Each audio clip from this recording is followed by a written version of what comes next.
It is the Saint-Gaudin or Yvelines Velodrome, and that's what it looks like inside as we welcome you very warmly to day 3 at the Paris 2024 Paralympic Games and another electrifying session of para-track racing. We've had 2 extraordinary days of action here, and today promises to be just as good. 9 of 17 medals have been awarded. A further 4 will be decided today. So far, China, the Netherlands, Australia, and Great Britain have won 2 gold medals each, and France 1. Well, this is what's on the program today. And these are the qualifying events. First off, on the 500 time trial, C1 and 3 women.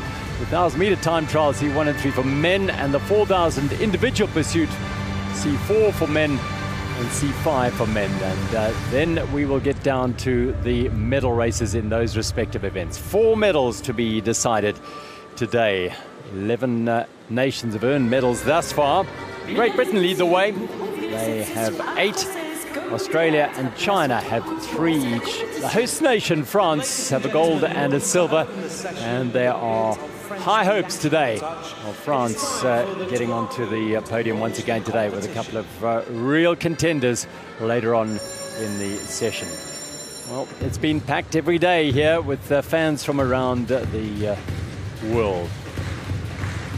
The ceremonial opening of every session, and it is the coup de bâton, 3 strikes of the baton as per rich French theatre tradition. And it is a wonderful way to get the session underway ceremonially. Please welcome Tokyo 2020 Paralympic bronze medalists.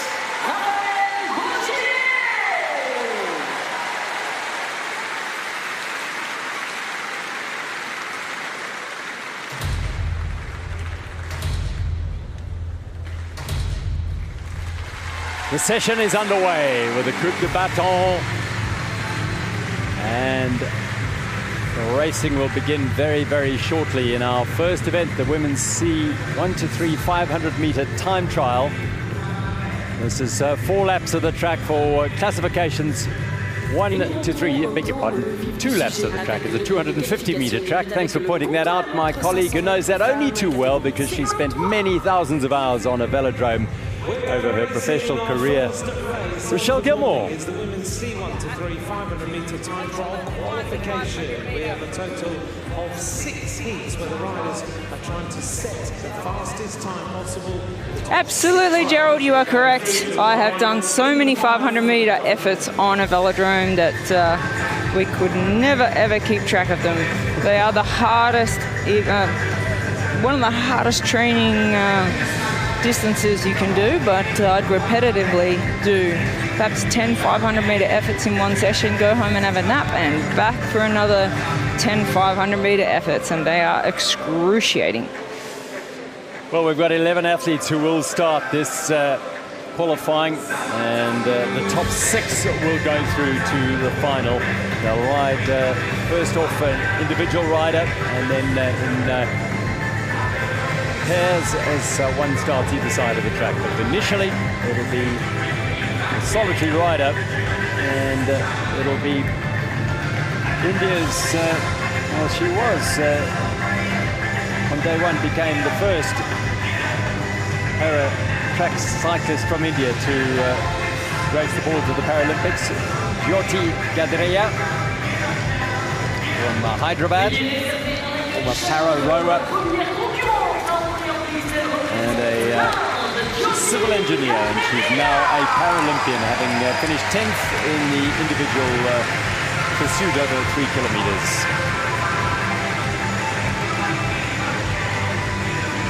It's so important getting into the gate just to make sure that everything, you could see she was adjusting her helmet, make sure everything is in place. There's so much pressure on the mechanics as well to make sure that the feet are clipped in firmly, or the prosthetics. It's just such an important aspect for the mechanics to make sure that everything's in place.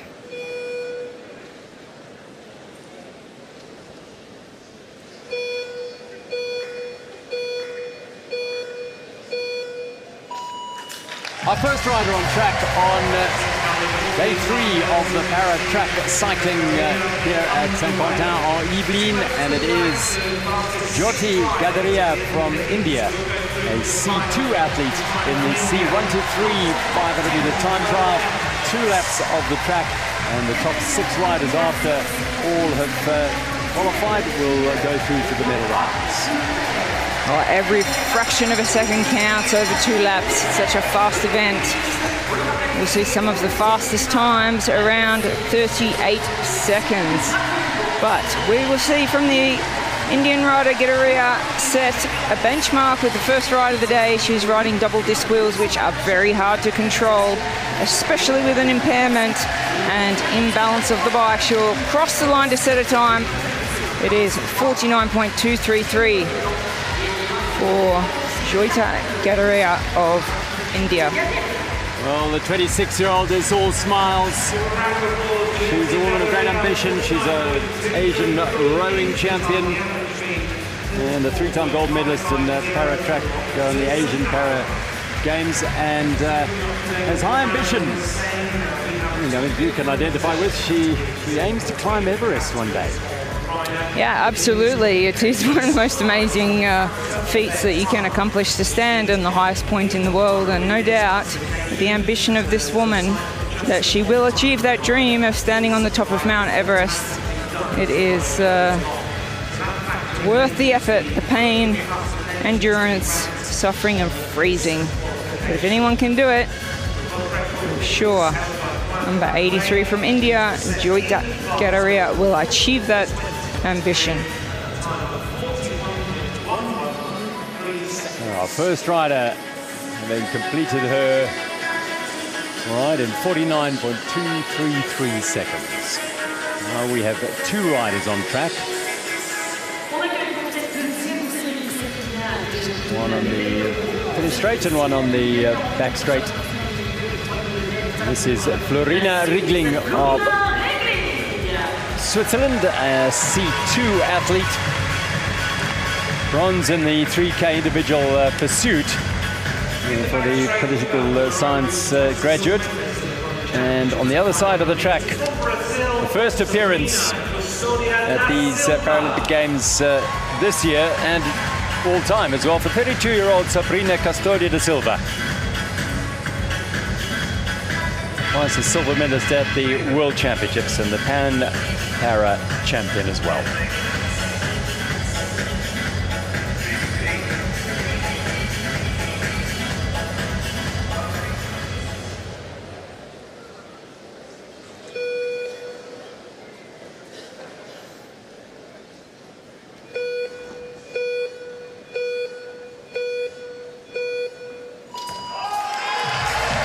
Away they go in heat number 2 in the women's C1-3 500-meter time trial.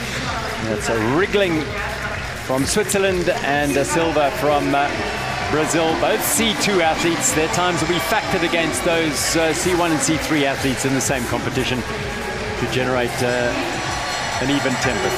Well, Custodia from Brazil, she is leading. She got out of the gate quite fast, and she is really in a rhythm now with half a lap to go. Well, she's charging along. Riegling is very much an endurance specialist, but there's no question that Custodia da Silva, well, she stopped the clock at 39.345, vaulting well clear to the top of the standings for the Brazilian. 255 athletes at the Games, Brazil, in 20 different sports.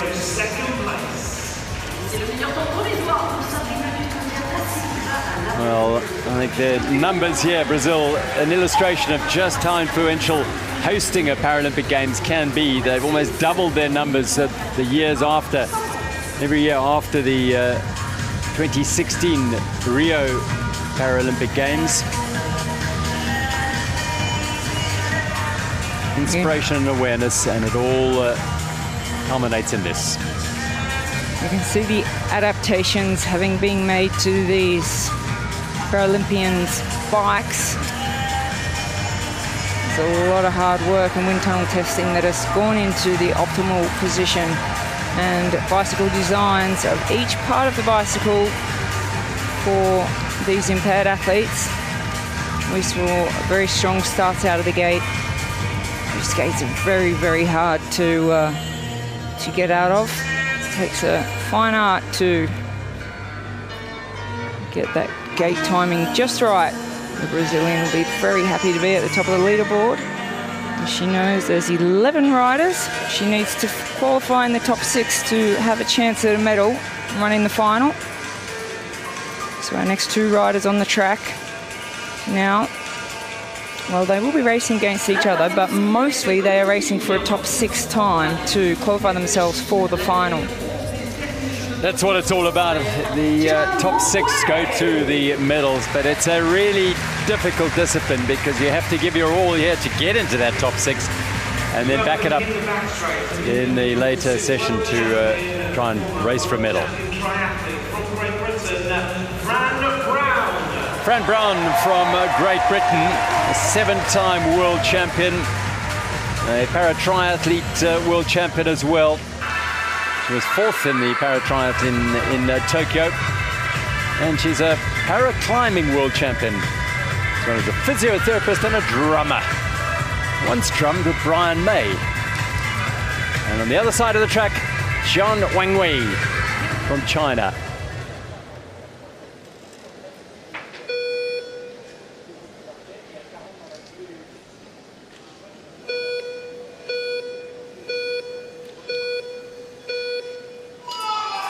To C1 category riders on track, Zhang Wangwei and Fran Brown, China and Great Britain. Wangwei is the bronze medalist from Tokyo and a world champion 3 times over, including this year in Rio. Oh, Fran Brown of Great Britain. She's 39 years of age, 10 years older than the rider from China, Quan, and she has got out of the gates absolutely blistering. It's a fast time. She's settled in now. Fran Brown into the aero bars, half a lap to go. Can she hold the pace? Legs will be burning. She is up on the other rider on the track. No, it's China. 37.62. Wow, that's fast. That is a fantastic ride because that is a new world record for this classification C1. And that happened in the final half a lap. That was an amazing rider by Quan Wangji. Oh, impressive. She can't really be happier than that. A world record in the C1 category. Well, she was a previous record holder in 41.113, and that has been absolutely obliterated. Fran Brown, 39.481, puts her 3rd behind Sabrina Custodia de Silva. And this is how the world record was broken.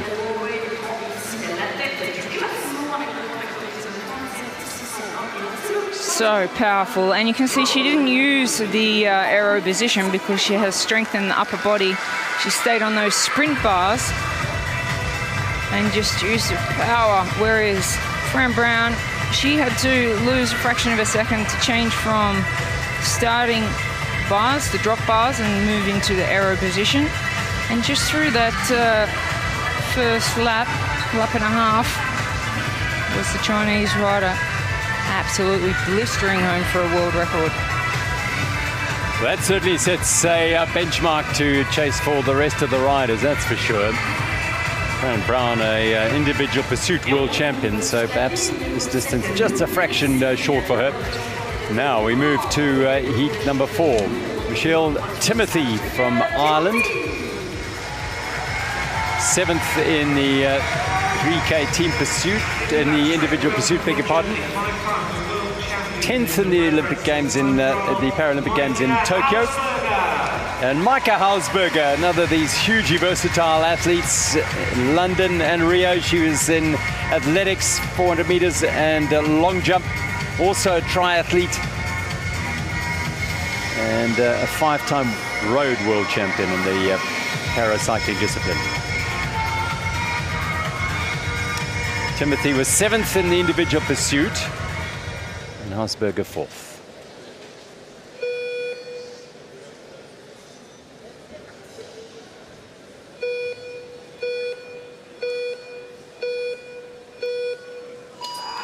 Heat 4 of the women's C1-3 500-meter time trial qualifying session.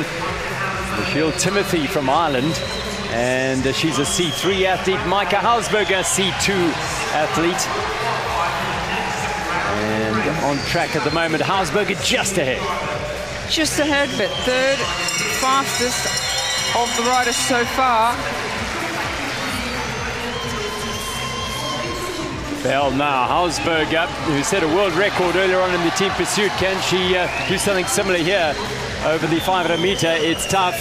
Quarter of a lap to go, and she's still leading on the track, but in third position and up to second. 38.462 for the German rider Hausberger. Brought it home well, didn't she? The German just 0.841 of a second behind the leader at the moment, Zhang Wangwei, a C1 athlete who set the world record. Micah Hausberger puts herself in position to race for medals later on in this session. Michelle Timothy in 6th place, 41.937. Oh yeah, she'll be happy that she'll know that she's going through to the final, Hausberger. Impressive was it to see a world record so early in the competition with so many riders left to go. That would make them nervous as we see Hausberger out of the gate. Well, that was powerful. And she stayed in that drop position, no aero bars, no sprint bars, just the drop handlebars. So she has no gloves, but she has like a grip that's like sandpaper. And Rachel Timothy, she completes her 500 meters in the sprint bar position. Oh, look at the blades on the forks there for aerodynamics. Everything is just so articulately tested in the wind tunnels. This is 3D printed handlebars specifically for the riders. Well, Hausberger happy to be through to the final. Yeah, a smile of satisfaction from Micah Hausberger of Germany, the 29-year-old 5-time road world champion. So she's through. Oh, 4 more riders left to race. 2 are on the track ready, getting ready to start. And a couple of very, very fast riders we can expect some fast times from. This is Wang Zhaomei from China, C3 athlete, preparing, and she's the gold in the individual pursuit earlier in these games, 5th in this event in Tokyo at the Paralympic Games from Guangdong, and in her 2nd games. And on the other side of the track, Mel Pemble, 24-year-old from Canada. The only track event. Will be involved in the road events, that's for sure.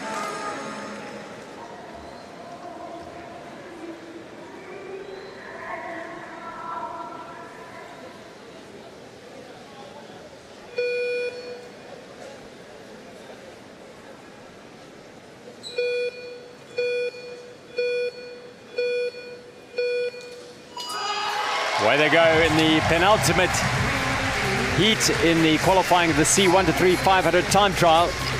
Wang Zhaomei from China and Mel Pemble from Canada. Both are C3 athletes, backed in at 100%. Pemble, a quick first lap, but it's Wang that we're expecting to do a fast time, but Pemble's absolutely flying. She is on a good ride here. Can Wang bring it back? Fastest time at the moment, 37.621. Pemble is the 2nd fastest out on the track. How is this last quarter of a lap? She throws for the line. It's 3rd fastest for Pemble and Wang in 4th.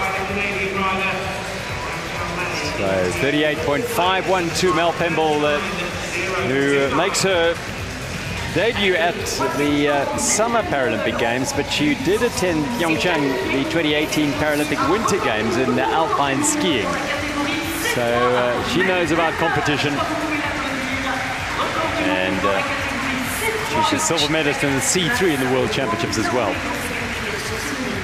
She looks delighted to know that she'll be through to the final 6th. Well, let's just come through that Mel Pemble's time at 38.512 is a new C3 world record. Well, that is fantastic. It beats the record of Annick van der Assen of Austria, set on this track in 2022 at the World Championships, 39.093. So the first rider to dip under 39 seconds in the C3 category is Mel Pemble of Canada. Congratulations. Meanwhile, when she crossed the line, we knew she'd done something special. She knew, actually, we didn't know. She knew because she was looking at that scoreboard and she was studying that scoreboard very, very closely. And you could see a little bit of a smile, and it was like, okay, she's delighted to be through to the final, but I think something special has just happened here. Well, a world record. Well, they've got 3 medals already at the Games for Canada on the velodrome here at the Para Track program. And may be in line for another today. Our final heat in the women's C1 to 3 500-meter time trial is the defending champion and silver in Rio, Amanda Reid of Australia, the 27-year-old C2 athlete. On the other side of the track, Keiko Sugiura, 8th in the individual pursuit, the Japanese rider, but she was 4th in this discipline on our home track in Tokyo. And she was the 2023 C3 world champion. Factored times here, so at the World Championships they race within their classifications. Here, factored times allow them to compete on a level footing with the other athletes.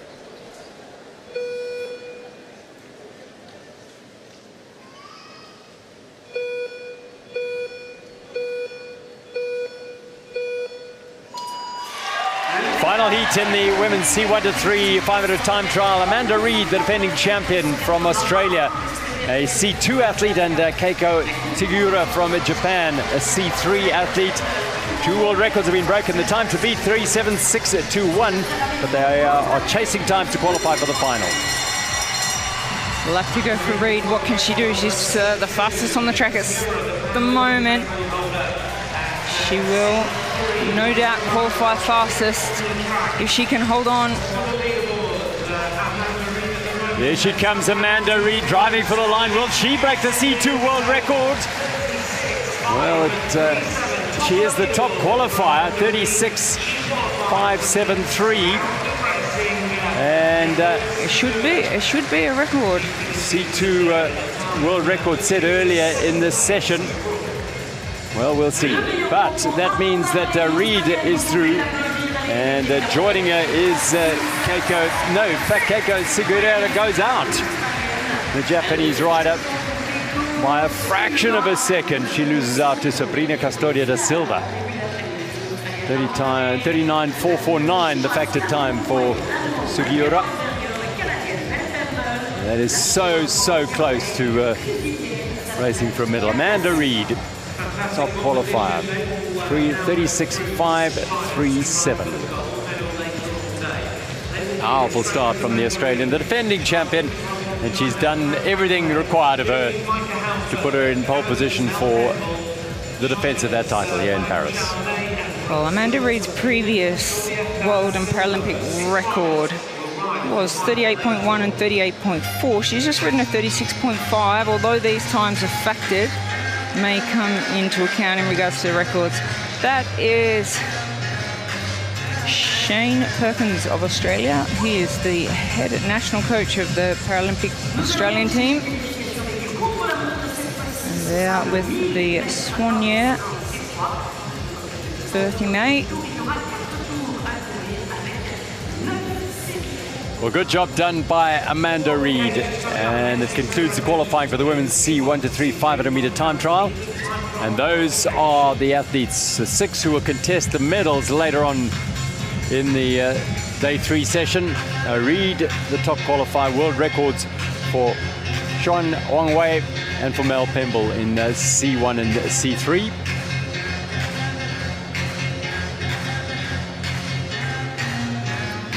We move now to the men's C1 to 3,000 meter 1 kilo time trial qualifying.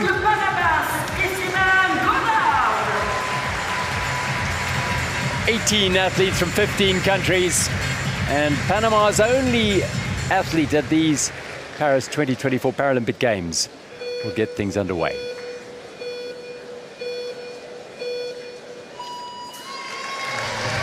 Esteban Gorod-Medica is on his way, 8th in the 3K individual pursuit. Won 8 medals, Panama, at the Paralympic Games over the years, all by one athlete, Said Gomez, in the athletics field, or on the athletics track, 1500 and 5000. So he's into his work now, Gorod-Medica. C2 athlete. The world record of that distance is that classification 108.352 by Frenchman Alexandre Luete.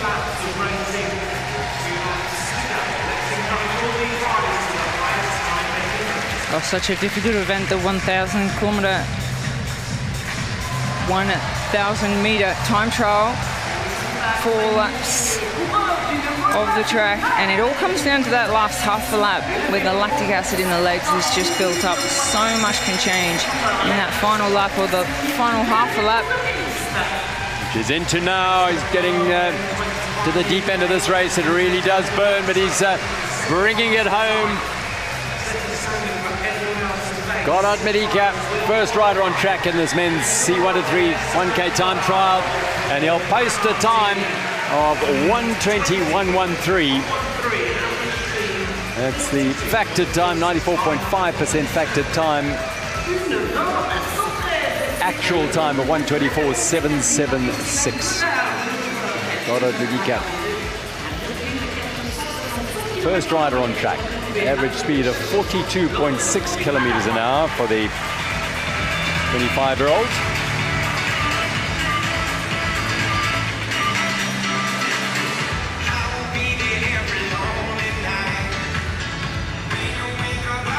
Well, he chose to ride a spoked front wheel. We'll see most riders with double disc wheels, which are very, very hard to control through the bends at high speeds. But the spoked wheels, they catch a lot of wind, so they do create a lot of drag, which makes it harder for the rider to, they have to put out more power, watts, to accomplish the same speed, perhaps as using a front disc wheel. Less watts, same speed. So, very interesting. Most riders will be using double disc wheels as we move into heat number 2 of the men's 1,000 meter time trial qualifying. 17 riders, 6 riders through to the final. So it's quite cutthroat. There's no reserving, conserving. It is all or nothing in the qualifying. Absolutely. This is Golibek Mizoroyev from Uzbekistan, a C2 athlete, the 24-year-old in his first Paralympic Games. He did race in the individual pursuit. He was 6th in that.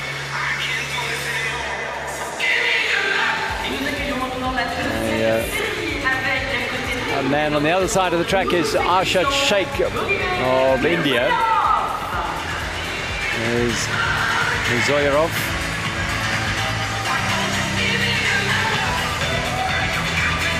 And this is Arshad Sheikh, Arshu Sheikh. Lost his left leg above the knee in an auto rickshaw accident at the age of 12. The 31-year-old has been a wheelchair fencer for India. Now he is a Paralympian.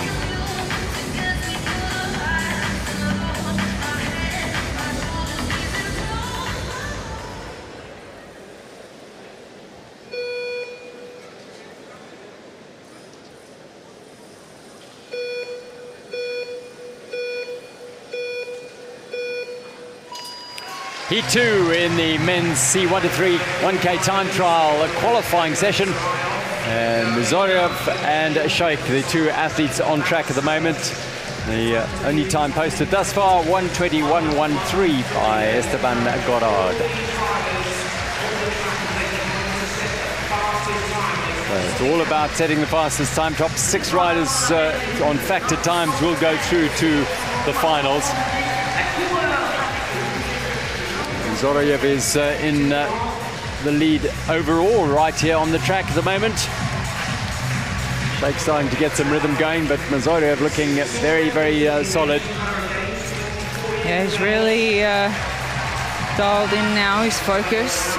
He's smooth. He's in his aerodynamic position. He's improving every half a lap.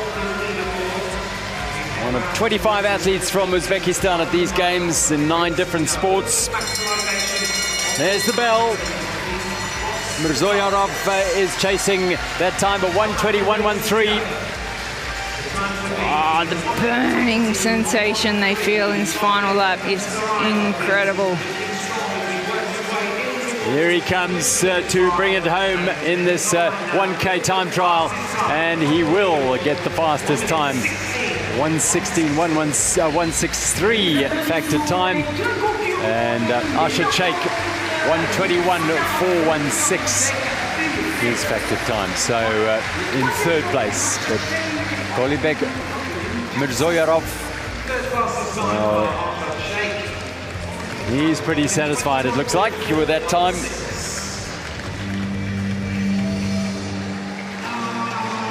Arshad Sheikh from Hyderabad also attends the Atia Mehta Foundation, and really building their track cycling program in India across all disciplines. He has to his name an incredible ride across the length of India. Arshad Sheikh, he cycled from the Kashmir to Kanyakumari, 3,600 kilometers in 43 days. Quite phenomenal achievement. And now he's a para cyclist here at the Paralympic Games, his second event, 9th in the individual pursuit. And now he's just completed qualifying in the 1K time trial.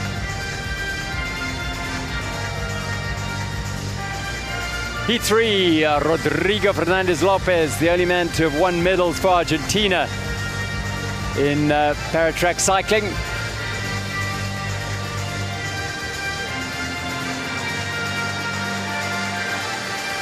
And he is, well, a veteran of these Paralympic Games in his 6th Games. Was going to retire, but decided to carry on one more Games at the age of 45. And on the other side of the track, 44-year-old Telmo Pinau in his 3rd Games from Portugal.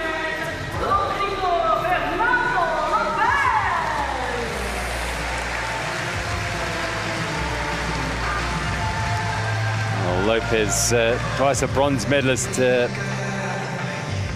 on the road, individual time trial back in Athens in 2004. And then in the C1 individual pursuit in London in 2012. Filmao, only one representing Portugal in the para-cycling. 8th in this discipline in Tokyo.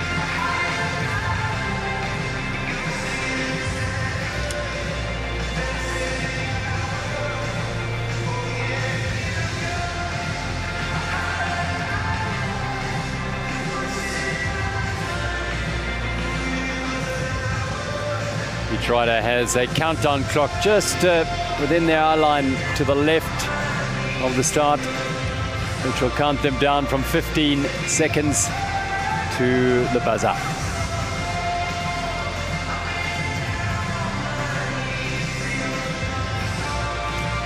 Lopez, a C1 athlete from Argentina, and Pinau, a C2 athlete, the Portuguese rider.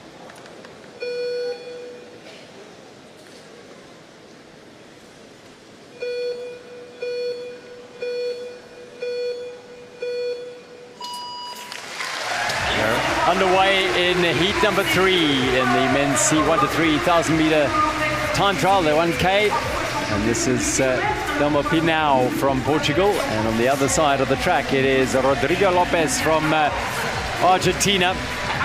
Well, Lopez, he's gone out fast with the fastest time on the track so far. And what an entertainer he is. He's leading of all the riders thus far. That fastest time, 1:16.163 is factored time. 45 years of age, and you never get tired of seeing his animation and entertainment when he's at a championship. So he now, after a couple of laps, moves into the aerodynamic position. Still... and now he changes again. He's got two different aerodynamic positions on that bike. He's still posting the fastest time so far as he gets the belt. He now has come back well. He started slowly, but he's worked his way up. He's second fastest on the standings thus far at this stage, as they'll both bring it home. And Lopez 105.039. Pinal is going to bring it home on the far side of the track, and it is Lopez at 113.813, and he goes top of the standings. Pinal is second at 116.154. Yeah, Lopez, super fast time there compared to what we've seen so far. The riders will get faster and faster, but that was an impressive time from the Argentinian. Lopez, 113.813. Yeah, they do start in order of world rankings. Pinal, grateful for the support.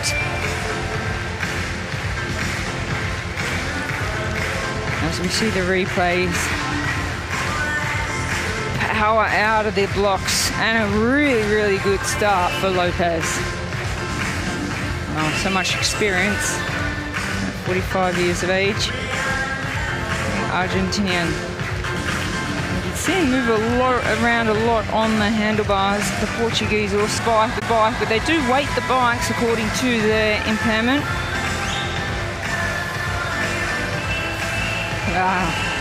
There's the smiles, the entertainment. He just puts, he's got that ability, hasn't he, to put you in a really good mood. Just with the smile. You can see there, he wants an excited crowd. Compliments from the coach. Another great ride.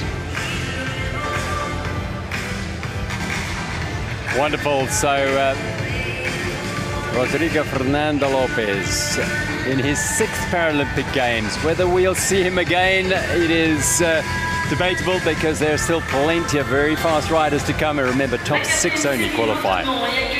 Will this man be one of them? Mohamed Yusuf Hafizi Shaharuddin from Malaysia, C1 athlete, the 26-year-old.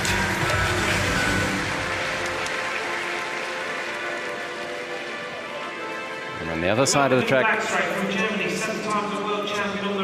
well, Piacenska broke his collarbone at the World Championships last year in Glasgow. His water polo teammates are in the stands.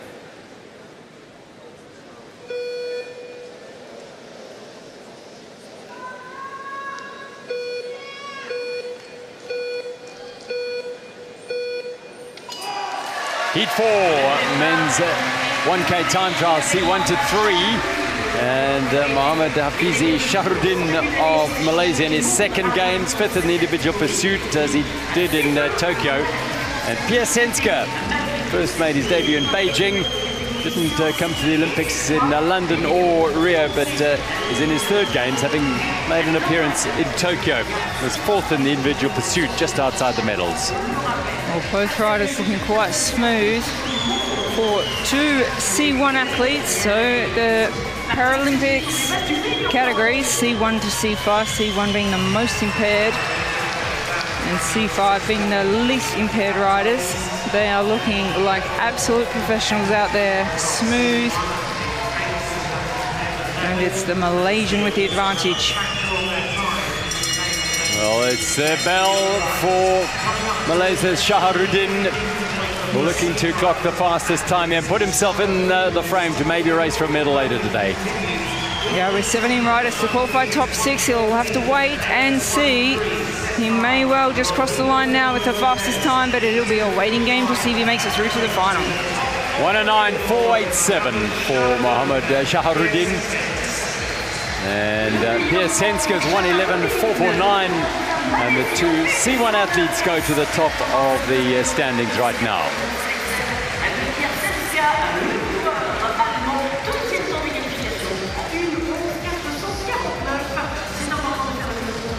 So Mohamed Yusuf Hafizi Shaharuddin, 109.487. Will that be good enough? Well, only time will tell.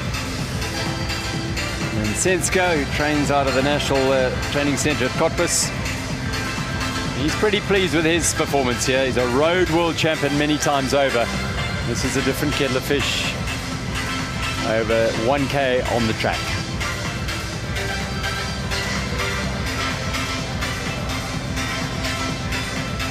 Wow, to get into his groove, but once he was, Sensko, very, very smooth.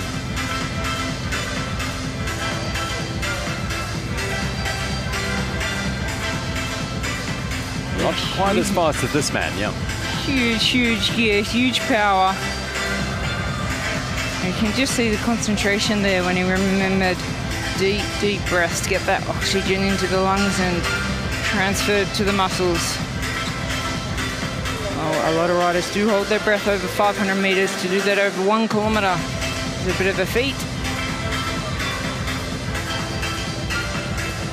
As we know, these track bikes, they do not have brakes, so they're very dependent on their handlers to get them down that ramp safely.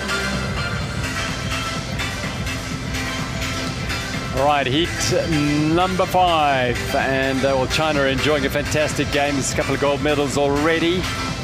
And this man picked up a silver medal in the individual pursuit. Liang Weisheng. And the 29-year-old was the silver medalist, as I said, in the individual pursuit. Scratched an Omnium world champion from Rio earlier this year at the World Championships. And a C1 road race world champion. Other side of the track, an absolute legend of Paralympic sport, Ricardo Tenagiles, in his 8th Paralympic Games, the 49-year-old. Yeah, Tenagiles is 49. Liang, China, 29 years of age. Both C1 athletes.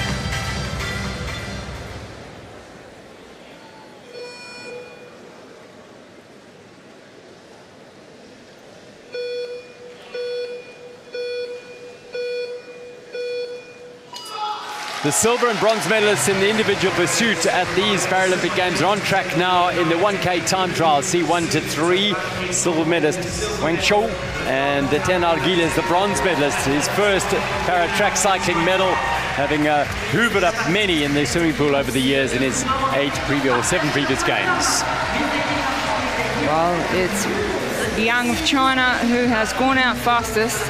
We see again Ten Argiles of Spain. He rides a very small gear, very high cadence, but Liang is absolutely flying from China. He's the fastest on the track so far, and he has his component from Spain in sight. He has a rider to chase. This is unbelievable, over 1,000 meters.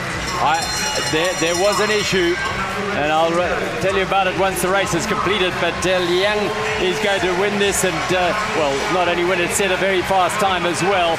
He's going to pass Ten Argiles, who has been reduced to just completing his laps here, but Liang Weisheng is going to cross in 1:04.400. And that will be good enough to put him at the top of the pile, while Ricardo Ten Argiles, well, he will finish down the list in 5th place at the moment, 1:14.719. And as he came through for his 2nd lap, Ten Argiles, something fell off his bike and rolled down onto the apron and was picked up by one of the commissaires. And it may well have been an attachment for one of his adaptions. And from that moment, he went slower and slower. Whether that was an impact, I'm not sure. But he is also, of course, very much an endurance athlete. Another look at this ride from Liang Weisheng from China, 29.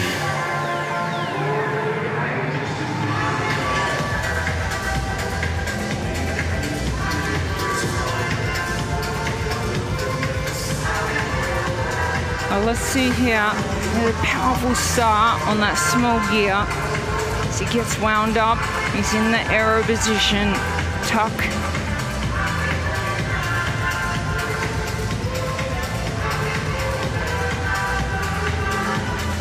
Satisfaction for the Chinese athletes and their team. Liang, 104.400 his factor time. Well, now we're getting to the stage where that time will be the benchmark to beat in order to get into the medal races. There and thereabouts. Yeah. 8 riders left to race. And out of 17 starters, only 6 will go through to the final of this C1 to 3 men's 1,000-meter time trial. Former para-baseball player, he absolutely loves golf, does Shota Kawamoto, the 28-year-old, but this is still business for him on the para-track here, and his man on the other side of the track, Mohammed Amizazan from Malaysia, 7th in the individual pursuit. Kawamoto 4th.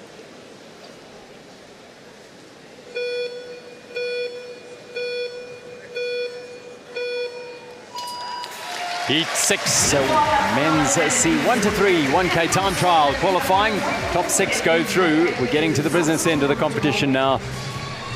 As we have on track Amizazan and Kawamoto. Amizazan from Malaysia, Kawamoto, the 28-year-old from Japan. Now you'll see, Gerald, we're just speaking in that last heat about something falling off the bike. All of these bicycles are fitted with a timing device under the back of the seat. Sometimes they can also be a camera, but each rider's bike will be weighted the same with whatever attachments are made to the bikes from the UCI or the IOC. Kawamoto going very well halfway through here, 4th fastest amongst those who've ridden over half the lap, and still going now better, 2nd fastest. He's warming up to his task here. Yeah, with a lap to go, he's increasing his speed. He's the 2nd fastest at the moment. What can he do in his final lap? Amizazan's got in his tank as well. Here they come. Amizazan, half a lap to go. And Kawamoto is going to bring this home. He looks to the finish, 107.375. And that is just off the time in affected time of Liang Weishu of China. 2nd fastest time, the Shoto Kawamoto. And Amizazan, 113.780 for 5th fastest time. He's unlikely to feature in the medal races. This man, well, is going to take something special, well, something extraordinary from those coming after him, perhaps, to get him into those top 6.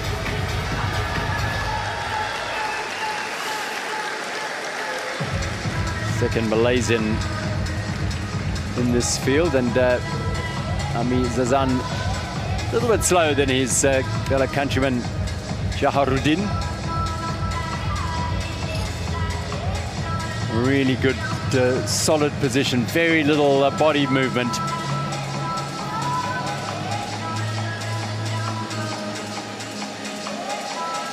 Check out the size of the chainring on the front. We're seeing in track cycling now that riders are preferring to use a larger chainring on the front than in the past, just for reinforcements and stability, strength of the bottom bracket of the bike, and also for aerodynamic reasons as well. Well, the crowd are starting to rumble because there is a rider from France about to mount his bike for the 1,000-meter time trial. Indeed, there is Thomas Peredon-Dardet, C3 athlete, the 39-year-old. He'll get this crowd on their feet, and he will have his work cut out because he's up against Li Shangyu, Asian champion, the gold in London, Rio, and Tokyo. This is the man to beat. He was the individual pursuit gold medalist as well, 5-time Paralympic gold medalist. Well, there is Thomas Peredon-Dardet, lives here in Paris.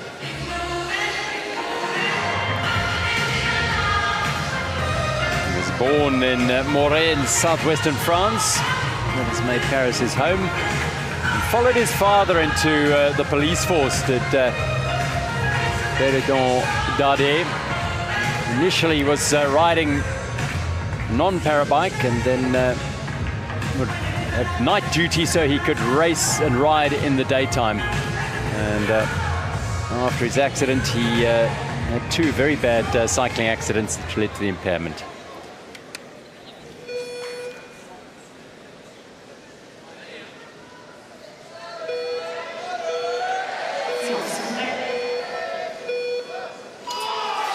Away they go, the crowd could barely contain themselves. Thomas Béredon Dade of France and Li Zhangzhu of China. He is the world record holder in the C1 category and the acknowledged leader in this discipline. But the crowd getting behind Béredon Dade as we focus on Zhangzhu.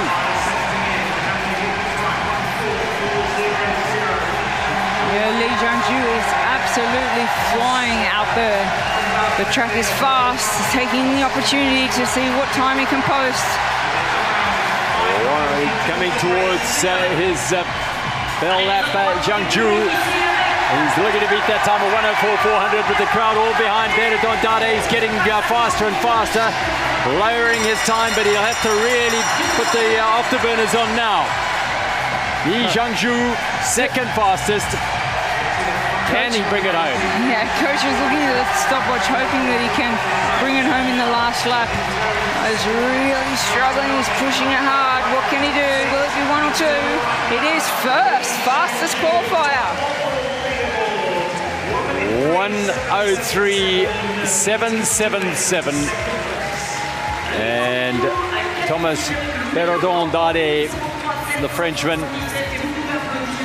well, he is finishing in 1:10.784.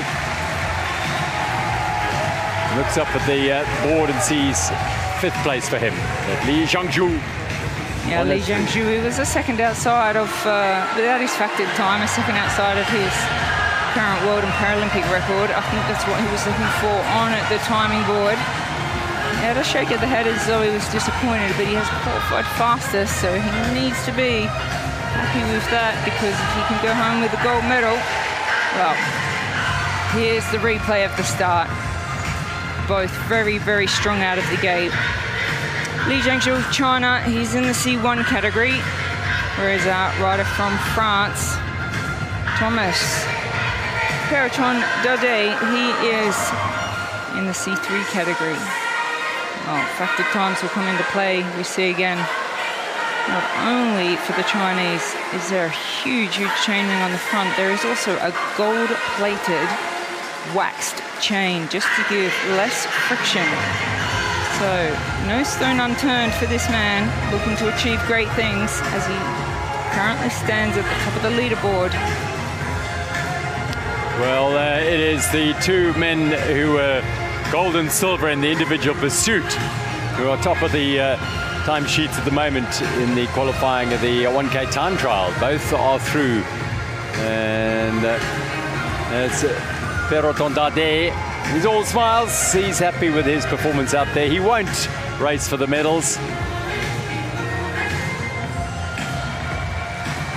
but the crowd will be making an even bigger noise perhaps now, because they are going to welcome another hometown favorite onto the track very, very shortly in heat number 8, penultimate heat.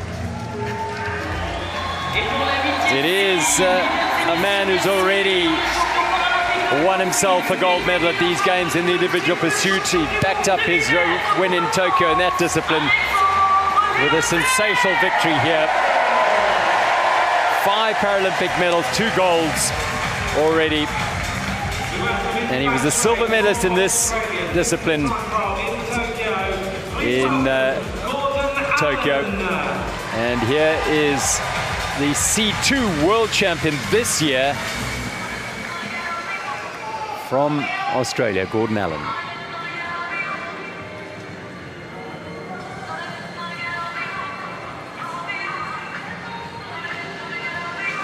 Well, he had the crowd on their feet, the Brittany-born rider from San Cardec. made a bit of paracycling history when the Omnium was introduced into the paracycling discipline. It was Alexandre Luete who became the first Omnium world champion in 2020, the multidiscipline event.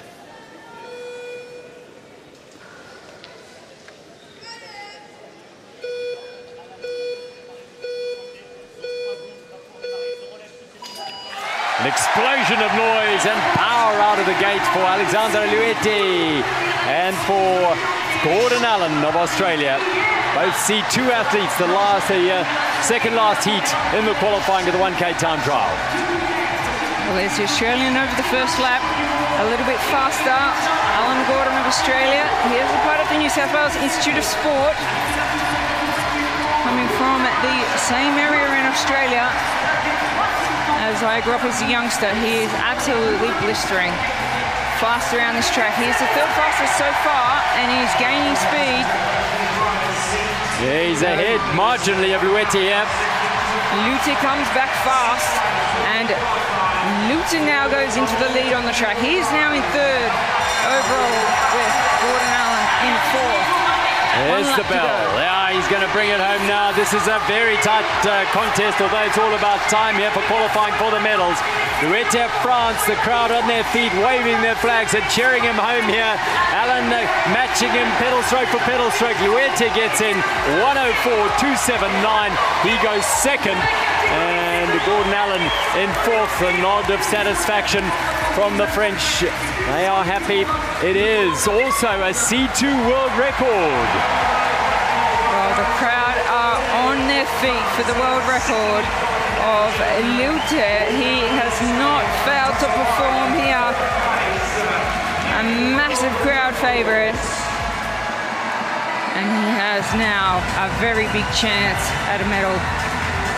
In the final, he will be in the top six. Gordon Allen, it's a bit of a waiting game to see. Well, he has confirmed his place in the final with only 2 riders left to compete. Luete giving a wave to the crowd. He knows he's got another big job to do in the final, but what a smooth ride. And what was so amazing about Luete was the last half lap. He's such an endurance rider that he just got faster and faster. Give him another half a lap, he would have been the fastest qualifier. So world record to Alexandre Luete of France. He breaks his own world record. The record is based on his real time across the finish line. His time in this event is 104.279. His real time was 108.020. But the factor of 94.50 is taken into consideration, giving him that 104.279, so as he can compete equally with the C1 and 3 athletes in this competition. Yeah, he's broken his own record by more than 0.2 of a second. So he became one of my biggest favorites in the first session on the track, and he is an absolute delight to see on the bike.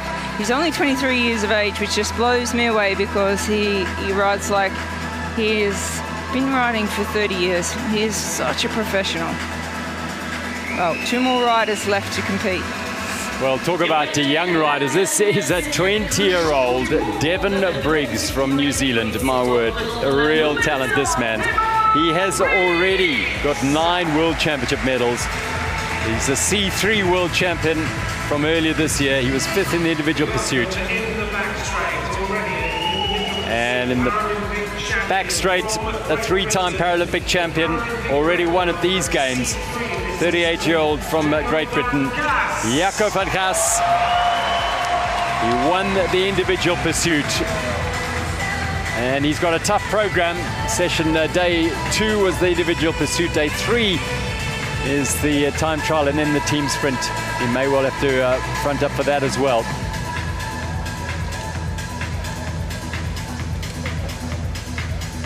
Well, this is one event Van Gaas might find a little bit too fast. He's the bronze medalist in Tokyo in this event. So don't count him out of the medals, but perhaps more suited to the longer events.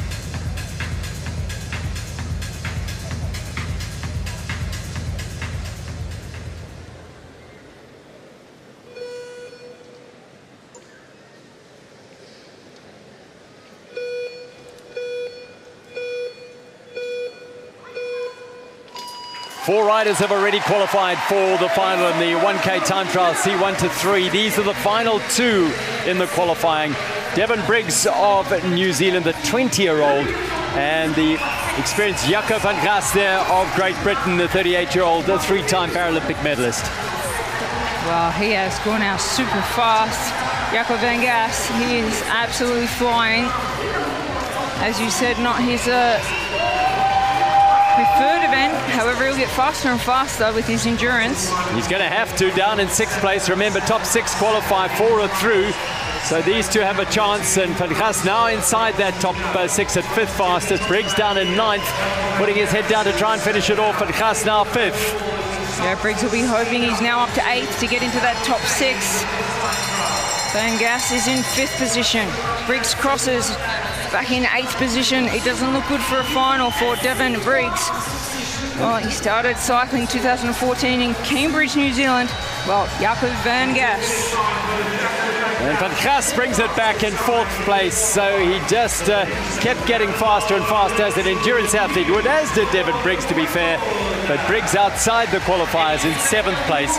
Van Gaas not only qualifies, but he sets a C3 world record. Well, he's beaten Devon Briggs's world record. 1:05.083, the real time for Van Gaas. And Briggs's previous record set the World Championships earlier this year, 1:05.259. So a world record for Jaco van Gaas in qualifying puts him in 4th place here. Remember that he is, Van Gaas, a C3 athlete. So of this collection of athletes, C1 to 3, he has the most impairment, and therefore his factored time is a percentage of 90, where are we? 100%, beg your pardon. Yes, he's 100%. Yes, that's why. 92 is the C1s, yep.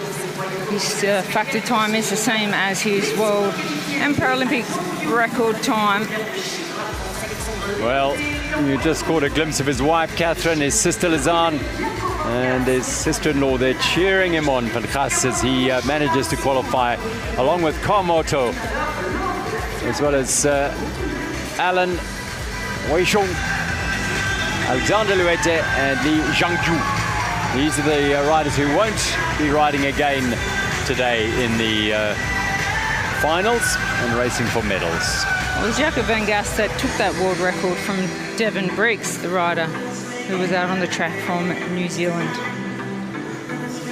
Well, chatting away as they roll to the inside of the track, Jaco van Gaas and Devon Briggs. Yeah, young Devon Briggs, he has great respect for Van Gaas, 3-time gold medalist already, 4 Paralympic medals in just his 2nd Paralympics. A lot of respect there from Devon Briggs. The gentleman from New Zealand just paying all respects to Jaco van Gaas, who was just taking his world record from him. Well, Van Gaas seemed to let his mechanic know that he had a little bit of a trouble with his aero extension bar. It may have come a little bit loose. However, may not have hindered his performance. If it did, well, we might be looking at an even faster ride in the final. 2 of the qualifiers completed of 4 in today's program. Next up will be the men's C4 4,000 meter, 4 kilometer individual pursuit qualifying. And another brutally hard event for these athletes to try and put themselves in shape for a medal. The fastest 2 riders at the conclusion of the qualifying will go through to the gold medal race. The 3rd and 4th fastest riders will race for bronze.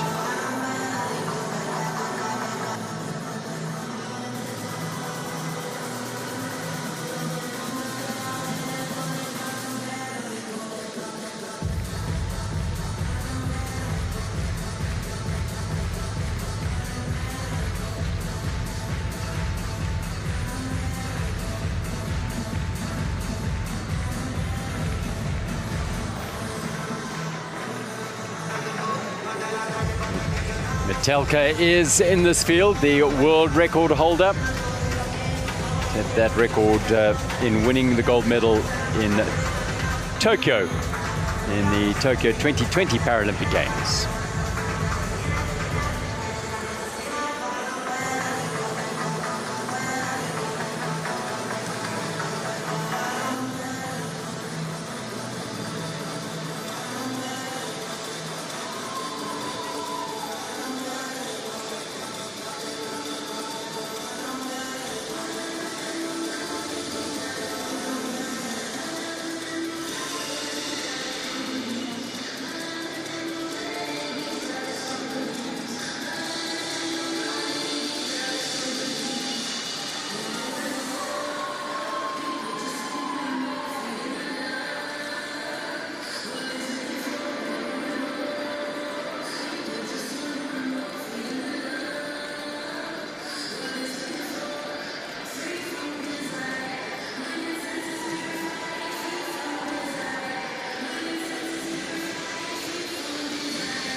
Et on continue les qualifications avec vous. Vous êtes incroyable dans le public. Et place maintenant à la poursuite individuelle 4000 mètres hommes C4. We move on now to our next racing. Thank you for bringing to such a party here during this session. We're ready now for the next. So our first athlete in our next event, the third of our 4 events in which all the medals will be decided today. It's the men's C4 4-kilometer individual pursuit. Oskar Galis of Latvia, who is the senior statesman in this para-track competition, making his Paralympic debut at the age of 55. So he only got into the sport after his injury in 2004. He was wondering what he could do to keep himself physically busy. He's an active sportsman, and at a barbecue, some friends gave him an old bicycle in 2007. Little did he know it would lead him to this.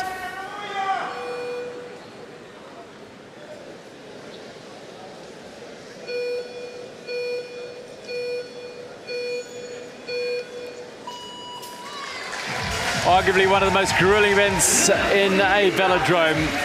It is a 4-kilometer individual pursuit. No one else on the track as Oskar Galis gets the qualifying session underway here in the velodrome at the Paris 2024 Paralympic Games para-track program. This is day 3 of the program, the third of the qualifying events. The format here is that the fastest 2 after the 15 riders have completed their qualifying. It'll be 12 riders, beg your pardon, completed their qualifying. The fastest 2 go to the gold medal, and 3rd and 4th will go to the bronze medal. It's all about setting a time here, and Oskar Galis of Latvia, the 55-year-old, is on track now. He was 23rd in the time trial over 1 kilometer. 3 years after his impairment, he started out in mountain biking, but he was later, in 2012, convinced to go into para-track cycling. And here he is, the man from Latvia. Yeah, only 8 athletes from Latvia at these Paralympic Games. They made their debut back in 1992 in Barcelona. And they won 20 medals. Well, being the first rider out on the track, he has to ride to a schedule based on what his coach thinks he's capable of. Nothing else to guide on, only his previous performances. No doubt he would have come into this Paralympic Games in fine form, hoping for a personal best on this very, very fast track here in Paris. He's riding the double disc wheels. One notable difference is that as we get into the faster riders that may have more resources, they'll be riding a front chainring that is completely covered in for aerodynamics, whereas this chainring is catching a little bit of wind drag. And they do call paracycling the F1 sport because the machinery is equally as important. They do so much wind tunnel testing, obviously so many different adaptations for different impairments, different riders. It's so important that the machinery is fine-tuned and compatible with the athlete. So it's one thing to get the bike right and fast in the wind tunnel, but it's another thing to be able to apply maximum power in the correct aerodynamic position on that fastest machine they can create. Well, Oscar Galis of Latvia, he's getting, he's over halfway here, and all that preparation, all the commitment and dedication to preparing for these games, bringing it here. He did race the 1K time trial, Galis, and he was 23rd in that. Well, all he can hope here is that he can finish handily and put himself, perhaps he won't threaten the medal positions, but improve on a personal best time perhaps, and not finish in the last position, which is where he started effectively, because they start in descending order of the rankings. So all he can do is hope that he posts a time that beats the next rider. Well, yeah, I think coming into your first Paralympic Games, the goal being the first rider on the track, it has to be just to achieve a personal best time. And what a place to be able to do it if you do come into the championship in fine form of one of the fastest tracks in the world here in Paris. Inside the last 1,000 now for Oscar Galis of Latvia. 1:19.021 through 1,000, 2:34 through 2,000, and 3:51 through 3,000. It is a brutally hard discipline, this. Crowd willing him on as he gets to the final couple of laps. And you see the pain kicking in. This is where we call, you know, where the riders hit the wall or they've blown up, and it's just the vision goes blurry, the legs go wobbly. You've got to try and stay stable on the bike and just keep turning the pedals. Well, he'll hear the bell now, Oscar Galis, and he'll know the pain is going to end in another 250 meters. Well, he heard that bell, and usually I was going to say that does give riders a little bit of motivation, but he did a little shake of the head to say, oh no, not another lap. Oh, I'm absolutely, completely exhausted. Well, he brings it home now. Oscar Galis, the first rider on track from Latvia, and he will complete his ride in 5 minutes 9.932. All these athletes are C4 athletes, so no factoring in this discipline. Yeah, just to give you a little bit of an indication of his time of 5.09, the world and Paralympic record stands at 4 minutes and 22 seconds. Yes. So we will see as we get through the faster seated riders, faster and faster times. Yeah, and that man, Joseph Metelka, who set that world record in Tokyo, is here. He's riding last, so that is the other end of the spectrum. But wonderful for Oscar Galis in his first Paralympic Games at the age of 55. He's competing well here. What an experience. Thumbs up. I've just completed my very first race at the Paralympics. Man from Latvia, Oscar Galis, 55 years of age and achieving new accomplishments.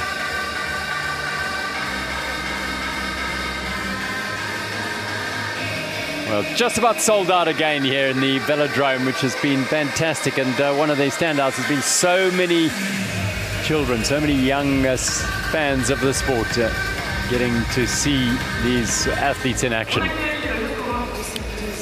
So So the Dominican Republic on track now through Jose Franco Rodriguez Hernandez. Competed in Rio de Janeiro at the Paralympic Games of 2016. That was his first games. And one of the biggie highlights was he was a flag bearer for the Dominican Republic. So that's a wonderful, wonderful experience and achievement.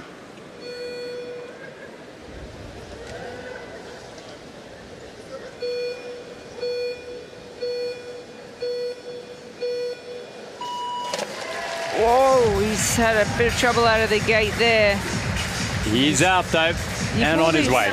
He pulled his foot out of the pedal, but he managed to get it straight back in on the next pedal stroke, which is actually quite a phenomenal, I think, achievement to get straight back into the pedal that quickly. Sometimes you can do 3 or 4 pedal revolutions before you can actually find the pedal to get your foot clipped back in, especially when you're wearing those overshoe aerodynamic shoe covers, because they can sometimes get in the way of the cleats which clip into the pedals. Now he's getting into his work is Jose Franco Rodriguez Hernandez, the 46-year-old from the Dominican Republic. Did race this event at the World Championships in Rio in March of this year when he was 23rd there.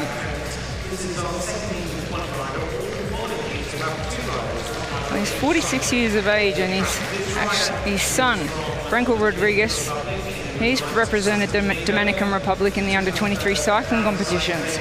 So cycling in the family.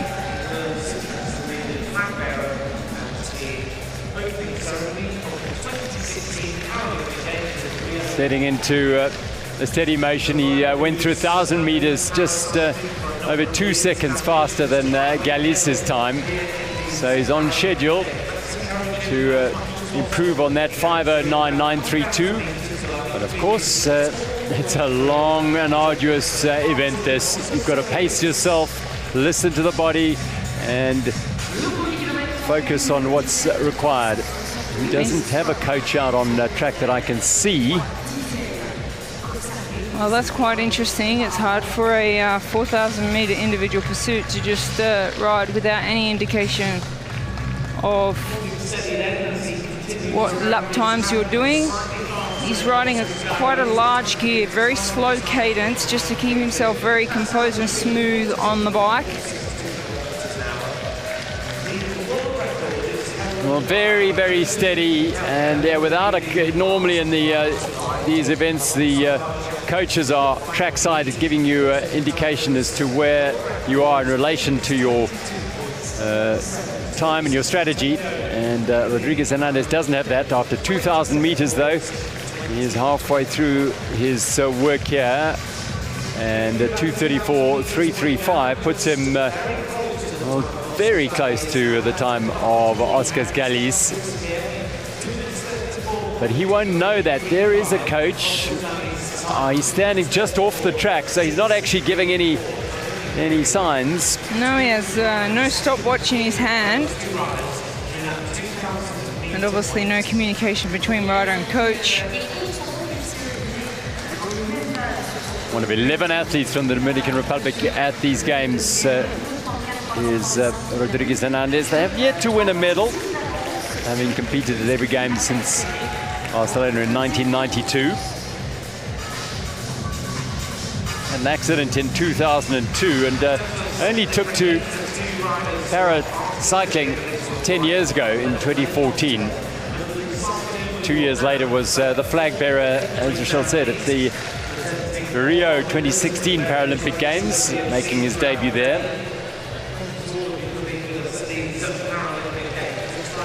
He's 11th in this discipline in Rio. So 3,000 meters approaching for Rodriguez Hernandez. 5:09.932 is the overall time he's looking to beat, and he's outside of Oscar Galice's time at 3,000 meters.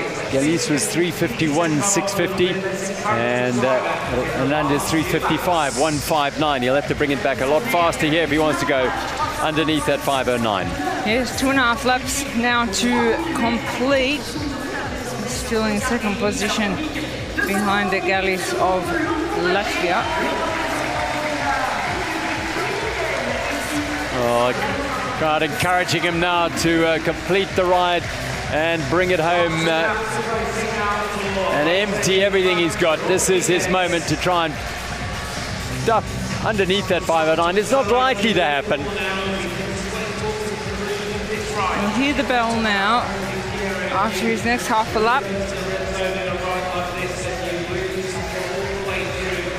So there it is, final lap now for José Frank Hernandez of Dominican Republic. 5 minutes on the clock, and he's not going to beat that time of Gelis. And it's extremely hard when you're on a big gear to lift in the last lap. Some riders riding a slightly smaller gear are able to accelerate in the final lap. 5:17.462. And he will be second fastest in that time. By lift, Rochelle is referring to stepping up and accelerating, getting a bit more speed up.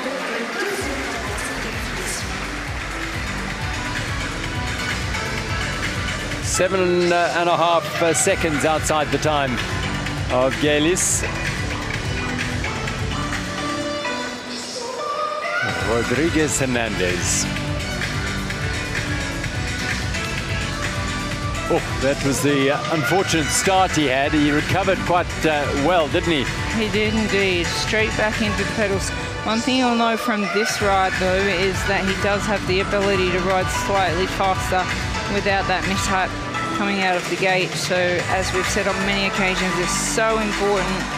He's not wearing those extra straps under the shoe covers. So, riders with a bit more power, they'll be starting with their clips and cleats that lock into the shoes, on the shoes lock into the pedals, as well as a strap, and then they put the aerodynamic covers over the top.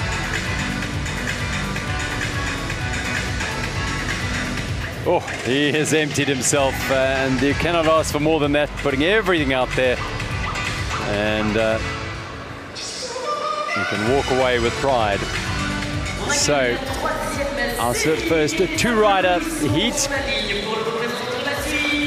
And from Switzerland, Timothy Zemp, 31-year-old IT specialist, and he will be heating in here. He had a difficult time in the time trial. He came back to re-ride and finished in 18th place. And Muhammad Fadli Mahmudin of Indonesia, the 40-year-old on the other side of the track in his second games.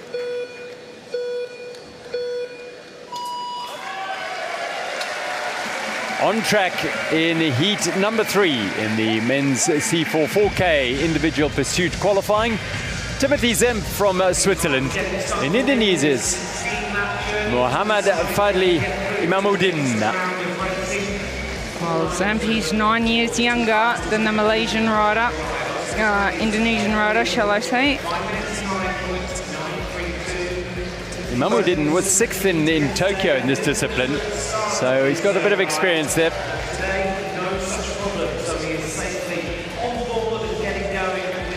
Zemp of Switzerland, he's gone out fast. Fastest rider so far on the track, but it's such a long race, 4,000 meters. Well, he's got the sporting pedigree as Timothy Zemp. He was a former cross-country skier, so I feel he might well have that endurance required here over 16 laps of the boards. And Switzerland do have such an incredible legacy of and tradition of time trialists over the years across all disciplines. Real attention to detail. Attention to detail. Zemp, he graduated with a master's degree in information technology, so not only an incredible athlete, but also very, very educated and academic. Well, Imamuddin is from the other side. He was a professional motorbike racer and had an accident, wanted to get back to it, but used cycling to sort of get fitness going, and realized, in fact, he was losing weight and getting fitter doing paracycling. And So from 2015, when his accident happened, he started getting back into sport, and paracycling it was. But, yeah, he's still runs a motorsport, a motorbike racing team, and it's still very much his passion, but this is his sport as he competes now second fastest, halfway through these 16 laps. And Zemp is slightly ahead. It's going to be close, this one. Remember, it's not about who wins this one, it is about the time, and posting the fastest 4 times will guarantee a race for the medals. And we've still got the world champions and the record holders still to come here. Well, yeah, you need to post the first of the 4 fastest times, but to race for gold, it needs to be the first or second fastest time. So it's quite cutthroat here in the qualifying. It's all or nothing. It's basically a final because you need to post, as we said, to race for a gold medal. The first or second fastest time, third and fourth fastest time will race for bronze. Zemp is trying to get his competitor on the track in sight. As he comes into the straight, he will just catch a glimpse of Imamuddin going out of the corner the other side. He's closing in on him. He went through the halfway mark, 11 seconds faster than the previous fastest time at that stage. So he is now the fastest on the track with 1,000 meters to go. Timothy Zemp making amends for his time trial. He's very much perhaps an endurance specialist here, because he's putting together a really handy ride here. He's closing in on Imamuddin from Indonesia, who, well, his second child, his son, was born just 2 weeks after his accident in the same hospital he was lying in. And he said he almost had to learn to walk at the same time as his son. And his son will be immensely proud of him now here as he rides the Paralympic Games. Zemp goes past and on his way to clocking what should be the fastest time here. The bell for Timothy Zemp from Switzerland. One lap to go. That catch and that pass certainly will have increased his adrenaline and excitement, and perhaps even his time. He did go the long way round on the bend, but it was a superb pass, and he will post the fastest time. Very impressive, 4:39.881. He will clear the track and allow Imamuddin to complete his ride. He's still got a lap to go, but Timothy Zemp, well, he's 11, nearly 12 seconds faster than the next fastest rider, Imamuddin. So that's an impressive ride by Tim Zemp from Switzerland. Average speed of 51.4 kilometers an hour.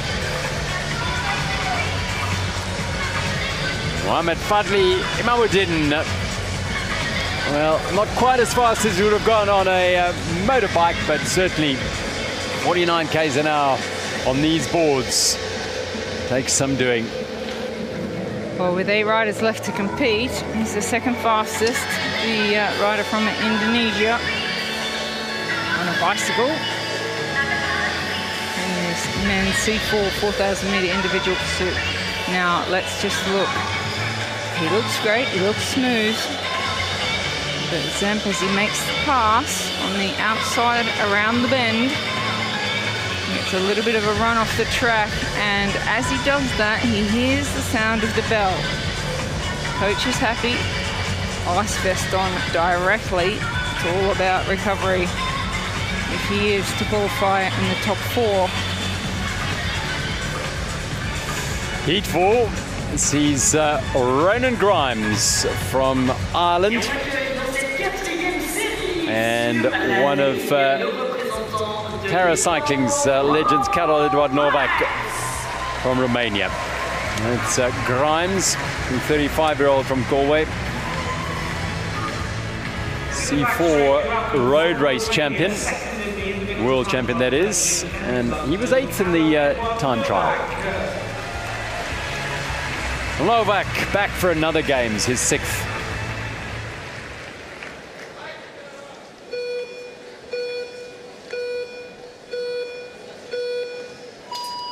Heat 4 has the gold medalist from London in 2012 Paralympic Games, Karol Edward Novak, who then picked up silver in Tokyo on track against with Ronan Grimes from Ireland, the 35-year-old from Galway.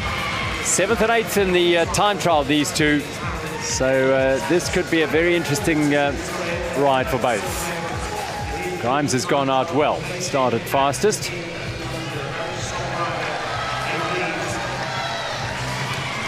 Novak, a former Minister of Youth and Sport in Romania, and was actually retired at the end of the Tokyo Paralympic Games, where he took the silver medal in this discipline, his 4th Paralympic medal, but then decided, well, maybe I'll come back to London. And, well, finishing in 7th place in the time trial suggests that he is in some pretty good form. He's not far behind Grimes here.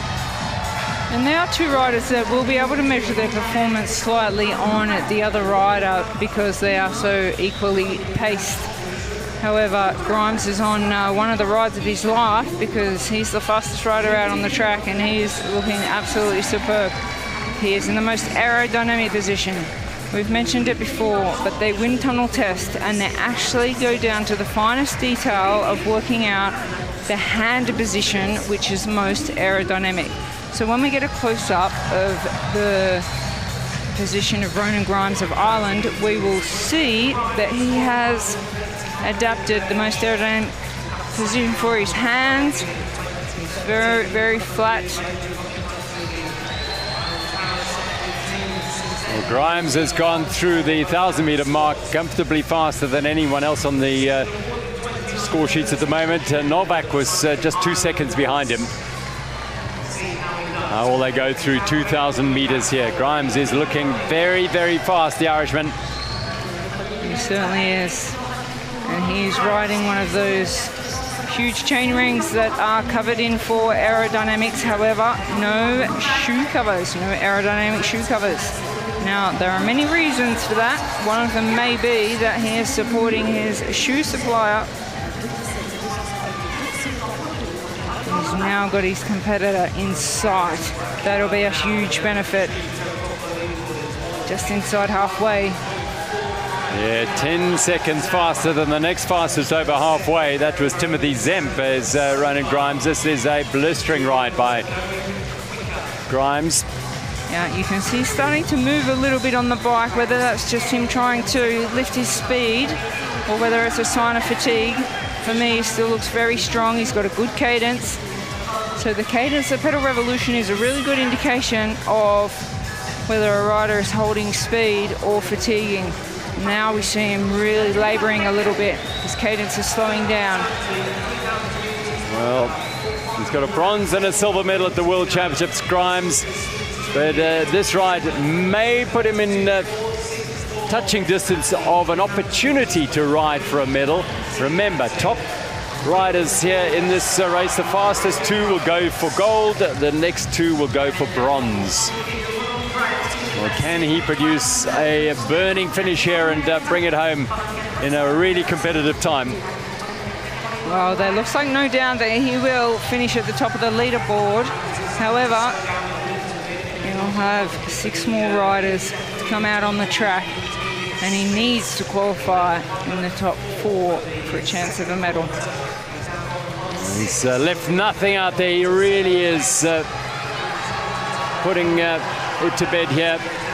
Ronan Grimes. To give you an indication, he has Novak in sight. However, Novak's the second fastest out on the track in comparison to the riders we've seen go before him.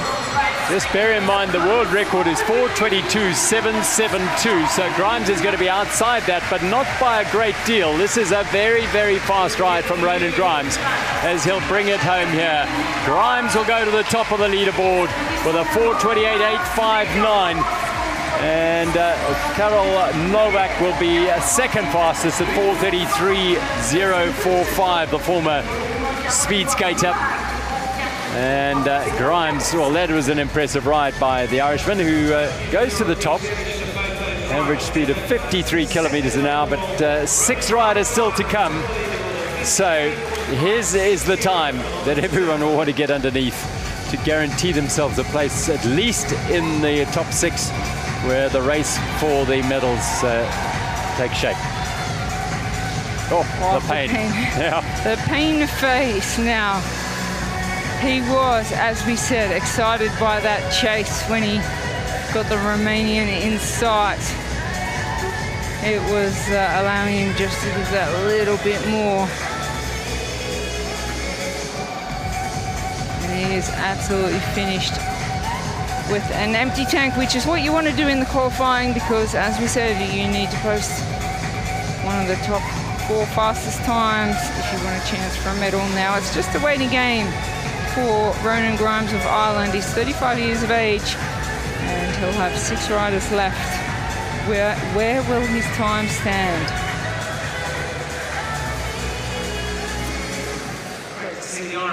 You'd love it to be there in about half an hour's time, but it's unlikely because there's some very, very fast riders to come. The world record holder Metelka, the defending champion from Tokyo and Rio's the last rider to go. Then the newcomers Archie Atkinson and Brian Larson. And France will be on their feet for this man, young Gautier Le Rousseau. He's just 21. Well, I'm sure there'll be a few nerves roiling around in his body, making his Paralympic debut. He has ridden, of course, once already in the time trial. He was 19th in that. He's the Omnium World Champion from earlier this year.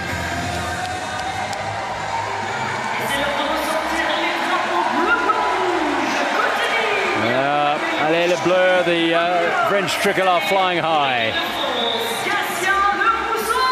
Gatien Le Rousseau on track. And on the other side of the track, also making his first appearance at the Paralympic Games. And in fact, this is the first time we've seen this man, Damian Ramos Sanchez, European champion, fairly new to the sport. 5th at the World Championships and 8th last year, so steadily improving in this discipline.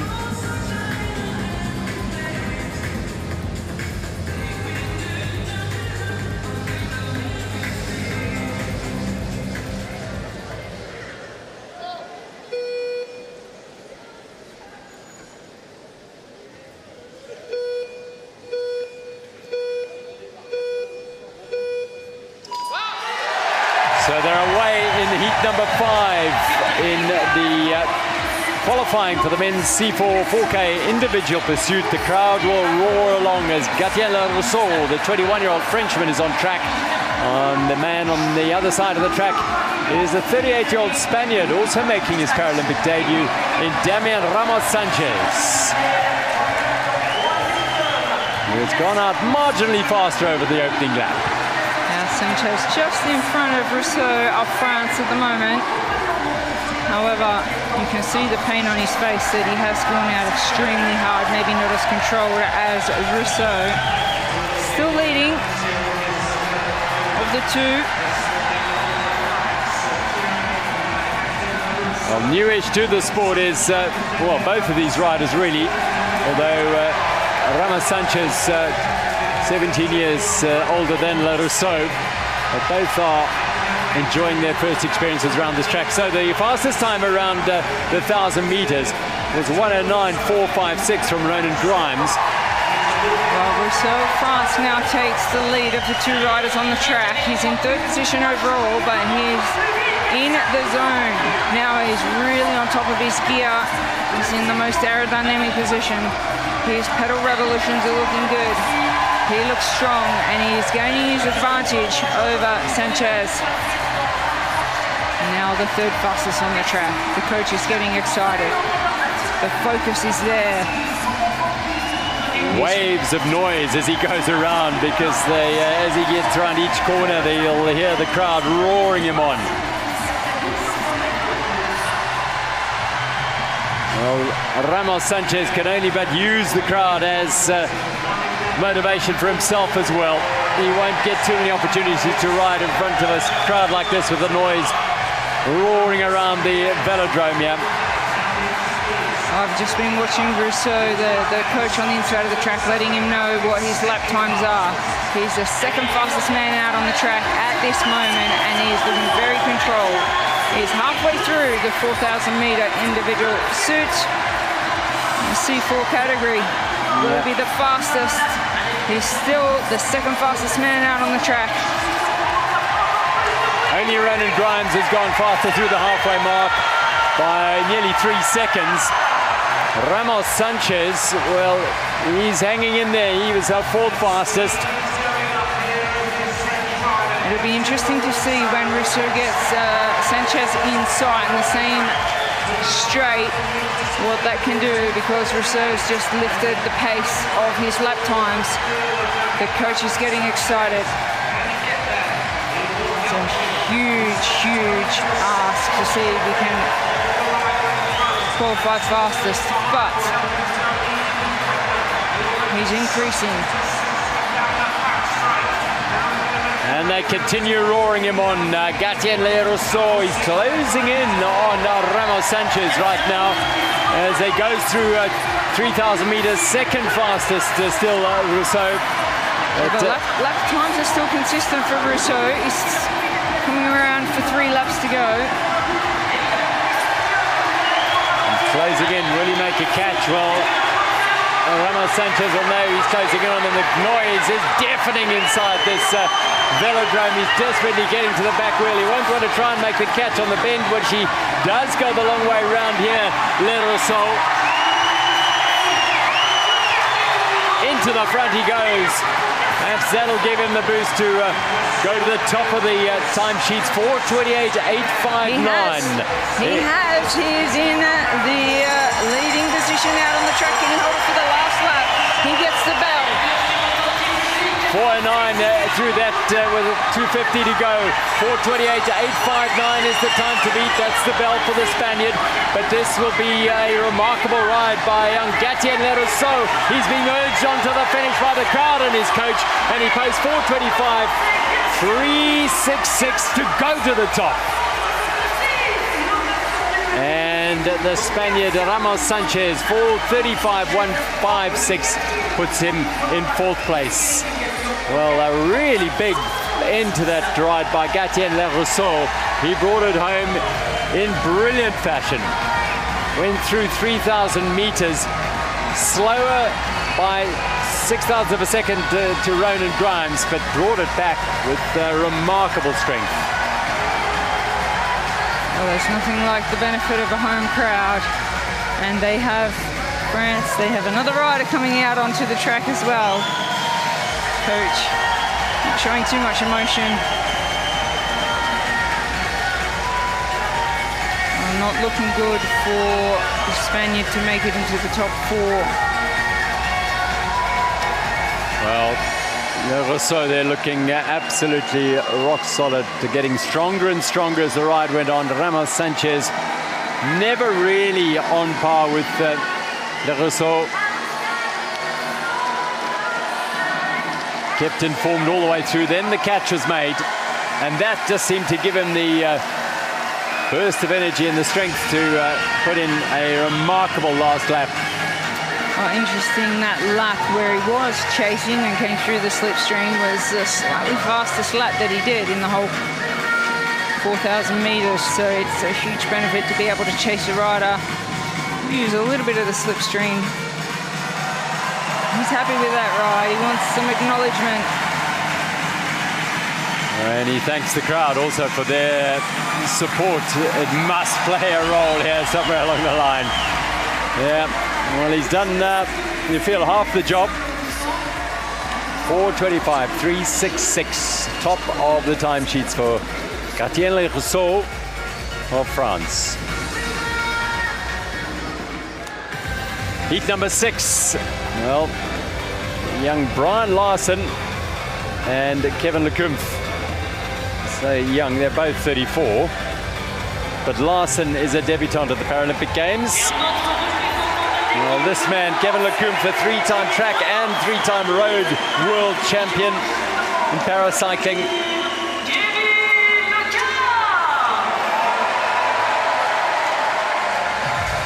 Kevin Lecomte, fourth in Tokyo. Now welcome onto the track in the back straight, fourth in Rio in the Paralympic Games from the United States of America, Brian Larson. So Brian Larson, as I said, a debutant, fourth at the World Championships in 2024 earlier this year.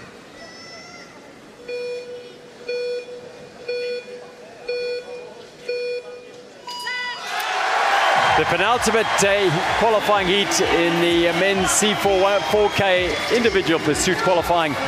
And it is Kevin Lecomte from France and Brian Larson of the United States. Lecomte, well, he is the man to reckon with in the overall here. Fourth in Tokyo.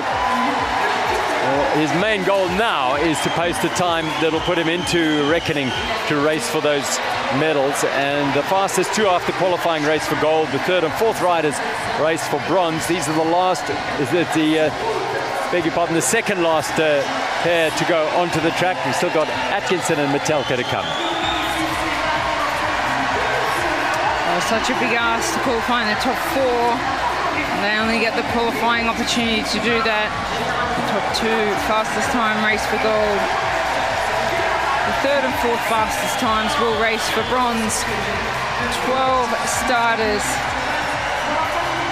And after this heat, two more riders, very fast riders from Great Britain, Slovakia to compete. But at the moment, it's Lecomte and Larson of the USA out on the track.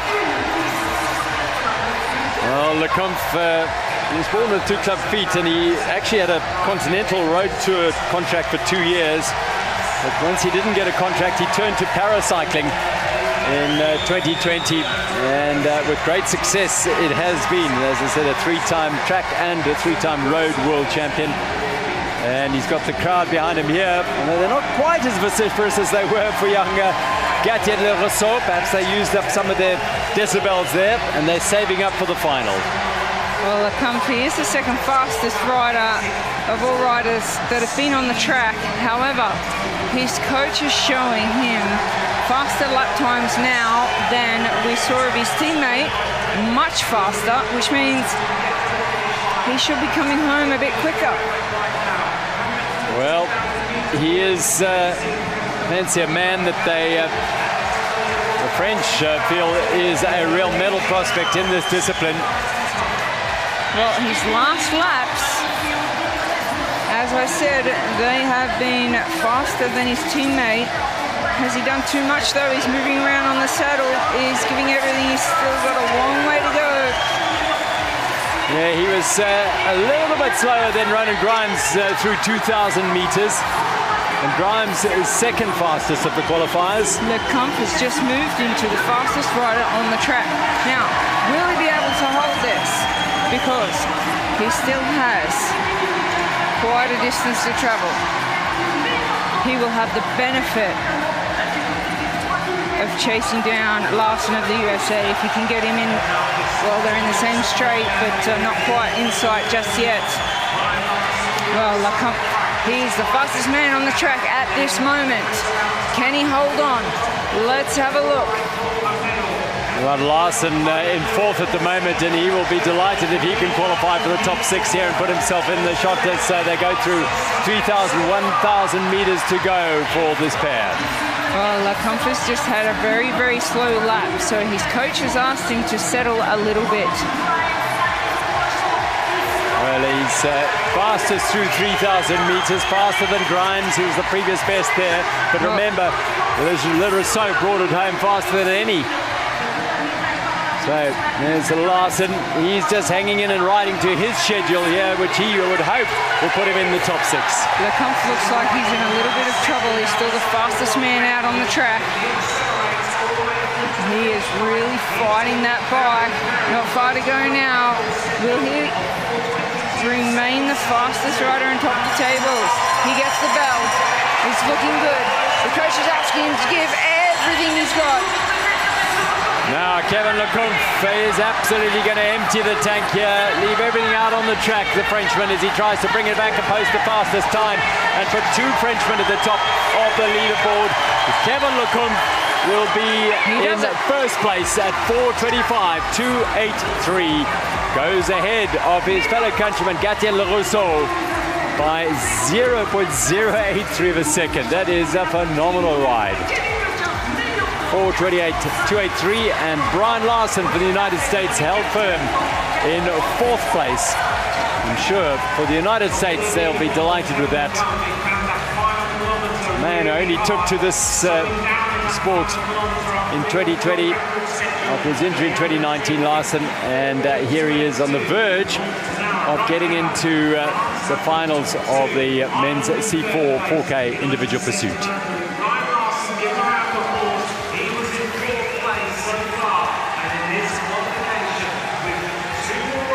Lecomte, top of the time sheets, 4:25.283. This is how he finished it off. Well, an exciting crowd here at the Velodrome with France now sitting 1 and 2 with 2 riders left to go. That means they will be racing for medals. Just a matter of what colour they will be after the last 2 riders, and very, very fast riders indeed to come out onto the track.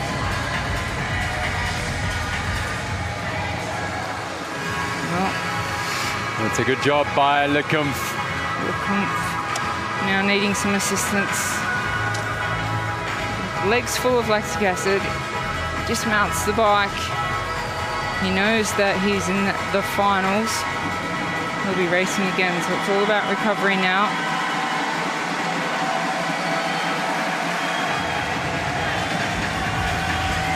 Our final heat in the men's C4 4,000 meters or 4K individual pursuit. And onto the track marches Archie Atkinson, 20 years of age.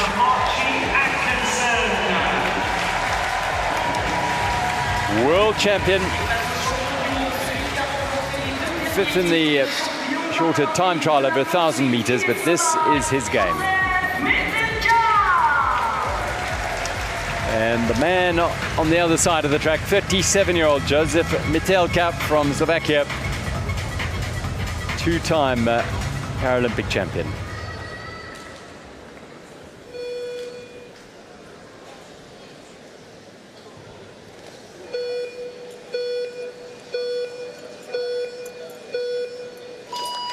The last heat in the qualifying for the 4K individual pursuit C4 classification. And Joseph Mitelka, the defending champion, against the reigning world champion Archie Atkinson. 17 years in the age difference, but there's very little difference on the track here. They are both supreme athletes. So what can the defending champion produce against the bright young talent of Archie Atkinson? One of those new wave of riders coming onto the para track scene, Atkinson, and there are so many of them making his Paralympic debut here. Mitelka, well, in his 3rd games, 6 medals already. Atkinson looking absolutely superb on the bike. He's already the fastest rider out on the track of all riders who have competed in this event so far. And it's a long, long way to the finish, but he certainly has started with an opportunity to be the fastest rider and an opportunity to race for gold. Mitelka from Slovakia, he is currently the 3rd fastest of all riders, which means he's in medal contention as well at this point. Well, put this in context, Atkinson has gone through that 1,000 meters, 1:08.738, a second faster than or just under a second faster than Ronan Grimes' time. So he is in great shape at the moment. He's riding one of those bikes that have been labelled fastest bikes in the world, rumoured to be adapted to the road for the individual time trial, the Lotus Hope bike of Great Britain. And Mitelka, well, he's still the 3rd fastest man on the track, still in medal contention. Atkinson's still the fastest. These are the last 2. Remember, the top 2 will race for gold. The next 2 will race for bronze. Well, I think we might see a very, very special time from Atkinson if he can Archie Atkinson of Great Britain at 20 years of age. If he can hold on, I mean, the experience might not be there, but he's certainly showing it at this point. Less than half of the race to complete. He's inside the last 2 kilometers. And he is still the fastest. Well, remember that at this stage, completed riders are 2 Frenchmen at the top of the leaderboard. So, well, depending on how this shapes up, at the moment, right now, it would be Atkinson against Lecomte for the gold medal. But that could well change. Metelka, deeply experienced, has done this before, knows how to time his rides, and will have something, I'm sure, left to bring it home strongly to try and finish in the top 2. At the moment, Atkinson is the one really setting up blistering time here. Metelka's world record, by the way, set in Tokyo at the Tokyo 2020 Paralympic Games, 4:22.772. Yeah, that could definitely be achieved by the rider of Great Britain, Archie Atkinson, the 20-year-old, because he has got Metelka in sight on the track. And Metelka is the 3rd fastest rider of this competition at this moment. Certainly not going to make it easy for Archie Atkinson to catch him. Right now, Metelka's moved up into 2nd fastest, so those 2 Frenchmen are going to, at this stage, would be racing for bronze if the race were to stop right now, but it's not going to. Atkinson's still got work to do. Metelka has got work to do. He does finish strongly. Well, this is incredible. It's incredible to see Archie Atkinson closing in on Metelka, who is the 2nd fastest man in the competition. This is absolutely phenomenal. This last lap for Archie Atkinson of Great Britain. What an absolute amazing ride. Well, that world record of 4:22.772 is very definitely under threat here. The man who holds the record is the man who is just ahead of him here, Joseph Metelka. Here comes Archie Atkinson of Great Britain. That world record is going to be shattered in a brilliant, brilliant ride by Archie Atkinson. He takes the fastest time. He takes the world record from Joseph Metelka, who finished just outside his old mark as the 2nd fastest qualifier. So these 2 will race for the gold medal. Atkinson, a nod of satisfaction, of acknowledgement that he has done a fantastic job here. Archie Atkinson, the age of 20, is a world champion and now has a chance to race for a Paralympic gold medal against this man, the defending champion. And he already knows, Archie Atkinson, that he's a few seconds faster. Unbelievable. He's broken the world record by over 5 seconds. Yeah, I mean, he's 5 seconds ahead of Metelka, and he was the 2nd fastest qualifier. Quite blindingly brilliant run by Archie Atkinson. 5.1 seconds ahead of Metelka. Lecomte, 7.5 seconds back, and just ahead of Gatien Le Rousseau, and those 2 will race for bronze for France. I see the replay there. The young 20-year-old from Great Britain, Archie Atkinson. The coach is like, well, unbelievable. And what about this man, Metelka? He's not done, is he? He's not done either. Who knows what he can pull out in the final. He'll be racing this man for the gold medal. However, he has the experience. Perhaps he knows he only had to qualify top 2. Perhaps he's that experienced that he knows he needs a little left in the tank to fight for the gold medal. But this man currently has the world and Paralympic record.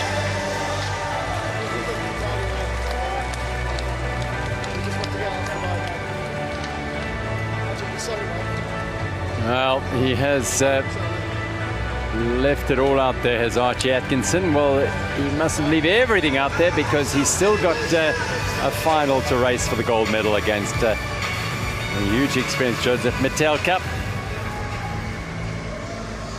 So, confirmation that Atkinson will race Metelka for gold in the C4K individual pursuit. And Kevin Lecomte and Gatien Le Rousseau will battle it out for the bronze medal, guaranteeing France at least 1 medal there. And the remaining riders outside of the medal races, but have done their absolute best here in the velodrome.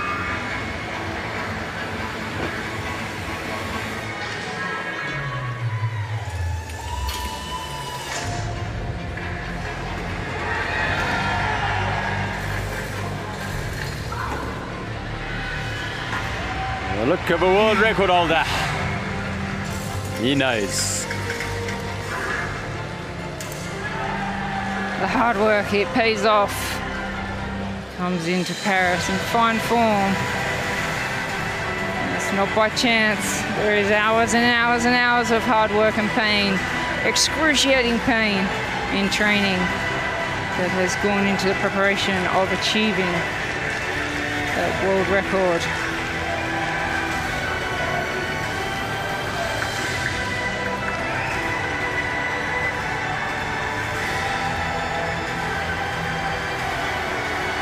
Well, the family and connections of Archie Atkinson delighted.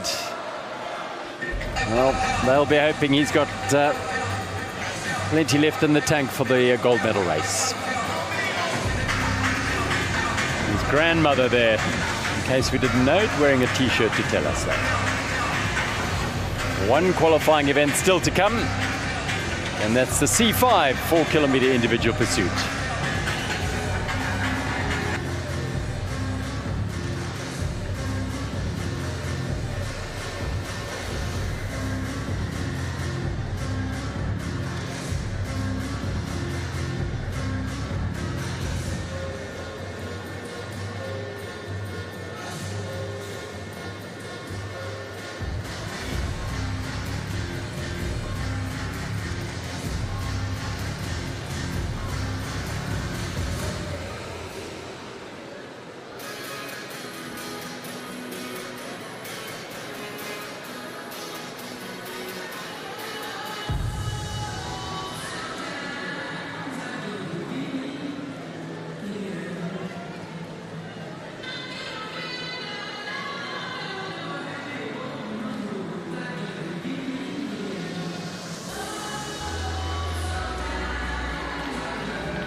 Electrifying atmosphere building up again ahead of the qualifying for the C5 4-kilometer individual pursuit.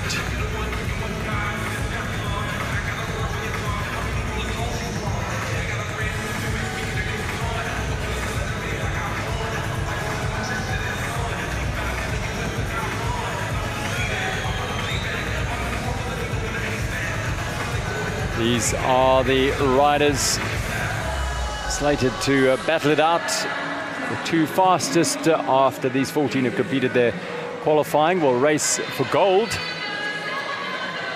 The next two fastest will race for the bronze medal. Dorian Foulon is the favorite, gold in Tokyo, world champion. Sherman was the silver medalist at the World Championships. And Dmitriev there of Ukraine was the gold medalist in Rio. So plenty of quality here. This afternoon's session before we move on to the medal ride after a little bit of a break. 7 heats now to decide the qualification of the men's. Dorian Foulon's world record set at the Paralympic Games in Tokyo, and when he won that gold medal. First heat in the men's C5 4K individual pursuit. And C5 being at the low end of the impairment spectrum. And Zimbek Abdullayev from Uzbekistan is on track, and on the other side of the track is Ahmed Albewari.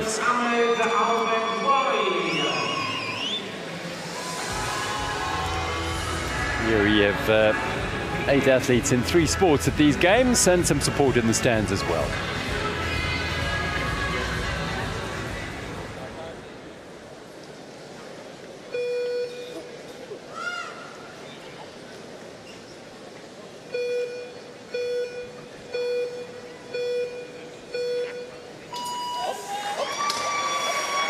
First heat in the men's C5 4-kilometer individual pursuit qualifying at Saint-Quentin-en-Yvelines National Velodrome. And the last of the events in qualifying here on day 3 of the Para Track program at these wonderful Paris 2024 Paralympic Games, and on track at the moment from Uzbekistan, Azimbek Abdullayev, 28-year-old, and riding on the track at the same time as him, not racing against him, although you want to post a time faster than him, is Ahmed Al-Bedwawi from the UAE, age of 26.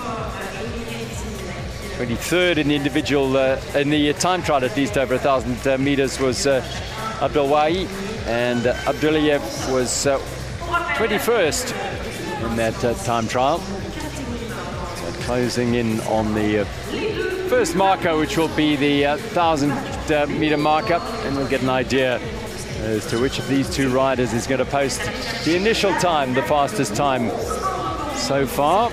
Oh, it's actually very, very close. It is Abdullayev just ahead. After the first kilometre, there's certainly nothing between them.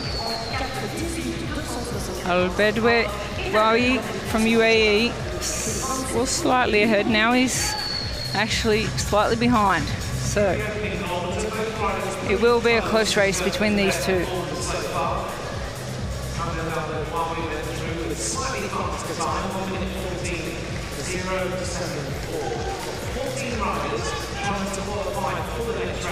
Well, there's nowhere to hide in the 4K individual pursuit. It's so hard. We have 14 riders lining up for the men's C5 4,000 metre individual pursuit, and only the top 4 times will race for a medal. The first and second fastest times for gold, and the third and fourth fastest times for bronze. So it's all about qualifying at this moment. Halfway mark, and Abdullayev now fairly comfortably ahead, just under 3 seconds to the good.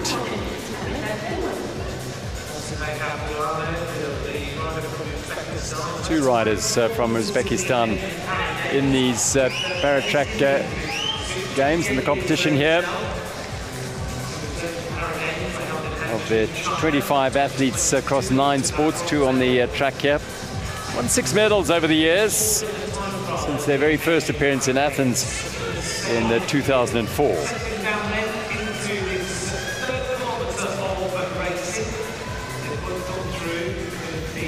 Oh, Al-Bedwawi of UAE went out way too fast, because he's now found himself being caught by Abdullayev of Uzbekistan.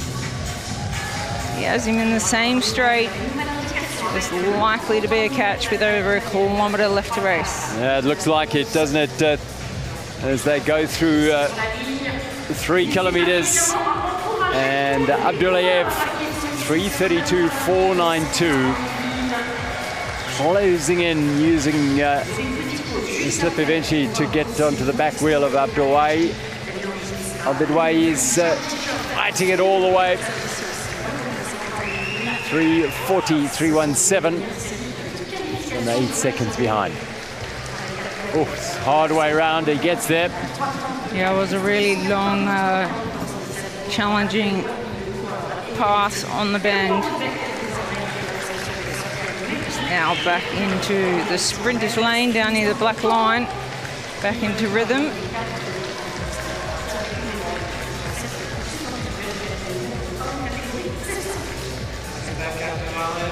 The bell now for Azimbek Abdullayev of Uzbekistan.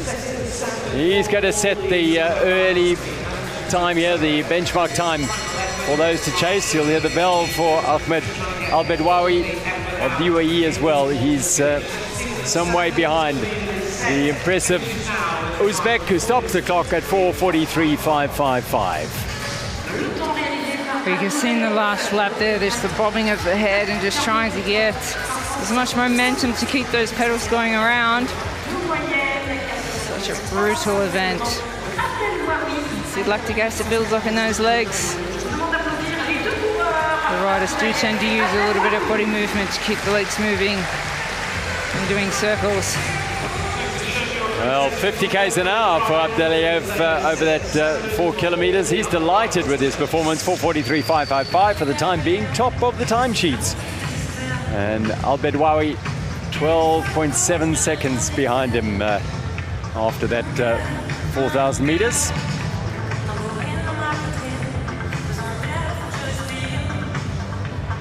Oh, smiles at the Paralympic Games. Uzbekistan getting the better of the rider from the UAE in the first ride of the men's C5 4,000 metre individual pursuit. We are bound to see some very fast times come a little bit later in the starting list. But the 2 times have been set by these 2 riders.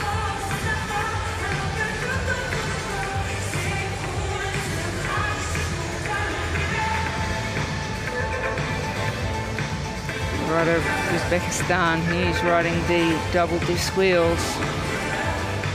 In comparison to Ahmed of UAE, he rides a spoked front wheel, catching a lot of wind drag.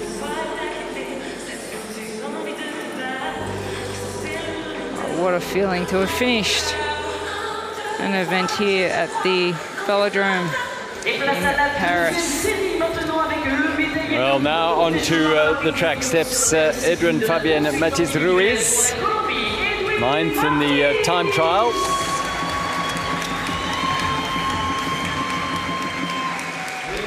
And fellow South American on the other side of the track in the back straight. Hernan Moya Contreras,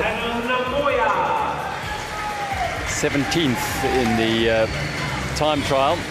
Perhaps more suited to the longer distance here, the Chilean.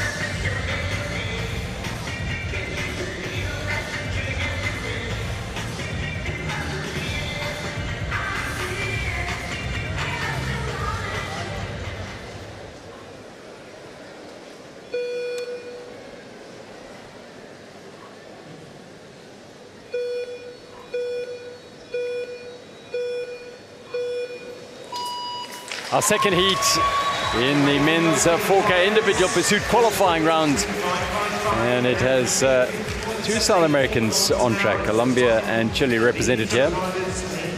Edwin Ruiz from Colombia, whose partner, Paulo Pola, also carried the flag at the opening ceremony. And she will be riding in the women's events here in the paracycling competition. And Hernando Moya Contreras from Chile, the policeman who finished 15th at the World Championship.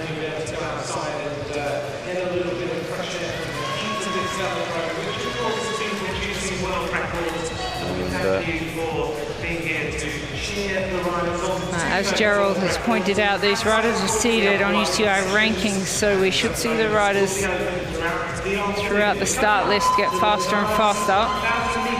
We're now seeing the fastest 2 riders.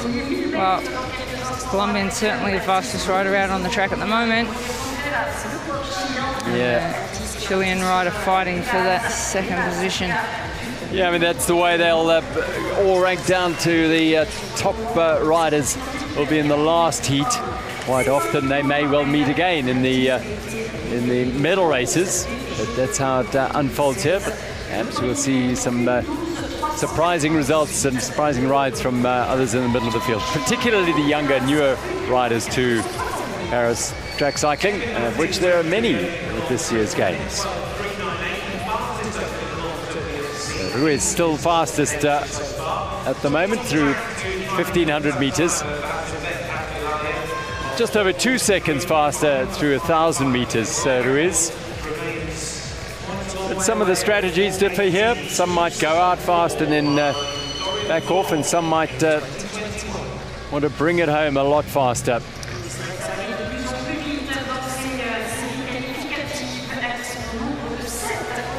Really nice ride from the Colombian at this point. 31 years of age from the Bogotá district in Colombia. He also has a partner, Paula Osa, who competed at the Paralympics in Tokyo. And carried the flag for them this year, and will be in action as well at these Games.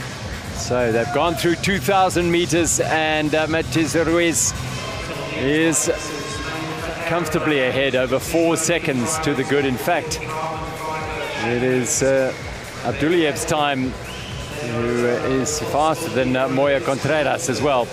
Yeah, it's a great time by so far from Matiz Ruiz. The Colombian is now finding the Chilean in sight in the same straight, which is a huge benefit coming into the finish. They still have over 1 kilometer left to travel, so there may be a catch, but it's definitely going to benefit the Colombian rider, Edwin Fabian. Matiz Ruiz. Yeah, he's on the same straight now, and slowly but surely gaining on Moya. He must just focus on his strategy here. He's getting some instruction every lap from the coach on the inside of the track. He wants to time this catch, so he comes out of the bend, passes on the straight, and gets that benefit back into the black line through the bend. Perfectly done. Good. If you want to see how a change should be done on a velodrome, that is exactly how a pass should be made. 2 laps to go for Ruiz now, and he is nicely in hand over the time of Abdullayev by over 3 seconds, or just under 3 seconds actually. So he'll push hard now on his final lap, will Edwin Ruiz, to try and bring this home and go top of the timesheets, which the way he's going, just over 50 kilometers an hour, closer to 51, he will be the fastest qualifier. The bell for Moya Contreras on the other side of the track, the Chilean, 3rd fastest right now, but it is Matiz Ruiz who will cross the line in 4:38.993 and go top of those timesheets. Whilst Moya Contreras will put the finishing touches to his ride and finish 3rd fastest in 4:57.69. So 4.5 seconds to the good was Edwin Matiz Ruiz ahead of Azimbek Abdullayev of Uzbekistan. A long way to go though, remember, 14 riders, and the top 4 will have the chance to race for medals. Top 2 for gold, next 2 for bronze. Yeah, a lot of these riders will have to imagine they're lining up to try and accomplish a personal best. If they don't believe that they can finish in the top 4 and be amongst the medals, then they line up with all the best equipment, all the best preparation they've done over the last couple of years, and try to achieve a personal best and a new benchmark to work from.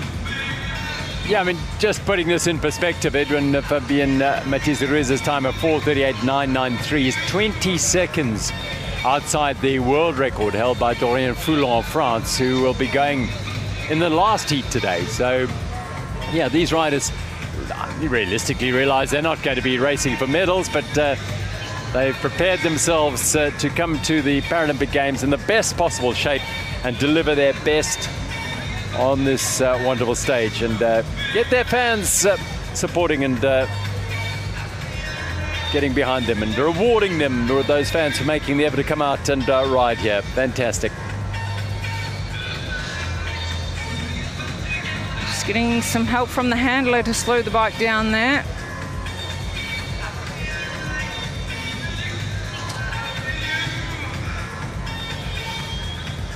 I think I'd prefer to stay on the bike and have the handler control me down the ramp than try and walk after such an effort. But the Colombian changes onto his road bike, which has brakes, so he rides down the ramp quite comfortably on that, as we see Van der Poel of the Netherlands, 33. So our next heat number 3 in the C5 4K individual pursuit, Martin Van der Poel.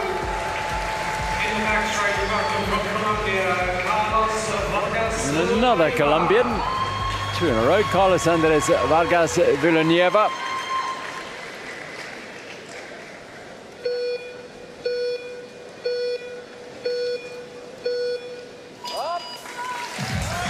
Off the start and out of the gates go Martin van der Poel of the Netherlands. The 33-year-old making his debut at the Games, and also making his debut is the man on the other side of the track, 27-year-old Carlos Andres Villanueva of Colombia. And they are looking to set times, well, as fast as they can go. 4:38.993 is the fastest time so far. Well, I can tell that Martin van der Poel has had the best possible advice he can coming into this competition, because regardless of how fast he can actually ride, he is using the absolute best equipment of the Netherlands, Team Netherlands. He's maximising his sock height rule from the UCI that we've spoken about before, and he's using the most advanced technology in the 3D printed handlebars. So definitely been in the wind tunnel and prepared everything specifically for this Paralympics. And look how dead still he is on the bike. And it takes quite a talent to be able to look straight down rather than forward. They do a lot of training to do that also on the road, but they have radios on the road where he's on the track. They just need to be confident and comfortable that they've done enough laps at the track that they know exactly where they are. And that is an extremely aerodynamic position. So we see there the 3D printed handlebars, putting him in the most aerodynamic position, a completely flat back. Well, Van der Poel went through 1,000 meters at 1:10.634. 2 seconds faster than one rider who's completed the route so far, Matiz Ruiz, but Villanueva, 1:12.808. Just a sock height is an issue, believe it or not, in cycling. And you have brought in regulations to police that. It's a huge topic because it is a very weird rule that the UCI have introduced, trying to restrict the sock height to halfway between the ankle bone and the knee bone.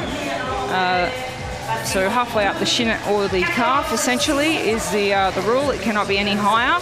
And as you can see, Van der Poel has the sock height to the maximum advantage that he possibly can. And it would have been checked before he went out on the track, because the commissaires do check the bikes, the equipment, the clothing, everything very, very closely before the riders come out on the track and after they come off the track. So that sock height was introduced to just maintain the appearance of cyclists, so they're not looking like the speed skaters or the downhill skiers in their long suits. They want to keep the shorts and the socks. And for the other reason is that it was being taken advantage of in regards to compression socks being worn, or compression leggings. So they need to be socks, not compression socks, and they need to be halfway between the ankle bone and the knee bone, and no higher than that. Well, Martin van der Poel is riding an absolutely superb 4K here. 3:18.705 is well ahead of any other rider at this stage. Some 8 seconds ahead of the man on track with him now, Villanueva, who's next best, and he makes the pass. Now, this just looks so experienced, Van der Poel. And he comes from a marathon speed skating background. Before his accident and impairment, that was his sport, and he was also coaching for the Team Netherlands on the marathon speed skating team. This is impressive, isn't it? He's really putting together a fine ride here. He's got a lap to go. His coach gives him a last word, and he drives now for this final lap. Villanueva's not doing a bad job himself and could well put himself into second fastest time here, but it'll be some distance behind Martin van der Poel, who has been quite comfortably the best on the track so far. 4:22.506. He is absolutely thrilled with that time. Well, he's the sort of rider we were referring to when looking down the start list at his first Paralympic Games. So there's no previous record to go on at Paralympic level. And he has put a marker down here at 4:22.506, 10 seconds faster than Villanueva, who is the next fastest qualifier at this stage. There'll be riders coming later on who'll be looking up at that time and thinking, we're going to have to do something, yeah. Yeah, it is, like you said, there's new riders coming into the sport that aren't seeded yet and can come up early in the starting list and post a fast time, which really does put pressure on those more experienced riders thinking, where has this rider come from? Yeah, but he's 4 seconds outside the world record time of Dorian Foulon.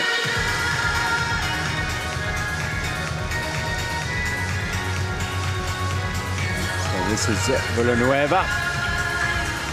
Well, as you said, second fastest time. He was caught and passed by the Dutch rider Van der Poel. However, he still posted the second fastest time so far. So Carlos Andreas Vargas Villanueva of Colombia sits in the second fastest position at this point.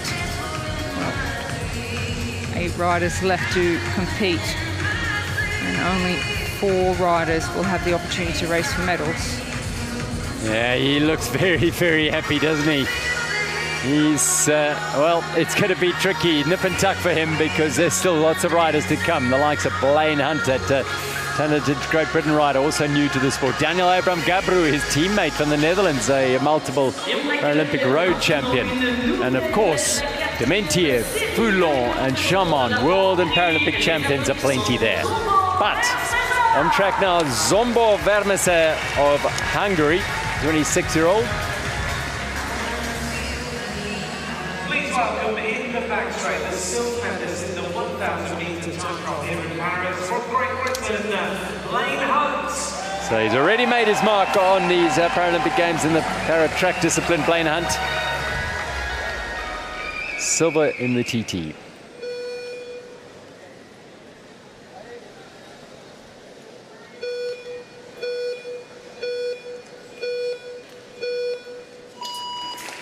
Away they go for heat number 4 in the 4K C5 individual pursuit qualifying. Blaine Hunt of Great Britain, already a silver medalist in the time trial of the 1,000 meters. The 35-year-old is 9th at the World Championship. He has 3 time trial World Championship medals to his name, World Championship titles, gold medals that is. So definitely the 1,000 meters is his preferred discipline. But let's see how he goes here. He had trauma to his knee during surgery. It led to his impairment, and he started in, well, 2021. So he's so new to the sport, but he's already made a huge, huge impact. Worked in television, did Blaine Hunt, as a TV engineer, been working on big productions such as Paralympics and Olympic Games over the years, but now totally committed to paracycling and is a coach in the sport.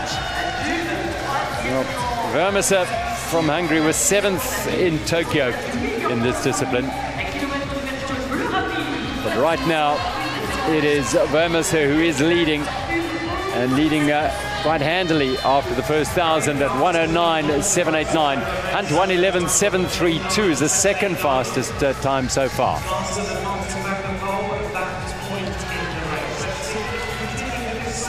Only Martin Van der Poel went faster, and Martin Van der Poel and Vermese went faster than Hunt over the first 1,000. But again, it's all about strategy and how they're going to approach the back end of this race, the last 2,000, the last 1,000, where it really does count. Yeah, Vermese of Hungary is absolutely flying at the moment. He's the fastest rider out on the track.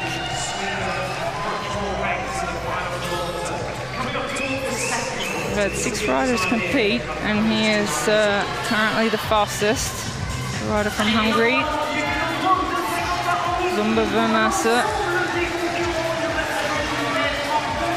Halfway through this 4,000 meter individual pursuit, well, C5 category. This is an interesting contrast in the 2 styles and the 2 preferences here. Hunt, of course, a silver medalist in the 1,000 meter time trial. Vermese was 10th in that discipline, but now he's coming to the fore. This is clearly where he feels his strength is, and it's evident it is on the track. Marginally the fastest rider on track after 2,000 meters. Hunt is getting there though. Yeah, Hunt is coming back, and Vermaster is actually fatiguing. He's dropped down to second fastest on the track so far. Slightly moving around on the saddle, you can see. We call this labouring now. He's really finding it tough, as Blaine Hunt is now faster than the rider from Hungary, Vermaster. So Blaine Hunt's coming home strong. There he is, still going a little faster is Blaine Hunt, and the time at the top of the leaderboards is that of Martin van der Poel of the Netherlands, 4:22.506. But Hunt, well, only van der Poel went faster through 3,000 meters there. Vermaster is starting to suffer, that's for sure. Well, Hunt, he's really hunting this #1 position down. He's really trying to get into that top 4 for medal contention, but he has a bit of work to do. Running out of track, a couple of laps, 2.5 laps to complete.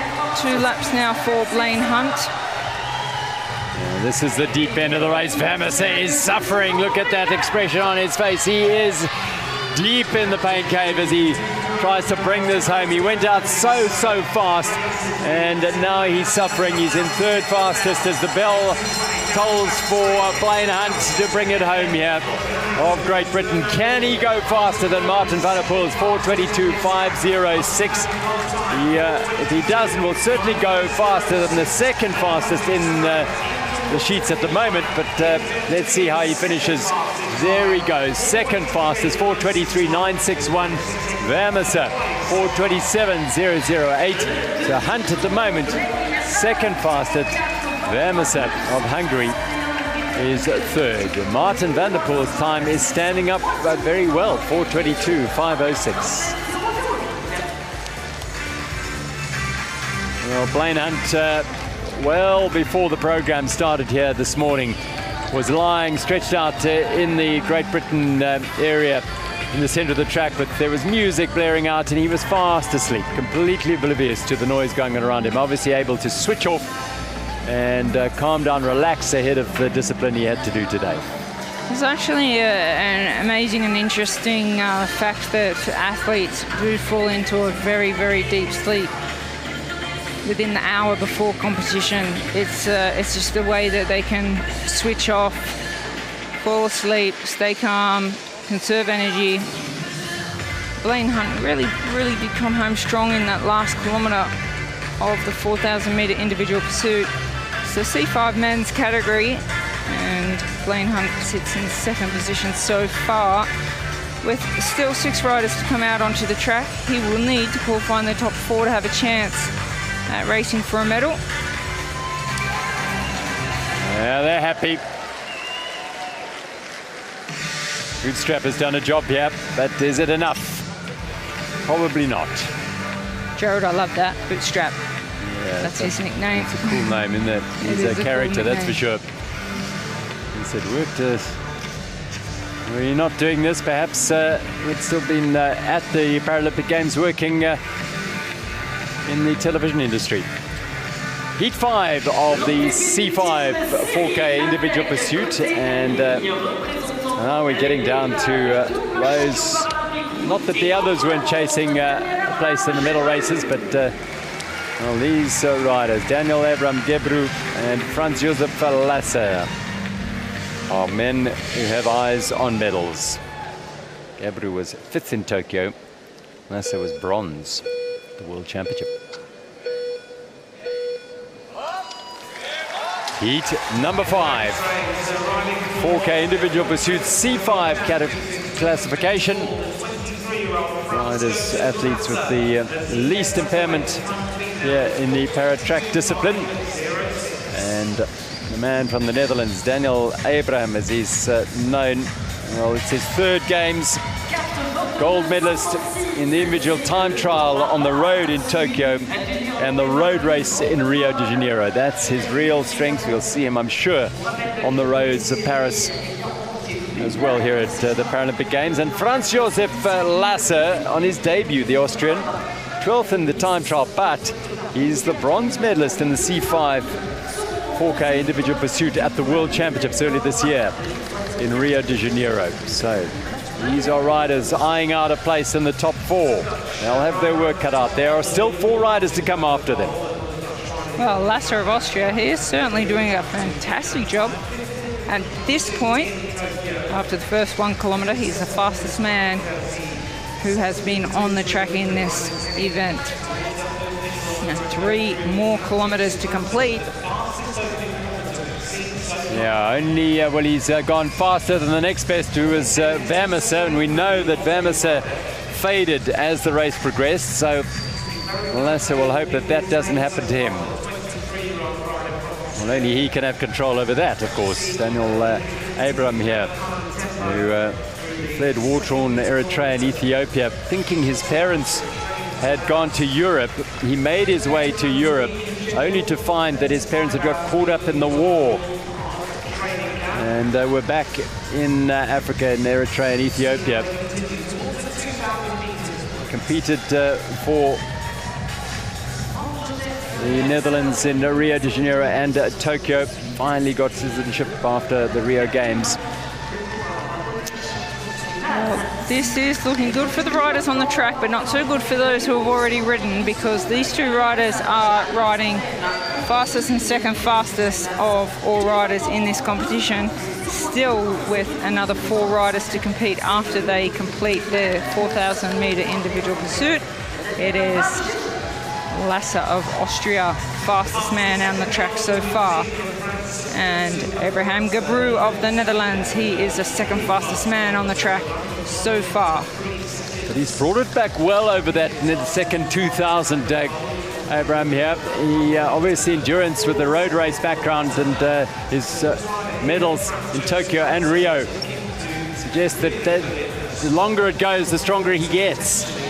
Well, he will. He is closing in on Lasser of Austria. They still have over a kilometre left to race.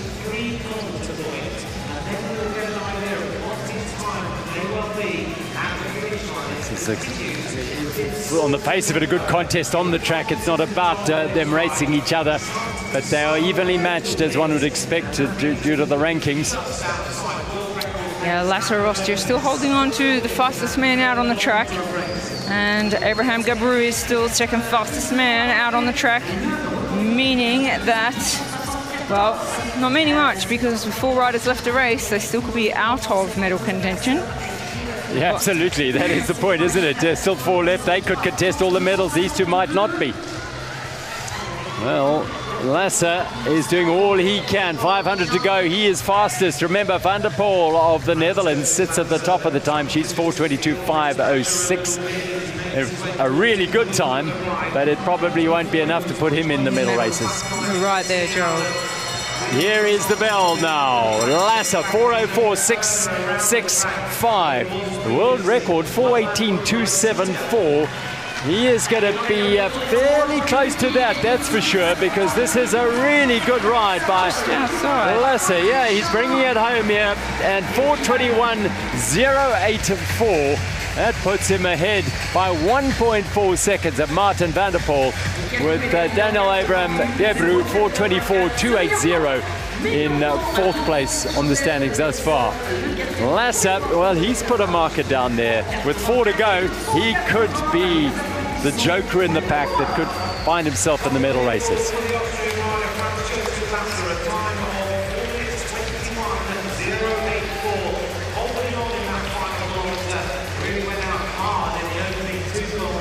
Oh, a very impressive ride by Lasser of Austria. 23 years of age.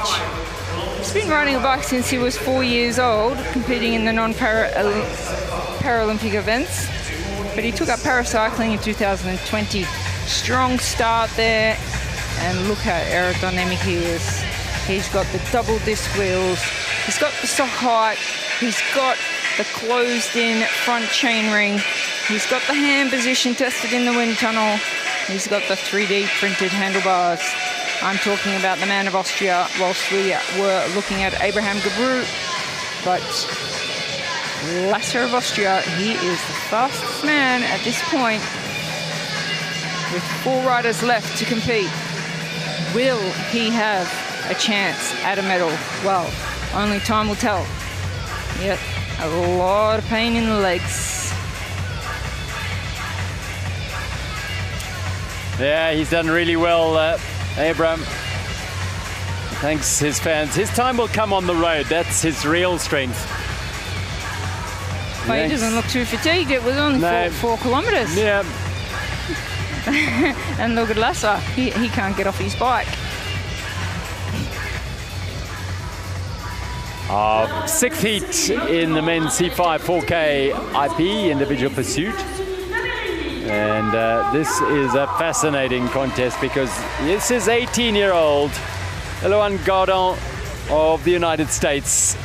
And on the other side of the track is a man who won the gold medal in Rio 8 years ago when Gardon was just 10. Yehor Dementiev of the Ukraine. Bronze in Tokyo, gold in Rio. And the 37-year-old is looking to race for medals again here in Paris.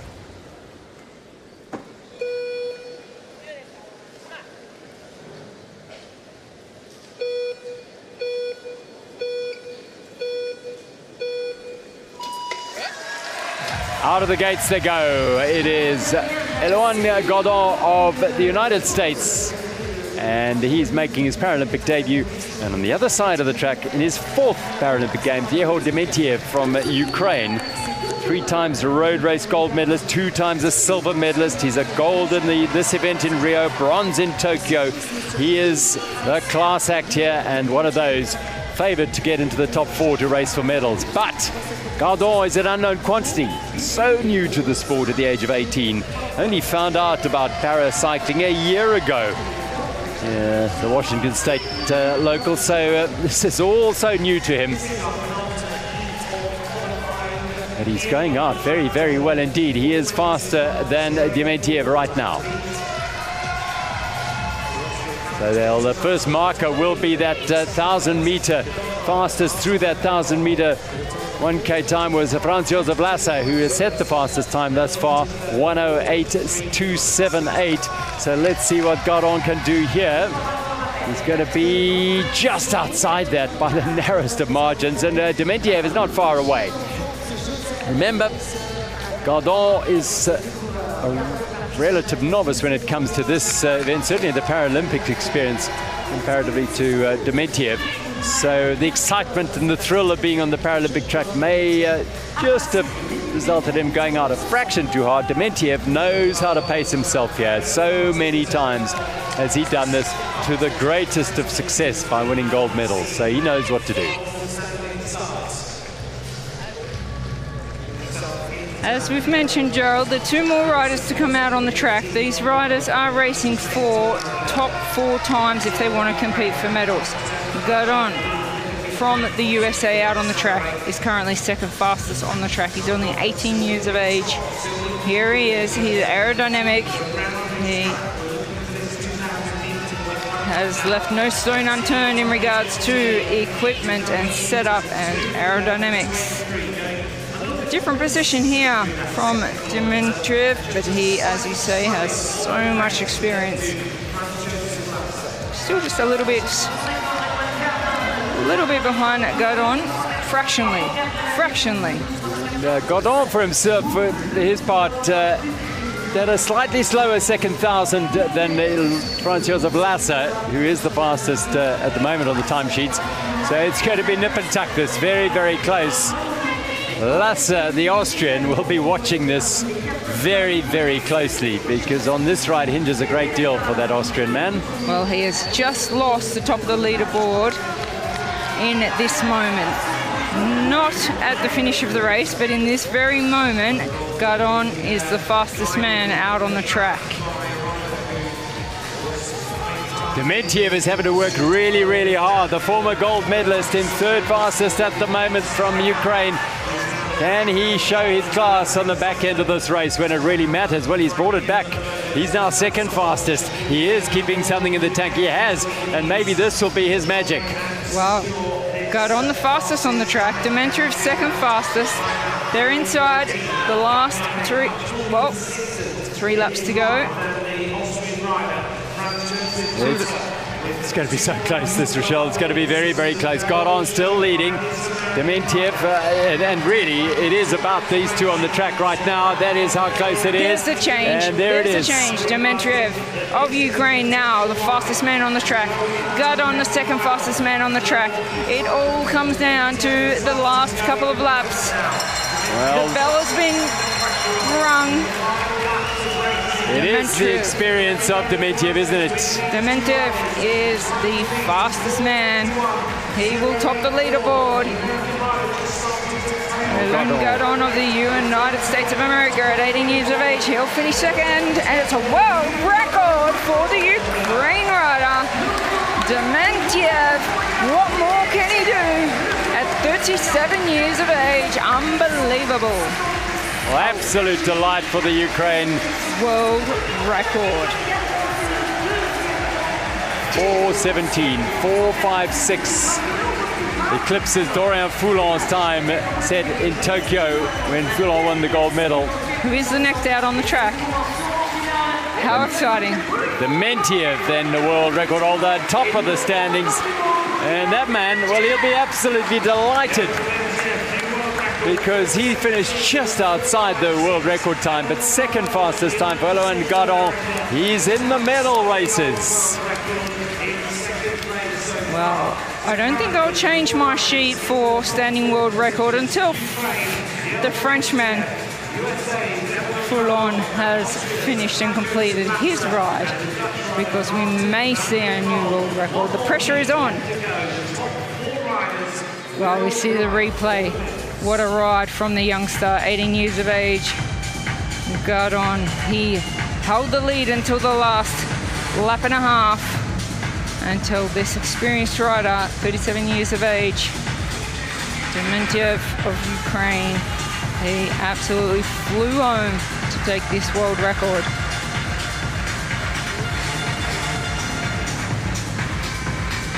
Well, that's an example of years of experience coming to the fore here on the biggest stage of them all, when it's needed most. He was down for 2/3 of that race, but over the final kilometre, Yehor Dementiev brought it home in sensational fashion. He's not a former Paralympic champion for nothing. He knows how to do it. Well, this man, well, you feel he's got something there. Roland Garros of the United States. Our final heat in the C5 4K individual pursuit. This is a mouth-watering contest. Laura Cesar Moura Chaman of Brazil, and the flags are waving for Dorian Foulon.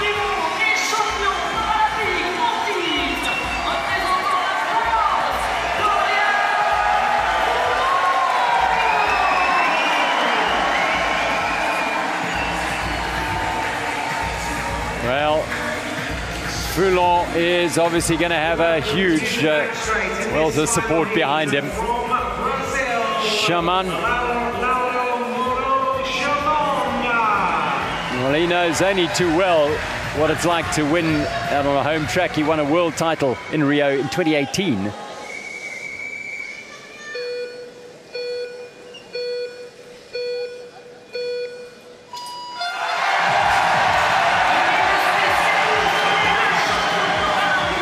Well, matching the power off the gates was that roar from the crowd as Dorian Foulon of France is on track as the last heat gets underway in the C4 4K individual pursuit. On the other side of the track, Laura Chaman of Brazil. Second in the World Championships to Dorian Foulon, who has just seen his world record beaten here on this track. He'll want to take that back.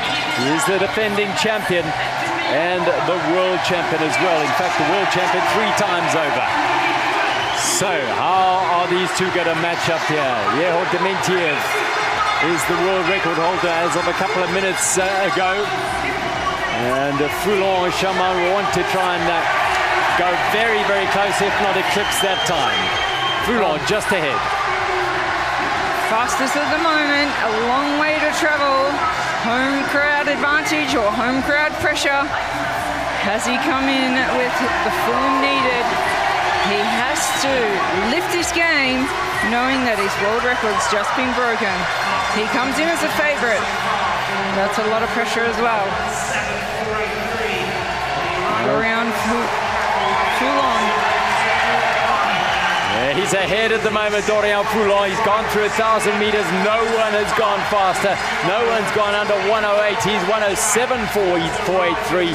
The Frenchman is flying at the moment. It's not when it counts, though, but he's still in charge here. Chaman having to do some managing of the pace at the moment. He's third fastest now. Well, it's all about qualifying in the top 4. Top 2 to race for the gold and silver. Third and fourth to race for the bronze. Dorian Foulon of France. He has the home crowd advantage, and they are absolutely roaring. As he goes around each corner, the flags wave, the volume increases. Then he gets to the other side of the track and they roar him on. 2,000 meters, 2:09.307. That world record right now is going to be obliterated if he continues on this pace, and you feel he has it. World champion this year. He's a defending champion. He's a man on a mission in front of his home crowd. Absolutely. Past the halfway mark and well up on his world record. He is the fastest man out on the track. Can he hold on? That's the big question. Well, Chaman, I mean, we're focusing on Foulon because that world record could be in a threat here, but Chaman is also holding firm. He could go underneath the old world record as well, which would put him in the race for the gold medal as these two raced out at the World Championships in Rio de Janeiro. Chaman of Brazil is actually 5th fastest on the track at the moment, so he will need to lift a little bit if he wants to be in the medal contention. Foulon, a kilometre to go. And the crowd is lifting him. The crowd is roaring him on.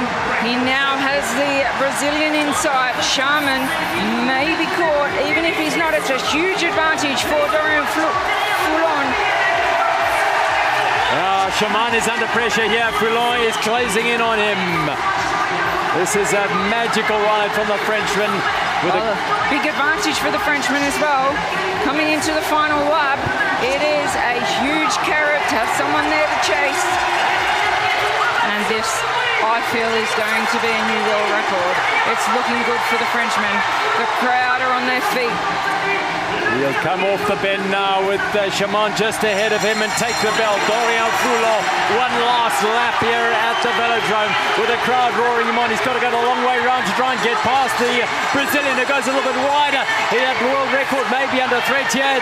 His whole world record was taken by Dementiev, and Dorian Foulon of France is powering away to regain that world record, which he does in sensational fashion. 4:13.934.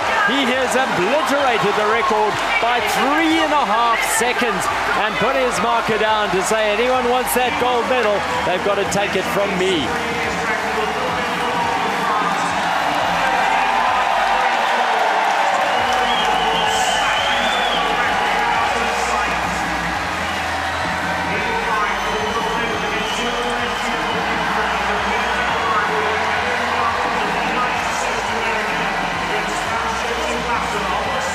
Rides up wide and to greet family and friends and supporters in the stands. What a performance by Dorian Foulon.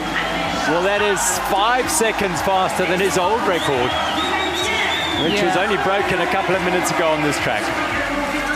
Absolutely phenomenal, and he knows that he didn't have the absolute fastest ride he possibly could, because Chaman, he did a tactic of flicking in the bend, which really put Dorian a little bit off course. Had to go a little bit wider, a little bit more travel on the track, distance to travel.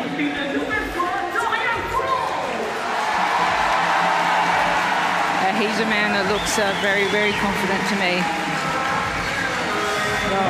Whoa. What an incredible way to come into a home Paralympic Games as a crowd favourite. The work's been done, the hard work's been put in, but to pull it all together on the day, well, this man, here we see Chaman moved up to the red, which would have just made it a little bit more difficult, a little further to travel for Dorian, but he had the world record in hand. What a performance.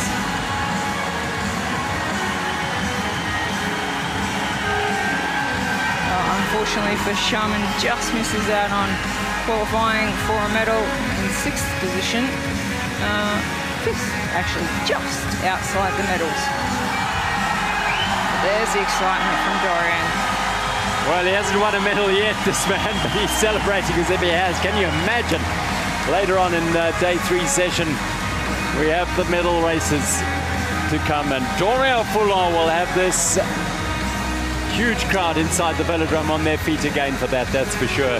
He will race Yeho Dementiev, who was the bronze medalist in Tokyo. He's back to race for another medal. This time it'll be for gold here in Paris. Dorian Foulon is his opponent. In the bronze medal race, well, young American Eloin Gardon and Austrian Franz Josef Lasser, 2 debutants at the Paralympic Games, will have an opportunity to collect their first medals in their first games. What an opportunity that will present them. Confirmation of Dorian Foulon's world record ride, eclipsing the record of Yeho Dementiev, who'd set that 4:17.456 just minutes earlier.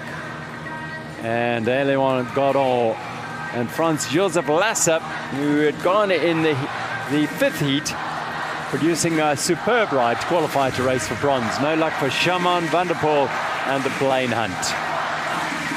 All the way down to our final riders in this qualifying round of the men's C5 4-kilometer individual pursuit. We have got a session of finals to come that are going to deliver amazing, amazing feats on this track, because if this morning is anything to go by, then we are going to have more drama and excitement on this velodrome at Saint-Quentin-en-Yvelines. And it's going to be a tense afternoon for those French fans. They've seen a world record from this man. Now all they want is for him to deliver a gold medal. He'll have to ride out of his socks, because the man he's racing against in the gold medal race broke his previous world record in getting there. So, great way to end the first half of day 3's drama here.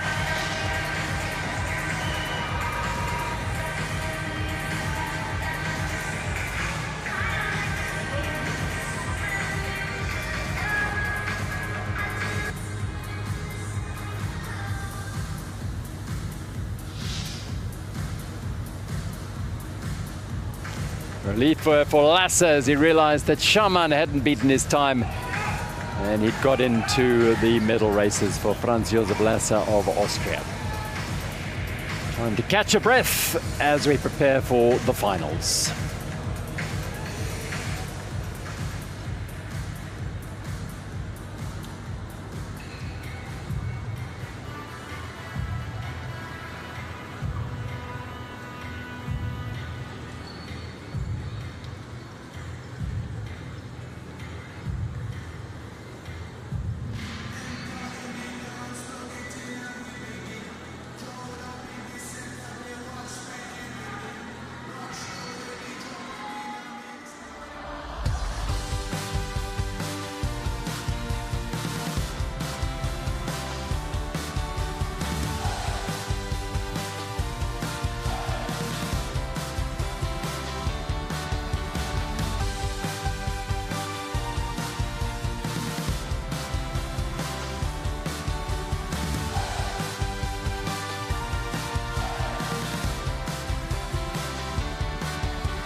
races in carousel, road, and track.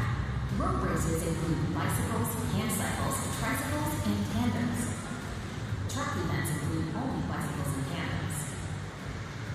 We race against athletes whose impairments have a similar impact on their ability to cycle. There are 5 sport classes for standard bicycling competitions, with the numbers indicating the impact of the impairment on the ability to ride. Hand cycling also has 5 classes, where lower numbers indicate limitation in both upper and lower limbs, and higher numbers mean limitation in lower limbs only. The 2 classes in tricycle races are for athletes with balance and coordination impairments. Cyclists with a vision impairment race tandem with a sighted pilot in front. Nothing stops us from beating the clock or other riders. Road cycling events include individual time trials or races and mixed gender team relays. On the track, we sprint as fast as we can around the velodrome in individual or mixed team events, or in pursuit where riders start at opposite sides of the track and race to overtake each other or cross the finish line first. Endurance, explosive speed, and tactics are key to being at the top of the podium. Experience the races at the Paris 2024 Paralympic Games.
Vous connaissez le meilleur moyen de bien digérer? Eh bien, c'est maintenant, c'est en chantant!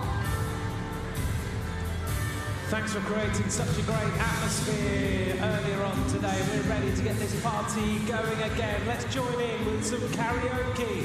We're going to spot you on camera throughout our song. Come on, let's sing along, let's join in.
It is finals time here at Saint-Quentin-en-Yvelines on day 5 of the para-cycling track program.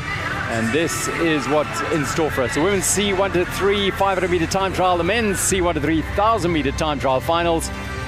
And then we've got the 4-kilometer individual pursuits for C4 and C5 finals. It is going to be a session of electrifying racing on this wonderful velodrome that has already delivered a multitude of world records and stunning performances over the first 2 days of action. This is day 3 of 4. We have 4 medals to decide. 9 have already been won, and 4 left on this day, and the final day of action will see the remaining 4 medals decided.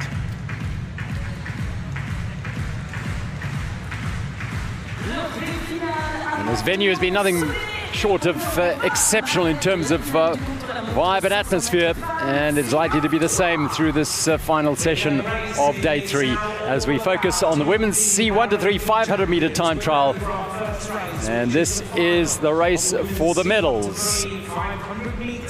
So these 6 athletes will be bidding to be on the podium come victory ceremony time.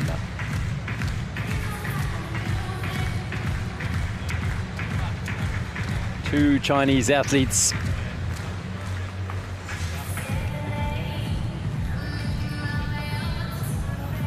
And one from Brazil, Canada, Australia and Germany, all in action. And their fans from around the world here loving the performances of their athletes and all the athletes. Quite exceptional.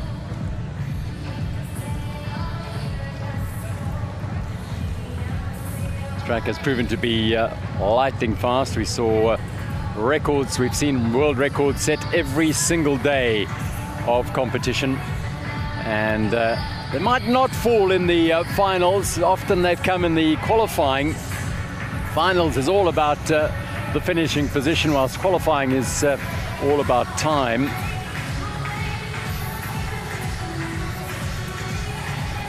Well, Tokyo hosted a wonderful Paralympic Games. Sadly, through no fault of anyone other than the COVID pandemic, we didn't have the vibe and atmosphere as a result of the pandemic's issues, but here we certainly have made up for it in a wonderful manner. Rio de Janeiro's 2016 Paralympic Games. Well, Brazil have arrived at these games with well, every game since then, ever increasingly bigger teams. And this year, 255 athletes in 20 sports representing Brazil. Looking for an increase on their medal haul of 13 in Paralympic sport.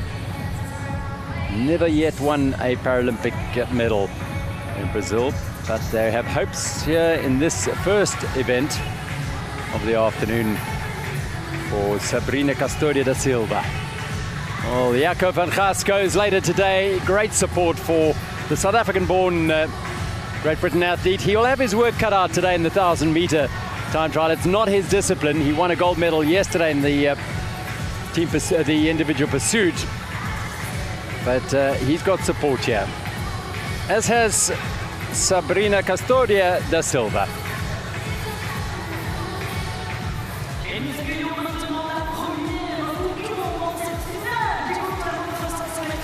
First athlete onto the track in our finals session here at Saint-Quentin-en-Yvelines. A C2 athlete now. These athletes competing in C1 to 3. C1 athletes have the severest impairments. And C3, the least impaired of this group of athletes. C2 are in the middle of those. So they have factored times that have taken into account in order to allow them to compete on level terms. And Sabrina Custodia da Silva is the first rider on the track.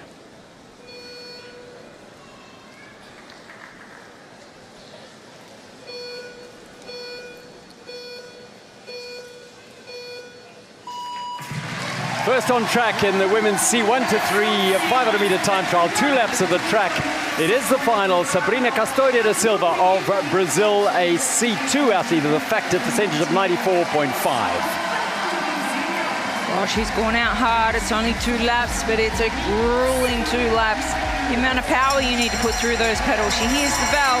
A huge chain wing there for the Brazilian. She qualified in 6th position. What can she do in the final here? Can she better her time of 39.345? Quarter of a lap to go. And Para champion from last year on her debut at the Paralympics. She's into the final and she clocks a time of 39.197. First on the track, always difficult. Set the time, but she's done her very best. You can do nothing more than that and go out there and empty the tank. And 32-year-old Sabrina Castoria da Silva, a dog trainer by trade, 2-time silver medalist in this very discipline at the World Championships, where she'll race only against C2 athletes. But her factor time, 39.197. A big improvement on her qualifying time, 0.2 of a second quicker, over 500 meters, 2 laps of the track. You see the replay there, that it all went quite smoothly into plan. She's using all of her upper body as well to get power through those pedals. Losing a little bit of aerodynamics, but if that's what she needs to do to apply the power through the pedals, that's the fastest. And she has to be happy with bettering her time of the qualifying, because it is very hard for athletes to back up in just a couple of hours for a second ride. So 39.197. Well, I think getting to the final in your first Paralympic Games, you can see the excitement and the enjoyment there. Absolutely delighted.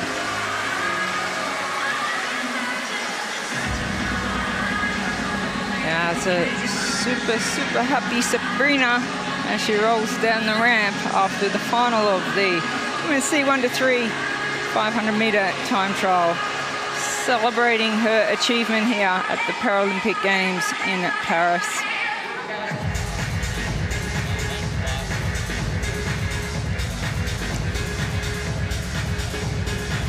Well, preparing for her effort now. This is a very big moment for China's Wang Xiaomei. Gold in the individual pursuit over 3 kilometers. This is a very different effort. It's short, sharp blasting, 2 laps at flat out speed. So 5th in the time trial in Tokyo. Well, she'll want to improve on that if she can and put herself in the picture for the medals.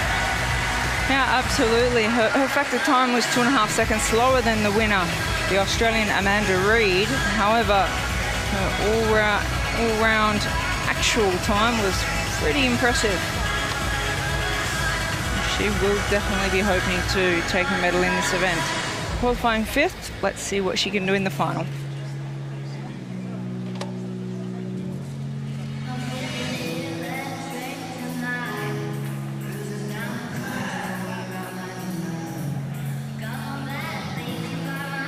Pre-race rituals. Just to get psyched and revved up, puts all the faith in her mechanics to tighten those straps and ensure they are fixed in.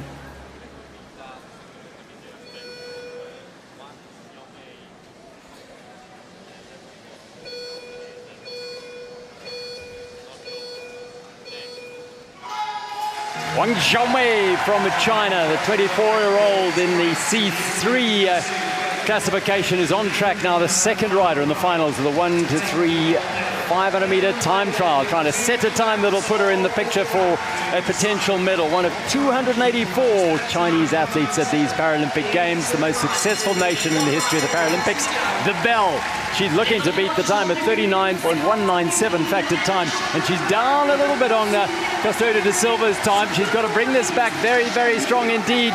Can Wang Xiaomei off the bend now? She's got to put everything on the line here for the drive to the line, and she will be.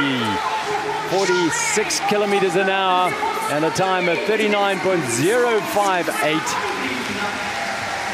for the individual pursuit gold medalist over 3,000 meters. This, well, a very different discipline. What an impressive comeback in the last quarter of a lap, because with half a lap she was still down on the impressive time of Custodia, and she was able to bring it back in that last quarter of a lap. So it's a 2-lap race, 500-meter time trial. Huge gear. And that's why we saw it took her a lap and a half to get it wound up, and then she came home to put herself at the top of the leaderboard at the moment. 4 riders left to compete in this final of the 500-meter time trial.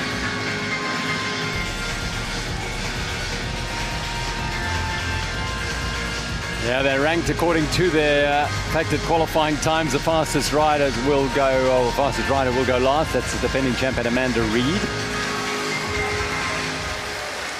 So by rights, it would be take an extraordinary effort by any of these first 3 riders to get in amongst the medals, but don't discount that happening. It can and has happened many, many times.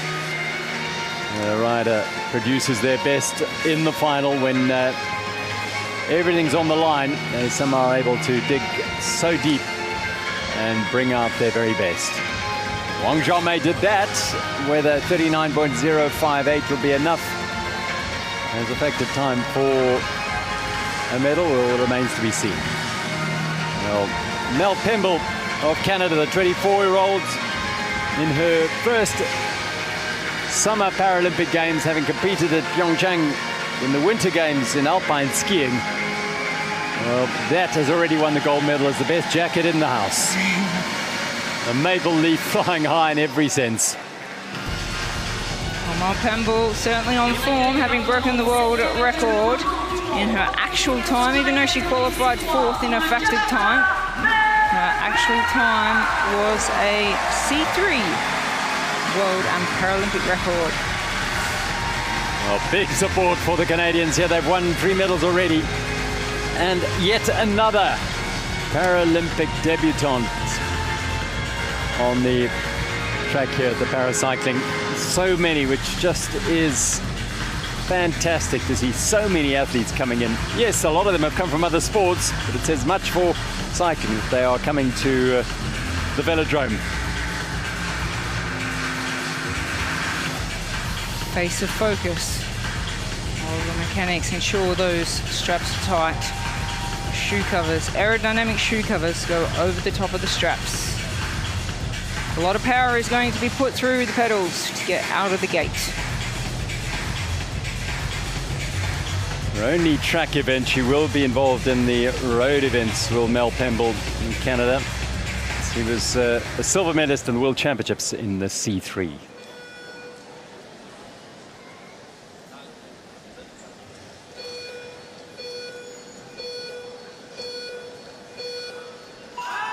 On track, rider number 3 in the final of 6 in the women's C1 to 3 500-meter time trial. It's Canada's 24-year-old Mel Pemble in her first Paralympic Summer Games, having competed at the Winter Games in 2018 as an alpine skier. Can she get into the medals here? Well, it's a strong start from the Canadian. Mel Pemble is on great form. We may see her move into the medal. She qualified 4th, but I have a feeling she's going to take a medal home from this Paralympic Games.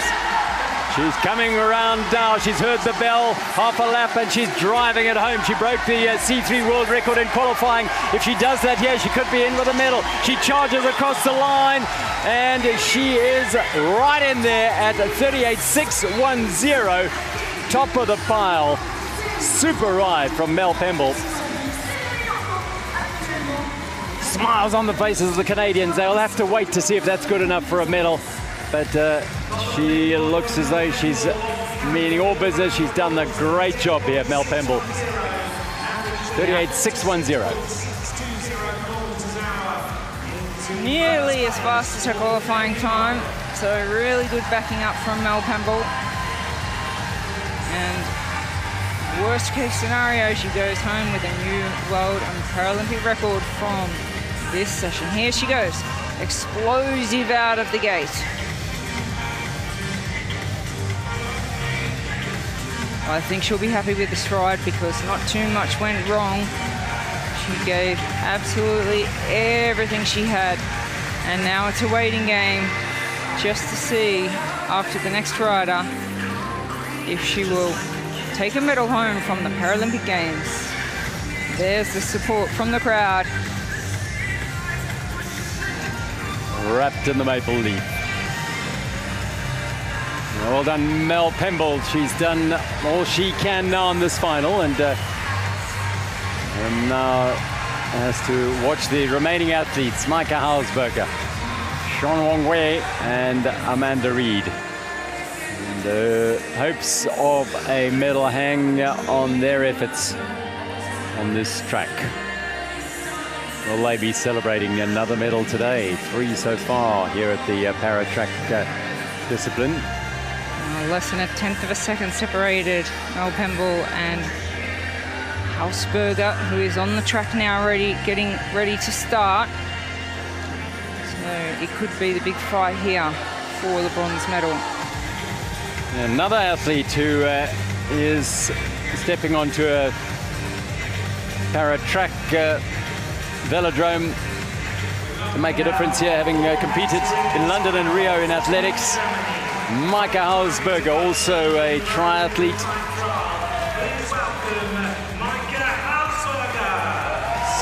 Seriously talented. 4th in the individual pursuit. She's got the full set here, just outside the medals there, and she's in the final here and within a shot of a medal in the 500 meter. 5-time road world champion as well in the Para Road World Championships. All the best. They all train at Cottbus in Germany. That's where she bases herself while she puts the faith in her mechanics now to strap her in. Strap her feet as tight as possible.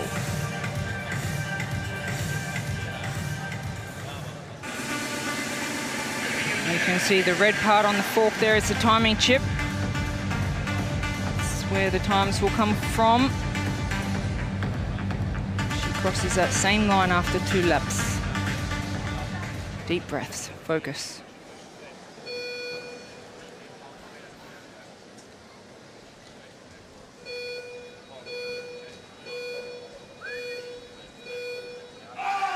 Germany's Micah Hausberger is the 4th rider in the finals of the women's C1 to 3 500-meter time trial. And she's looking to go faster than Mel Pemble, 38.610, which would put her in the medals. And how has the German started? She is a C2 athlete, so she will have a factor time at 94.50. She tends to come home strong, so she's down at the moment. She's going to have to. She's outside now. This is when the business end starts for Micah Hausberger, road world champion. Can she bring it home strong here? She's still outside the medals. Pemble is holding on. She's watching anxiously now. Hausberger brings it to the line, and she's in. She finished so strongly, Micah Hausberger, and deep disappointment for Mel Pemble as Hausberger beats her by the narrowest of margins, 0.252 to go 38.358, and Germany's Micah Hausberger is assured of a medal. Micah Hausberger has just improved on her qualifying time. She's guaranteed herself a medal. All smiles for the German rider, Micah Hausberger. What a performance. Well, she can't ask for more than that. She really did bring it back well, because for most of that race, to be honest, she was outside of the medals. You can see in the replay, she starts so strong, and then she has a bit of a lull in her transition when she gets into the seat. But then in the last half, and really she was still down with half a lap to go, so it's the last quarter of a lap. Last 150 meters, she takes the bronze from this disappointed Canadian rider. Yeah, Mel Pemble. Yeah, sad. She knew it hung in the balance, Micah. Well, she won't go home empty-handed, Mel Pemble there from Canada, because she has from today a world and Paralympic record.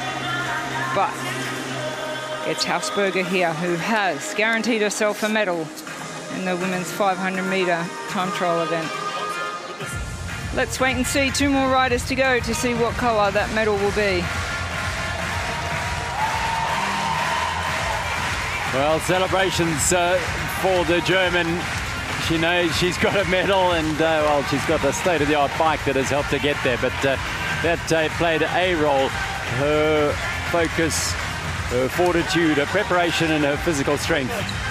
And what about the team around her? It's massive, the amount of people that have to put work. Every single sponsor of the helmet, the skin suit, the bike, the tyres, everything. There's so many people involved in making sure these riders can get the best out of themselves on the day of the Paralympics. Well, this young lady, Zhang Wei, was the bronze medalist in Tokyo. She's a world champion in the C1 category in Rio earlier this year. She's won that title 3 times. And she holds the world record, which she broke earlier in qualifying. So she's the only C1 athlete in these 6 here. So her factored percentage is 92.02, C2s are 94.50, C3s 100%. So those her actual time is taken into consideration, factored in to those percentages to deliver a time so that they can compete on equal footing with the other athletes in this classification. So what is in store for this 29-year-old from China?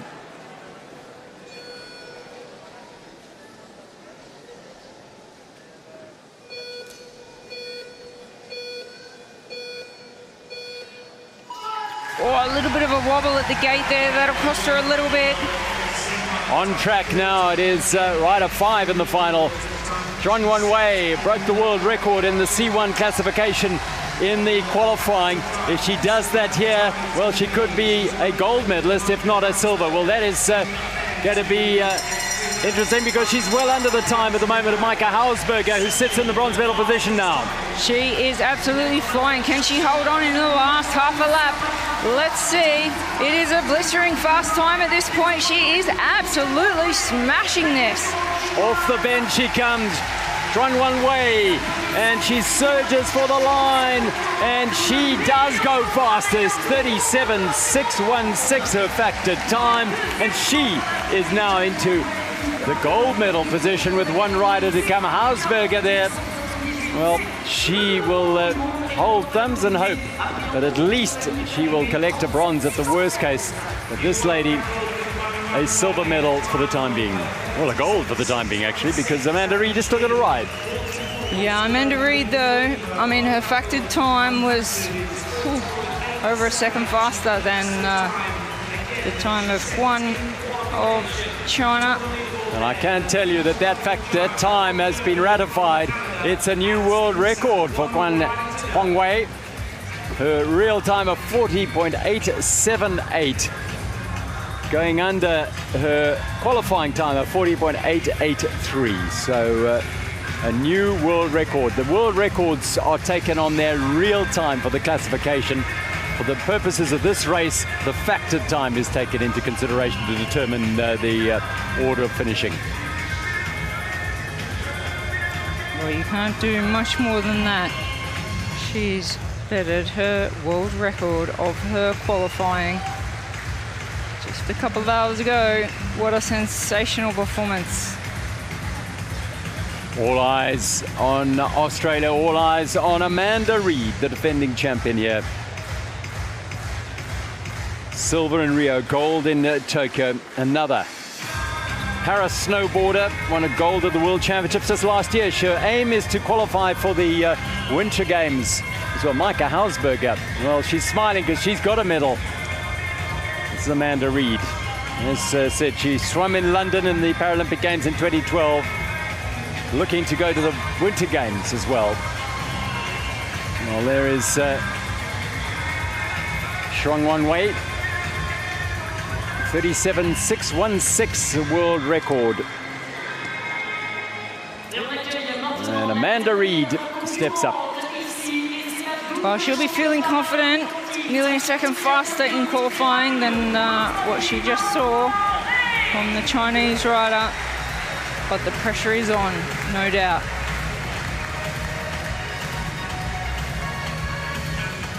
Wearing a wristband there could indicate she's had a recent fall, or that is just to reinforce her impairment. You can see the handlebar specifically designed for that impairment.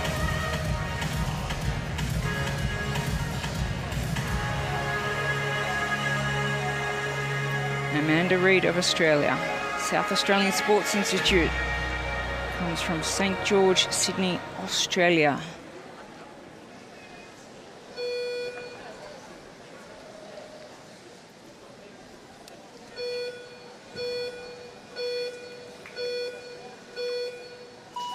Riding to defend the title she won in Tokyo at the Paralympic Games. This is Amanda Reid of Australia. C13 500-meter time trial final.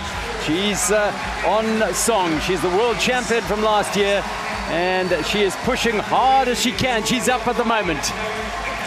She is absolutely flying. What a great solid start. Nice movement into the aero tuck position, and she'll increase her speed now. Well, Amanda Reid now needs to bring this home to defend her title successfully. She is in position right now to do just that. Amanda Reid of Australia. Is it going to be gold once again as she crosses the line? It is 0.940 ahead of the next best rider, Fang Zhongjie of China.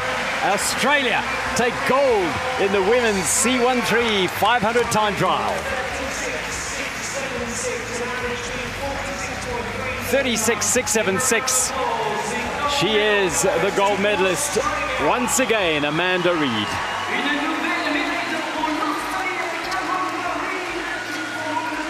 Calm down in the Australian camp, you saw there from St Kelly. Well, another job very well done by Amanda Reid and the whole Australian team. We see the replay, an explosive start from Amanda Reid. Oh, she has some of the best support from the Paralympic team in Australia, bases out of the South Australian Sports Institute. She followed her older sister into the sport. What a ride. What an incredible athlete. Household name in Australia. And she takes another gold medal at the Paralympics. And recognition there from Quan of China that she was beaten by a better rider on the day. Nothing she could do there.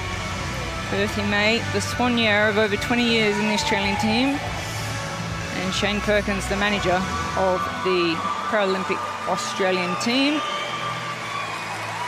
Amanda Reid making her way up the track to celebrate with family.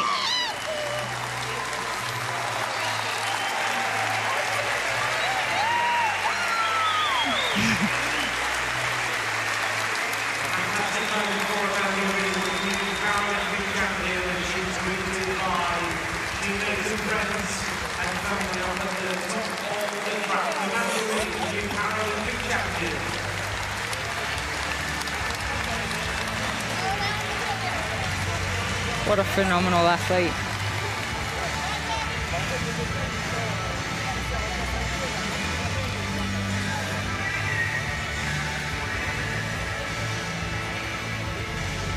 Confirming the results then of the women's C1-3 500-meter time trial. Gold to Amanda Reid of Australia. Zhuan Wangwei takes the silver, and Maike Hausberg of Germany up to take the bronze medal. Fang Zhongjie, look how delighted she is. Team Allen, they're focused on the next event. That's Alan Gordon. He'll be going in the final. The men's C1-3 1 kilometer time trial final.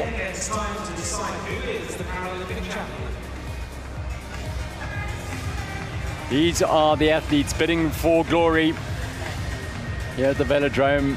Kawamoto, Gordon, Van Ras, Weishong, Luete, and Zhang Yu of China. 2 from China,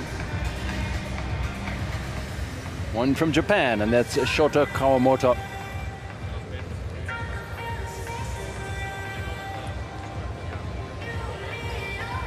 Well, he looks relaxed, but he knows this is a huge, huge moment. He'll be first on the track. There's Van Gaas.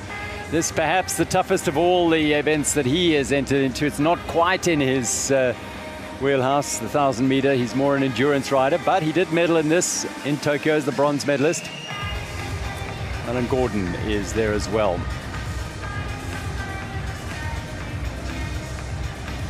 And Japan, well, Kawamoto could be a surprise package here. We'll wait and see. Well, there's Jakob van Gaas's wife on the right-hand side there, Catherine, his sister, Lizanne, and his sister-in-law, Crystal, alongside. And he appreciates the support. They've come a long way. Catherine not so far, but his sister and sister-in-law from Florida in the United States to be part of this incredible vibe.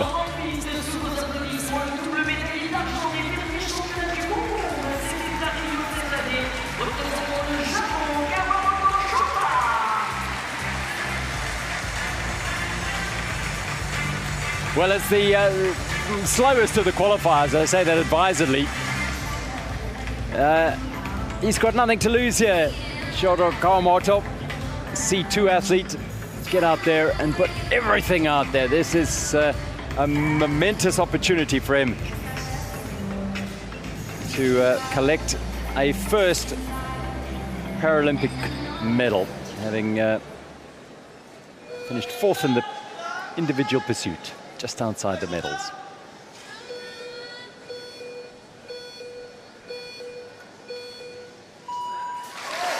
Away he goes, a little bit of a wobble from the start for Shoto Kawamoto of Japan. Well, now this is 1,000 meters. It is the final of the 1K time trial C1 to 3 classification. So classifications 1, 2, and 3, with the C1 athletes seem to have the biggest impairment of the three, and therefore factor time of 92.1%. This is a C2 athlete called Kawamoto, his factor 94.50. Well, he's taken off quite well. He qualifies 6th. As we said, the last qualifier into the final, but it's a new event, a new moment. 2 laps to go of this 4-lap event. 1 kilometer time trial, 1,000 meters. Kawamoto's coach is nervously looking at the watch. He takes the bell now, Kawamoto. He's a passionate man about golf. He was a former para-baseball player, but here he's bidding for glory on the Paralympic track in Paris. And can he bring it home in a time that'll threaten those who want medals? He crosses the line and finishes in 1:07.659. Just on 50 kilometers an hour for that 1 kilometer. Phenomenal effort.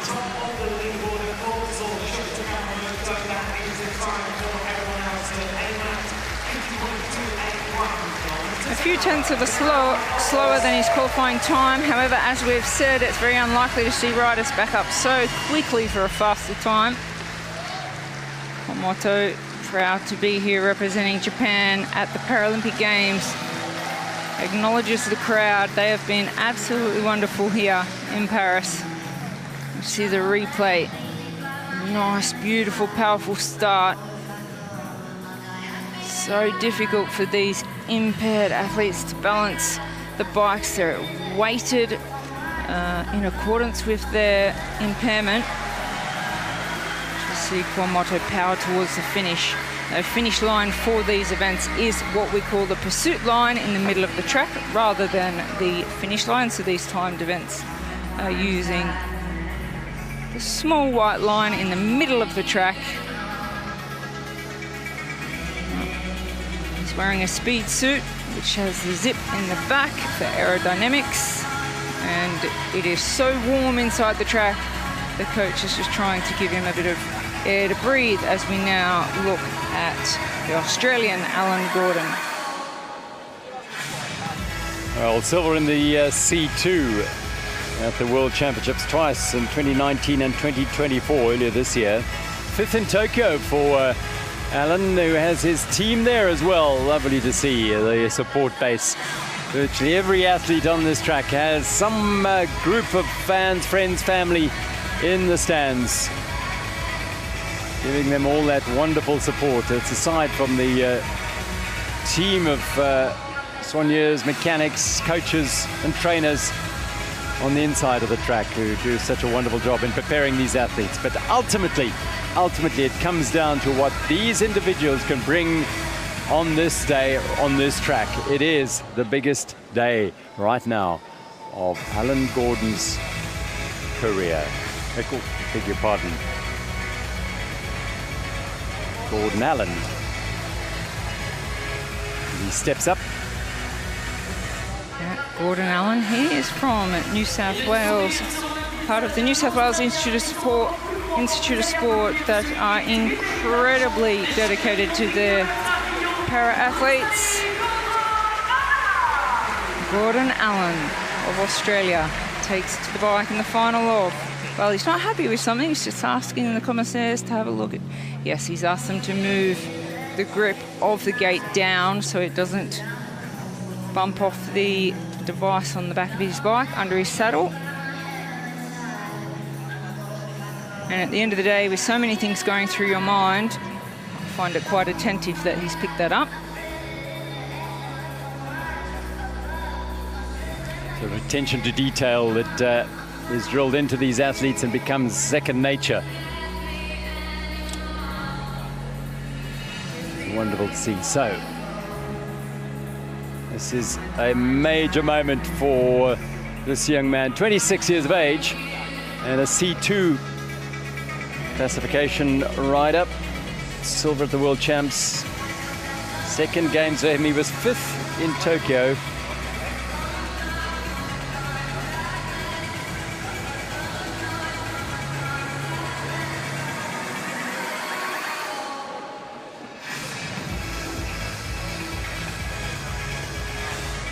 All set.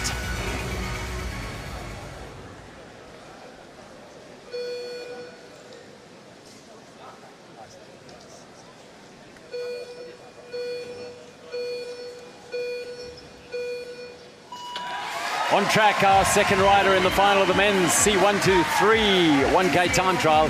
It's Gordon Allen of Australia in his second Paralympic Games with a great support network out there. Let's see what he can do. He's looking first off to beat the time of Chateau, and he's well up. Well, it was an explosive start. You could see as he got into the saddle, a little bit of speed dropped off, but he's now getting those pedals really turning. He'll come round and take the bell. Oh, he's flying. He's really flying out there. He qualified 5th. Will he make his way in the medals? He was halfway through, 2.2 ahead. He is well up here. Can he hold on? Can he hold on to that speed? Because it's phenomenal, that start. And he's increasing his lead over Kwamoto. Now the bell for Alan, and he's dropped a little, but he's still on course to post the fastest time of the two so far. And that's all he can do. Empty the tank now, looks up, opens that mouth, takes it every breath he can as he drives it towards the line. Gordon Allen of Australia is going to pace the time that is going to put him at the top of the sheets at 1:05.964, 1.6 seconds ahead of Chateau. 51.5 kilometers an hour. What a ride by Gordon Allen.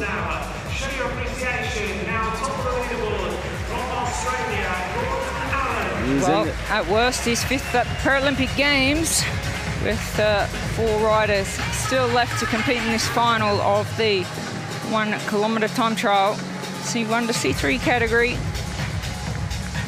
Well, Gordon Allen is a C2 athlete, so one of the more impaired athletes. C1 being the most impaired and C5 being the least impaired. Wow, wasn't that an explosive start? And he did hold on well. He lost a couple of tenths of seconds in the last lap, but he did hold on really well.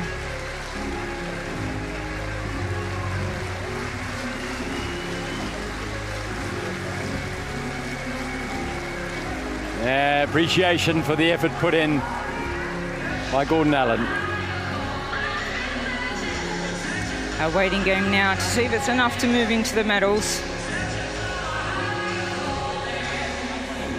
And he certainly used every ounce of effort and energy he had in his body. Over 500 meters, we rarely see these riders breathing, holding their breath, giving everything they possibly can, and then afterwards, it's just a world of pain. Well, you can ask for very little else other than them just putting everything into it. After all, this is the biggest stage for these athletes. Getting onto his bike. He's a three-time Paralympic champion, world record holder. Big cheer for Jaco van Gas. Born and raised in South Africa, his journey to the Paralympic track has been nothing short of phenomenal.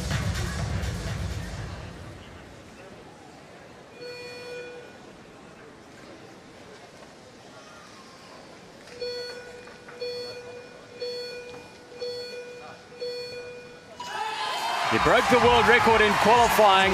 He's the bronze medalist from Tokyo. Jaco van Gas from Great Britain is on track now as the third rider in the six-rider field of the final of the 1 to 3,000 meter time trial.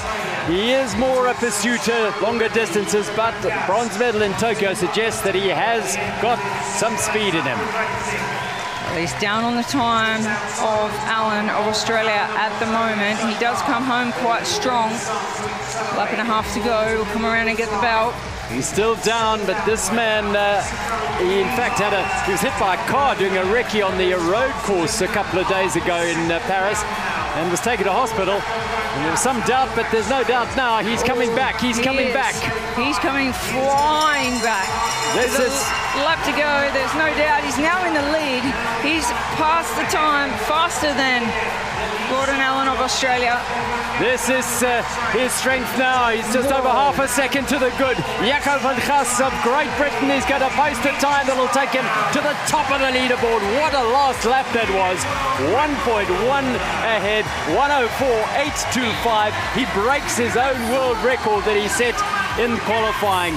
That is a phenomenal ride by Jaco van Gas, showing that he really has come to the Paralympic Games here in Paris in peak condition. Oh, that was super, super impressive.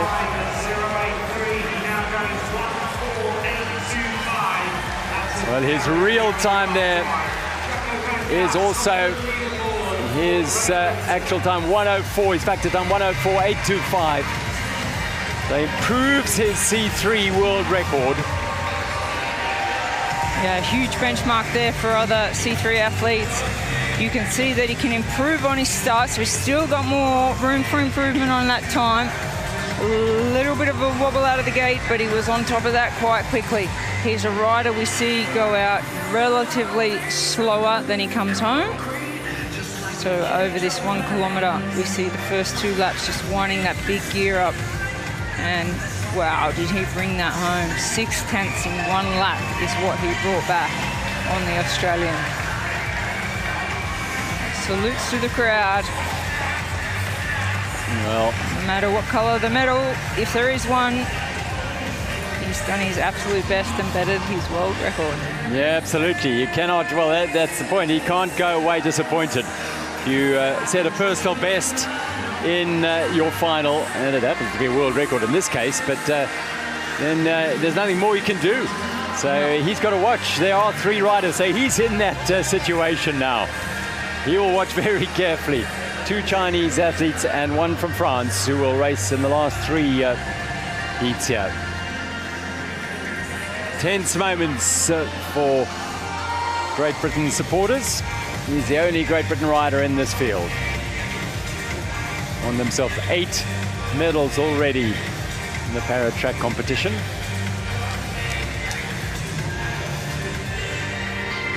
Right, let's see how we fare now with our next athlete making his way up, Liang Weishu.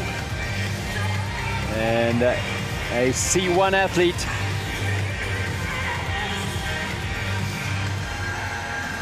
So Liang Weizhou is a man who has the ability here. 2023 road race C1 champion.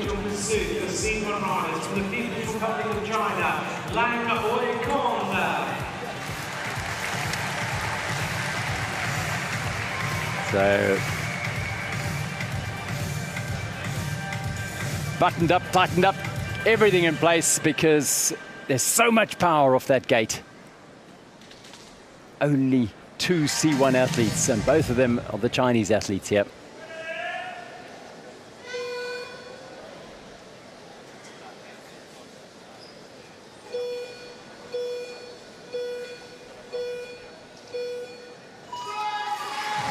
Fourth rider on track, men's C1 to 3, 1K time trial final. Medals now starting to glint in front of these athletes' eyes. Liang Weizhou is on track. He's a C1 athlete, so a factor time of 92.01% will be on his time when he completes this 1 kilometer, and he's well up. He is absolutely flying. Nearly 2 seconds faster than the time set by Jakob van Gaas, the C3 athlete. That is on that factor time, 2.4 seconds here. He is absolutely flying. He qualified third. I expect him to be in the medals, but this could be something even more impressive. All the coaches of the national teams closely looking at that board with 1 lap to go. Can he hold on to this advantage? He is nearly 2 seconds faster than Van Gaas. Silver in the individual pursuit as well, so he's looking for another medal here. Can he bring it home? On his way to the finish line, Liang Weizhou, he is in, and he is in that medal position. 0.722 and a world record. No, not for him, beg your pardon. I was looking at Jakob van Gaas. There is for Jakob van Gaas. His world record is in the C3, but van Gaas looking on as he sees his hopes of a medal slip a little, not gone. But Liang Weizhou has put himself in position to collect a medal. Liang of China there, he has absolutely obliterated his time from qualifying, so he cannot ask more from himself. He'll just have to wait and see what color his medal is going to be with 2 riders left. He is now guaranteed a medal in the men's 1 kilometer time trial. What a performance. He's an Omnium and Scratch Race world champion in the C1 classification, and he has already a silver medal in the individual pursuit, so this is an impressive performance, bearing in mind that that's a 3 kilometer effort. This is 1,000 meters. Well, Jakob van Gaas senses he might not be on the podium this time around. It's intense. Well, he broke a world record to put himself in contention. I'll tell you what, our next rider out on the track is going to get a big roar from the crowd, being French. However, this man here, Liang of China, has just posted a time faster than Lute in the qualifying. That'll give him confidence. Maybe his medal could be better than bronze. Well, we'll have to wait and see. What a performance.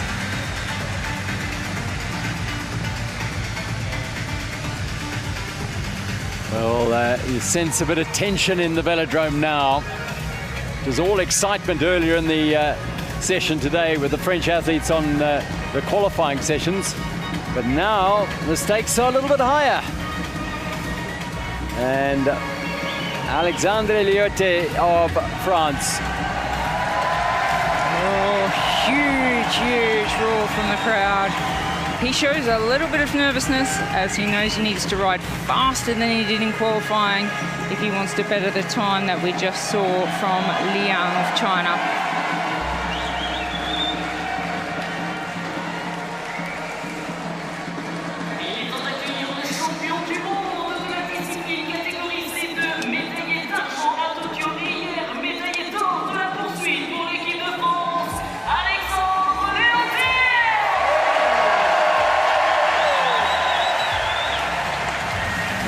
There's massive support for the man from Brittany, Alexandre Louette.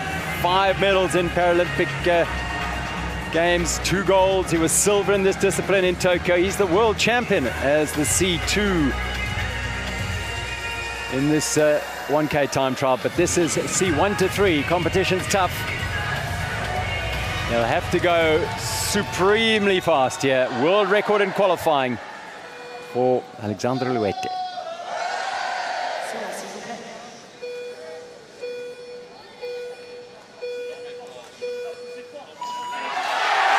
Of the gate goes Alexandre Louette of France. It'll be deafening for the 4 laps around this velodrome as the French hope is bidding for glory here, looking to upgrade from the silver medal in Tokyo to gold on his home track. He's down at the moment on Liang Weishu's time, but he has the endurance to bring it home and bring it home strong. He got the gold in the individual pursuit.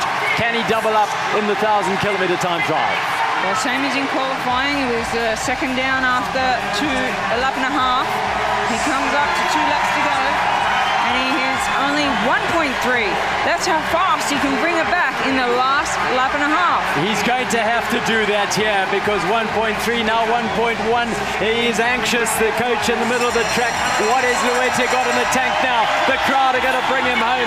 He's got a gold medal ahead of him here. He's brought it down, but it's a huge task for him to bring it all the way down. He's still bringing it down. Half a second. Can he bring that back over this last 100 meters? He's driving for the line. What's it going to be for France? It's not going to be gold.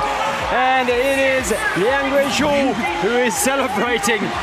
Well, Louette gave it absolutely everything. He did put in a phenomenal final lap, but it puts into perspective the effort of Liang Weishu of China in putting that time on the board. 104, 103, 0.104 outside that winning time, and Louette's time is a world record as well. Yeah, he just rode faster than he did in qualifying, Louette, but finds himself in second position with 1 rider to go. So the time's there for his category in C2, the world record.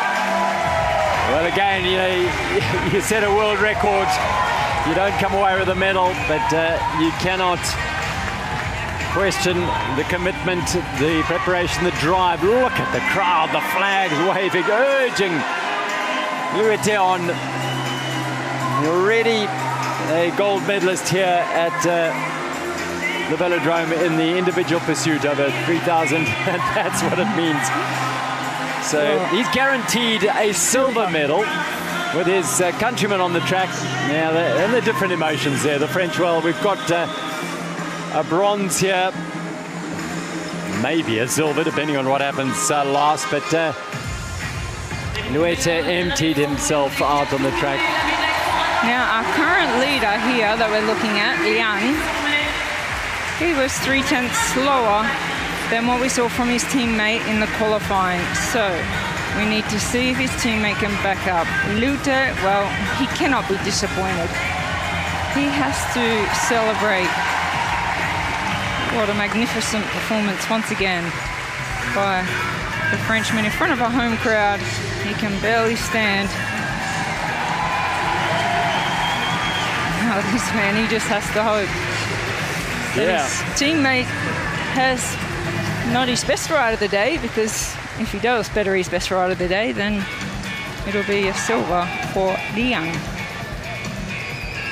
So it's Li who is left to come out onto the track.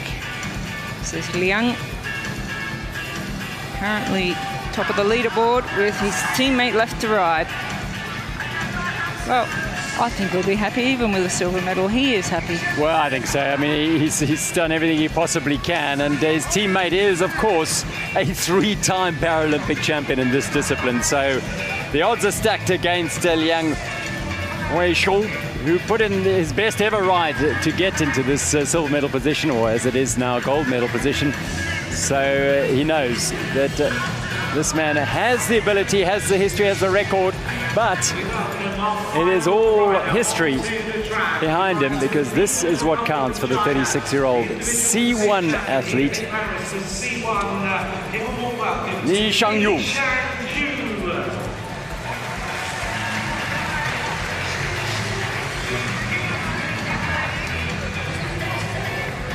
Four gold medals in Paralympic history. Gold in the individual pursuit, bronze medal as well.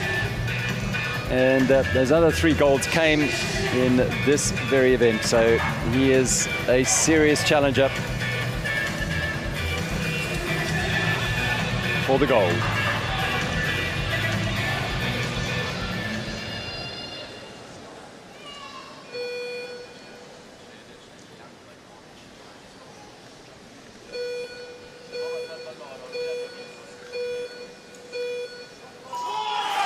The gold medal is on the line here for Li Shangyu of China.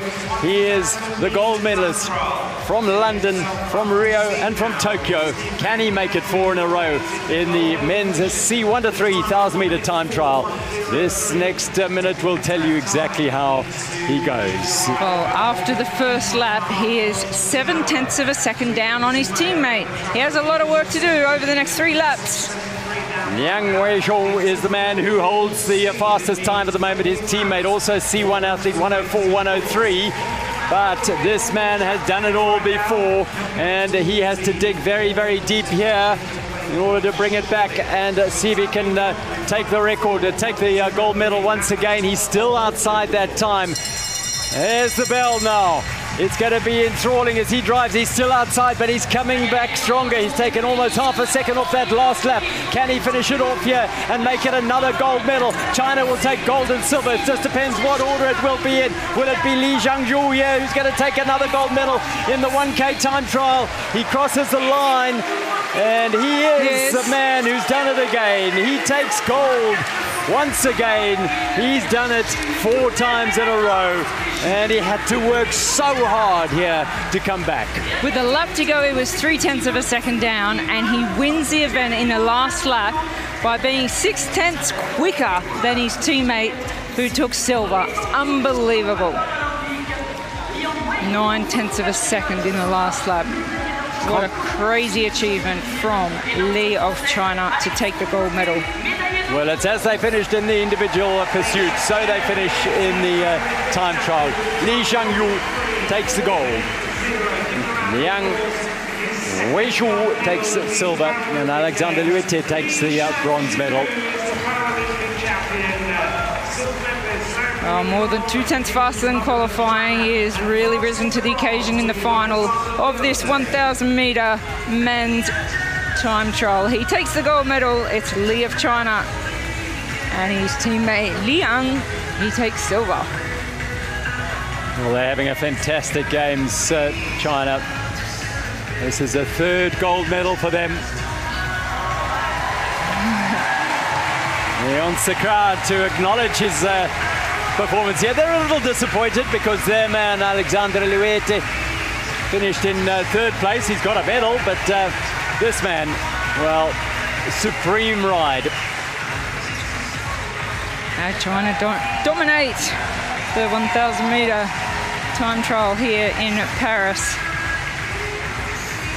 As we see Li of China take the flag, and he'll soon be joined by his teammate, but he is such an entertainer. Well, fantastic riding and a great games he's having. He is just sensational. A 6th Paralympic gold medal. He's writing his name into Paralympic paracycling folklore here. Oh, look at the excitement from both of them. It's unbelievable. And Li, who takes the gold medal. He became the first male cyclist representing the People's Republic of China to win gold at the Paralympic Games when he was victorious in the C1 to 3 1,000 meter time trial at the 2012 London Paralympic Games. Well, Luete, the bronze medalist, just congratulating Li there, and the silver medalist Liang. There they are. Well, that's wonderful, isn't it? Camaraderie is unbelievable. It's something to say. It's something so special, and the crowd they're excited for Lute. They know what he's capable of, and he's an absolute champion. Takes up bronze in the men's 1,000-meter time trial.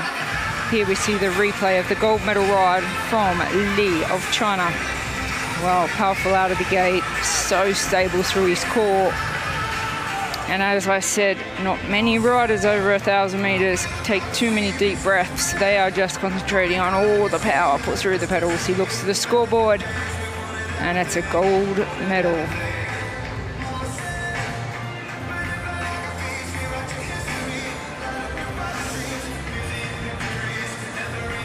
Well, what a day for the athletes here at the para track for China. They really have put in a huge shift and delivered the results.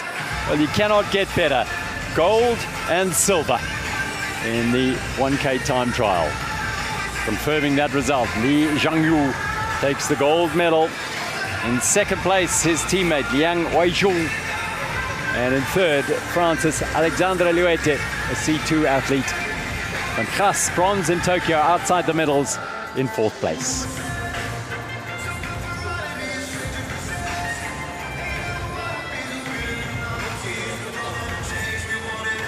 Well, action for now. We'll pause briefly, and then we will have the victory ceremonies for the first two finals on day 3 of competition here in the Velodrome.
Ladies and gentlemen, the victory ceremony for the women's C1 to 3 500-meter time trial. Time to celebrate the achievements of our first medalists on day 3.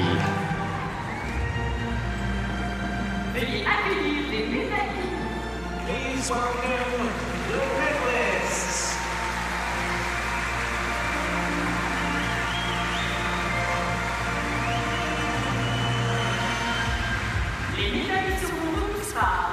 The medals will be presented by Dr. Bjorn Edman, membre de l'ordre paralympique.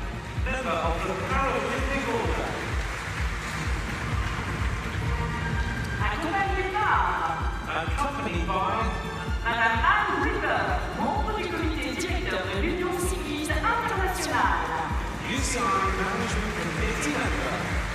Paracycling does fall under the UCI's management. Médaillé de bronze, représentant l'Allemagne. Bronze medalist representing Germany, Michael Hausberger. Well, what a moment for this 29-year-old German athlete.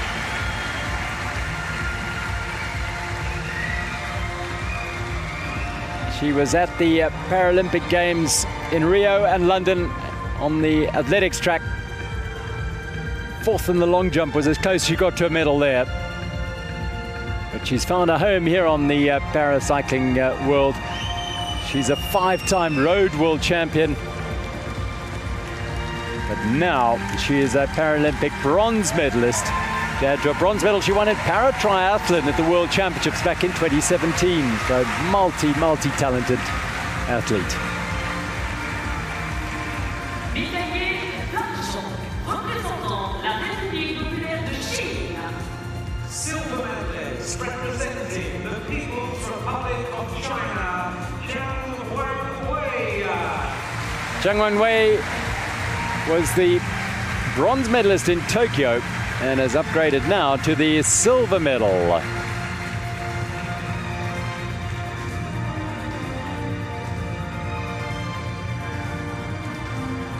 Four-time world champion in the scratch race and the omnium.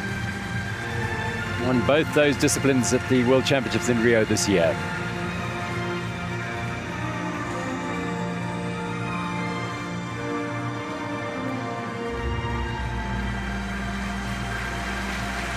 Medalists gets a custom frieze to join their medal, which all those medals have a piece of the Eiffel Tower in it.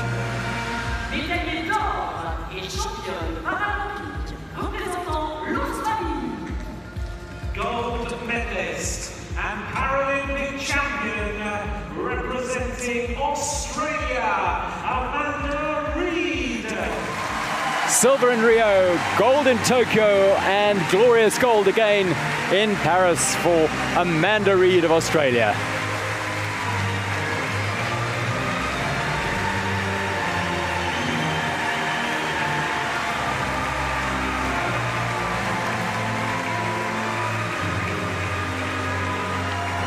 Wonderful moments.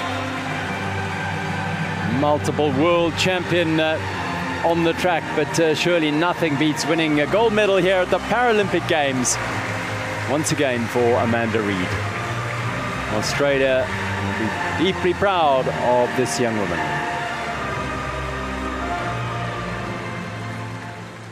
Mesdames et messieurs, si vous le pouvez, veuillez vous lever pour l'hymne de l'Australie. Ladies and gentlemen, please stand, if you are able, for the anthem of Australia.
Well, a salute to the Paralympic medalists in the velodrome here as we celebrate the achievements of Amanda Reid, the gold medalist, Zhang Wenwei of China, and Maike Hausberger of Germany in the women's C1-3 500-meter time trial.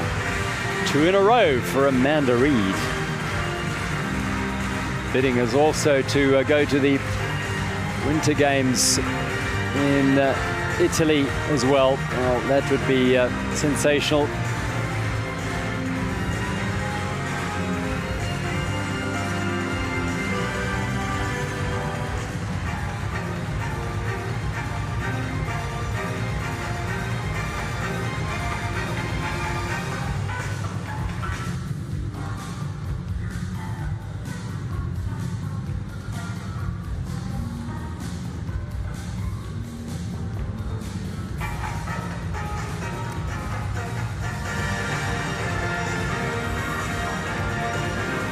Smiles of delight and celebration for our medalists.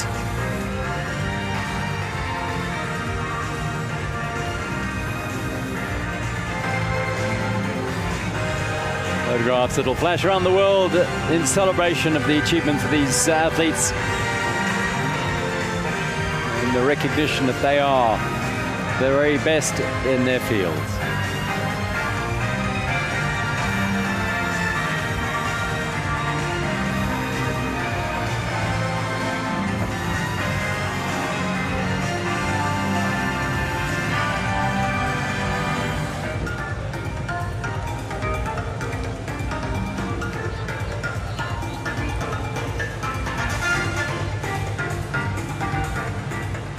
Big smiles from Amanda Reid. She is a household name in Australia, and to perform under the pressure of expectations here for another Paralympic gold medal is an absolutely sensational achievement from Amanda Reid of Australia.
Well, a dominant performance by China in the 1,000 meter time trial. Please welcome the medalists.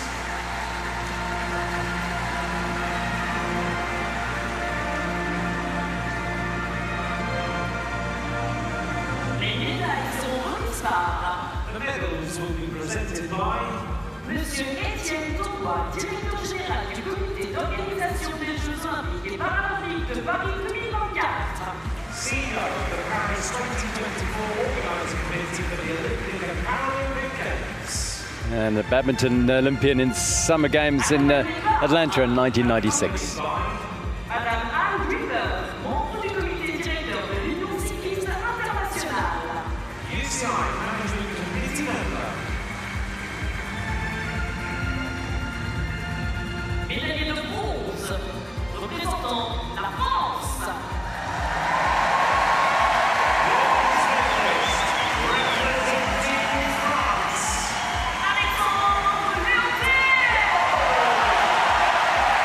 He's already a gold medalist. Now he's a bronze medalist at these games. He has a phenomenal record. 2 golds in the individual pursuit at Tokyo and Paris. Silver in the 1,000 time trial in Tokyo. Now a bronze. And 2 bronze medals on the road, time trial and road race in Tokyo. Those are weight.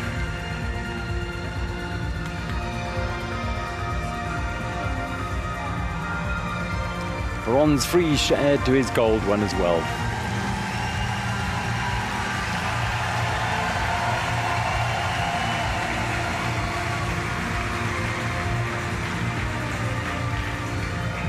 Médaillé d'argent, représentant la République populaire de Chine. Silver medalist representing People's Republic of China. Liang Weigong.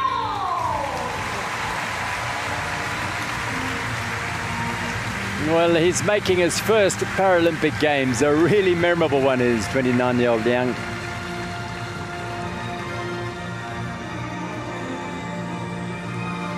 It's his second silver medal.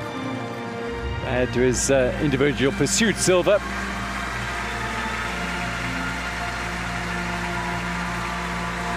Well, he's in a way unfortunate to have a teammate like Li, who perennially beats him into second place in these events. But he's the next best.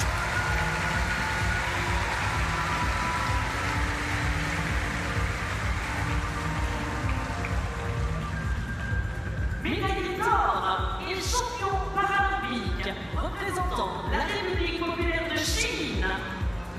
Gold medalist and Paralympic champion representing the People's Republic of China. Li Shanyu.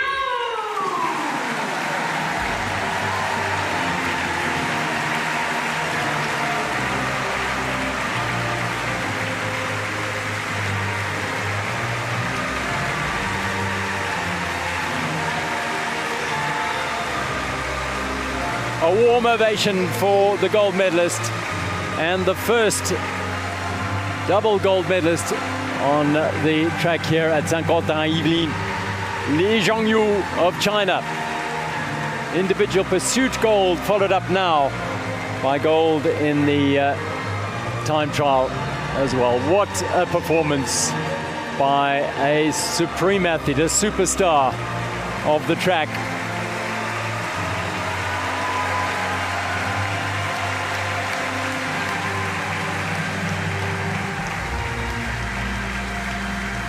Takes his tally of gold medals in Paralympic Games on the track to 6. Mesdames et messieurs, si vous le pouvez, veuillez vous lever pour l'hymne de la République populaire de Chine. Ladies and gentlemen, please stand if you are able for the anthem of People's Republic of China.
Li Zhangyu, 10 Paralympic medals now, 6 golds, 2 at these games. Yang Weishong, 2 silver medals in his first Paralympic Games, and Alexander Wete now multiple medalist as well, gold and bronze.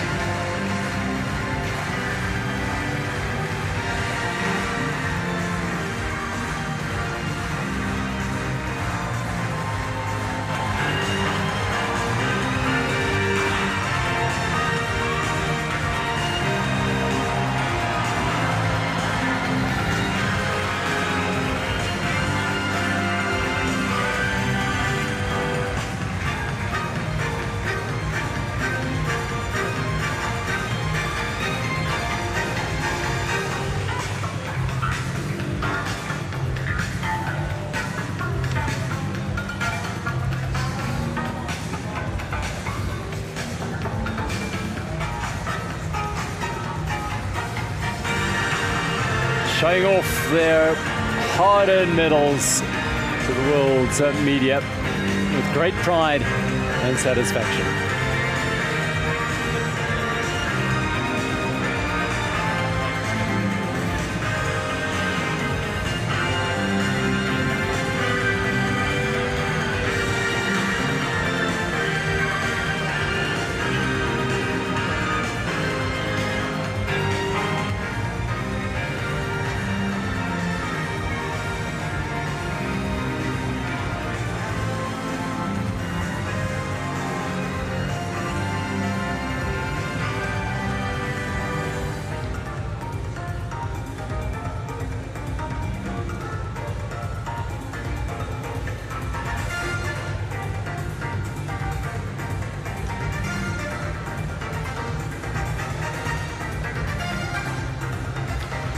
Our next finals will be in the men's C4 4-kilometer individual pursuit.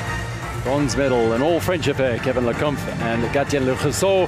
The gold medal between Great Britain's Archie Atkinson and the defending champion, Slovakia's Josef Metelka.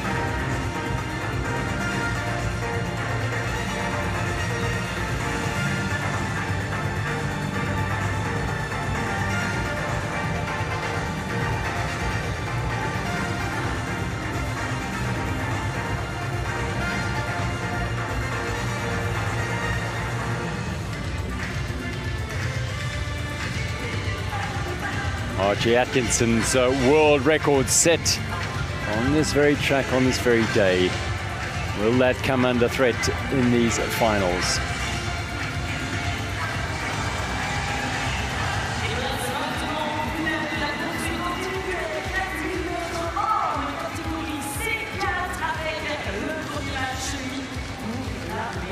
Well, I suppose there's only one better situation for the home fans. It is if Kevin Lecomte and Gatien Le Rousseau were riding for gold, but they are racing for bronze. So France are guaranteed another medal, but one of them is going to lose out. Gatien Le Rousseau is the young man of 21 making his debut at the Paralympic Games. Lecomte at 34. Well, he's huge experience. Plenty of support for both.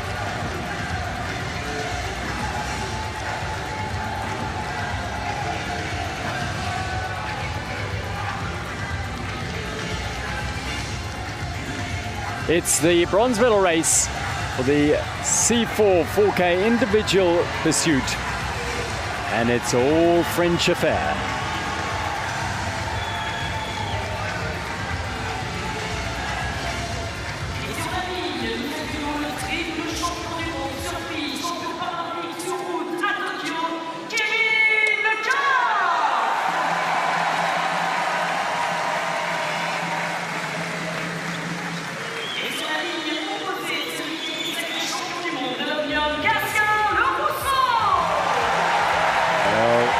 So 21 in his first games. Lecomte has already had a gold medal in the road race in Tokyo, but nothing on the track yet to medal. So this will be a big opportunity for both to earn a first medal.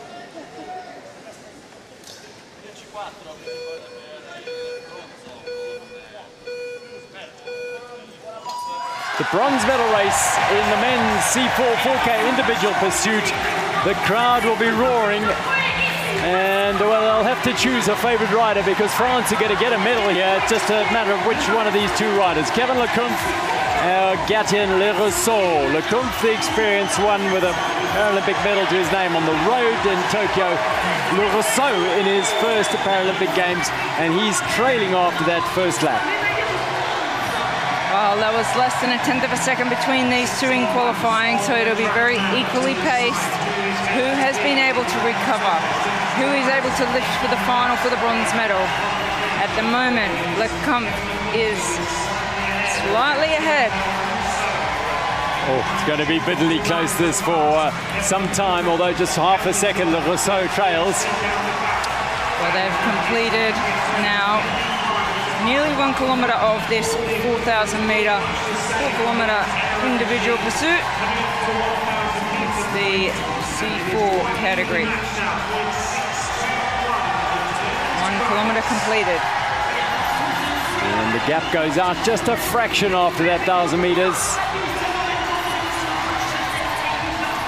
Well, Lecomte, he is very, very experienced when it comes to aerodynamics. He's worked as a technician for an aviation and aerospace company based in Paris, in France, so he certainly does know about aerodynamics. Will it be enough? Because the legs are the most important thing when it comes to winning a bronze medal at the Paralympic Games. Lecomte is still leading. Le Rousseau's keeping that gap at around half a second for lap after lap after lap here. The young man, perhaps he's got it in his legs to push hard over the back end of this race. Well, we've seen so many times how much you can change in that last kilometre, even the last 500 metres. It's a 4,000-metre individual pursuit. These riders are riding all the same equipment, the same helmets, the same speed suits, same wheels, tyres, equipment, bikes. And they're circulating at almost exactly the same time. Now Rousseau starts to crawl back a little at the 2,000-metre mark. He's 4/10 of a second to make up over 2 kilometres. If Rousseau is going to bring back Lecomte of France, both riders from France. Oh, he's coming back now, Le Rousseau, 2.48. Coming back quickly. Lecomte is going to feel the heat. He's going to feel the heat. There could be a change very, very shortly here as Gatien Le Rousseau looks to take the lead. Yes, he does. He takes the lead. Rousseau now leading Lecomte. He's 21 years of age. 2.5 now. They're heading towards the 3,000-metre mark, and Gatien Le Rousseau, having trailed for the first half, is now half a second to the good over Kevin Lecomte, which I think mentally will win him this bronze medal. It's going out as well. Lecomte is starting to fade a little here. Le Rousseau, 30,000 metres, holds all the aces and the bronze medal in his legs right now. Well, Lecomte was faster in qualifying, but he's absolutely dying here, so his recoveries have not been as good. Rousseau is taking his lead further and further ahead for the bronze medal. Over a second now for Gatien Le Rousseau, 1.5 seconds now. 7:50 to go. This is all there for Gatien Le Rousseau to take the bronze medal and consign Lecomte to the disappointment of 4th place. Rousseau, yes, he is absolutely stomping. He's over 2 seconds ahead now. And this now looks all done and dusted for Gatien Le Rousseau. 2.5 seconds too good. With the bell lap now, going to bring Gatien Le Rousseau to the glory of a medal, a bronze medal on this track in Paris in front of his home fans, against a man, no doubt, that he's looked up to for many, many years, Kevin Lecomte, who's just fading all the while as Rousseau drives for the line now and will bring it home and take the bronze medal and take it in convincing fashion. Over 4 seconds. What a ride. Very well paced by Gatien Le Rousseau. He paced it perfectly. Well, unlike the qualifying, they are racing the rider on the opposite side of the track for that bronze medal, and that was a superb race. We saw Lecomte go out super, super fast to try and get that mental edge, but it was Rousseau who came back and took the bronze medal. Well, what a ride by the young Gatien Rousseau. Omnium World Champion earlier this year. He was the bronze medalist in this category at the World Championships, and guess what? He's the bronze medalist at the Paralympic Games as well. You know what? Incredibly, he's backed up with a faster time than he did in qualifying, so that is an impressive ride by the Frenchman.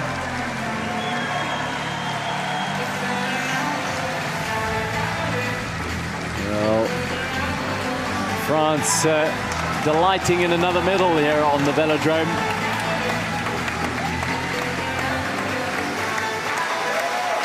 They put in so much work ahead of these games to get their athletes in perfect condition and race-winning and medal-winning condition, and so it's proving here with young Gatien Rousseau, the future perhaps of this discipline in France, bearing in mind that Kumpf is 13 years his senior. Well, Rousseau, we have to remember the team around these riders as well, because there is a massive team of support in regards to all of the equipment, the wind tunnel testing, the coaching, nutrition, the psychology. It never ever ends. They're always looking for that edge.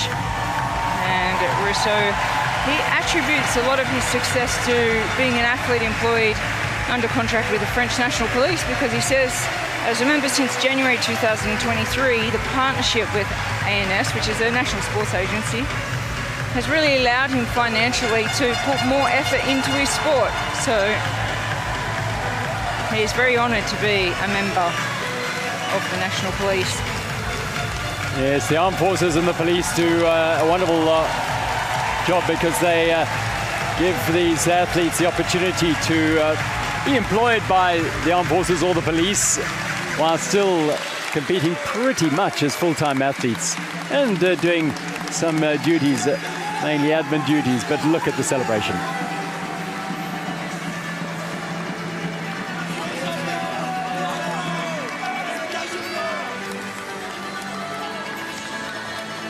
Friends and family celebrating for Gatien Rousseau. Tears of joy. Well, that really emphasises what it means to take a medal home from the Paralympic Games in front of a home crowd here in Paris. Absolutely sensational.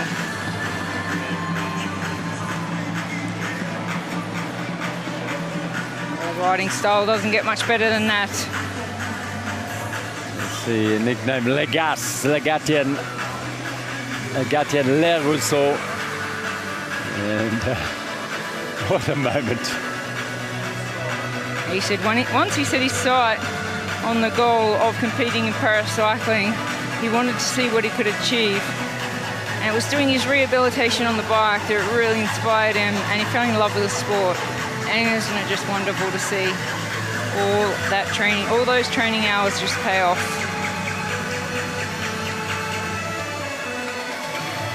Gold medal to be decided between Great Britain and Slovakia. This is Archie Atkinson, a phenomenon, 20 years of age, from Great Britain.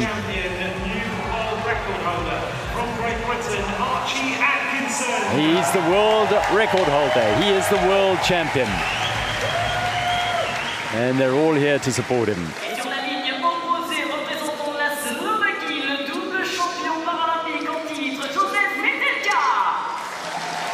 Away they go, on track in the final, the bronze medal race in the men's C4 4-kilometer individual pursuit.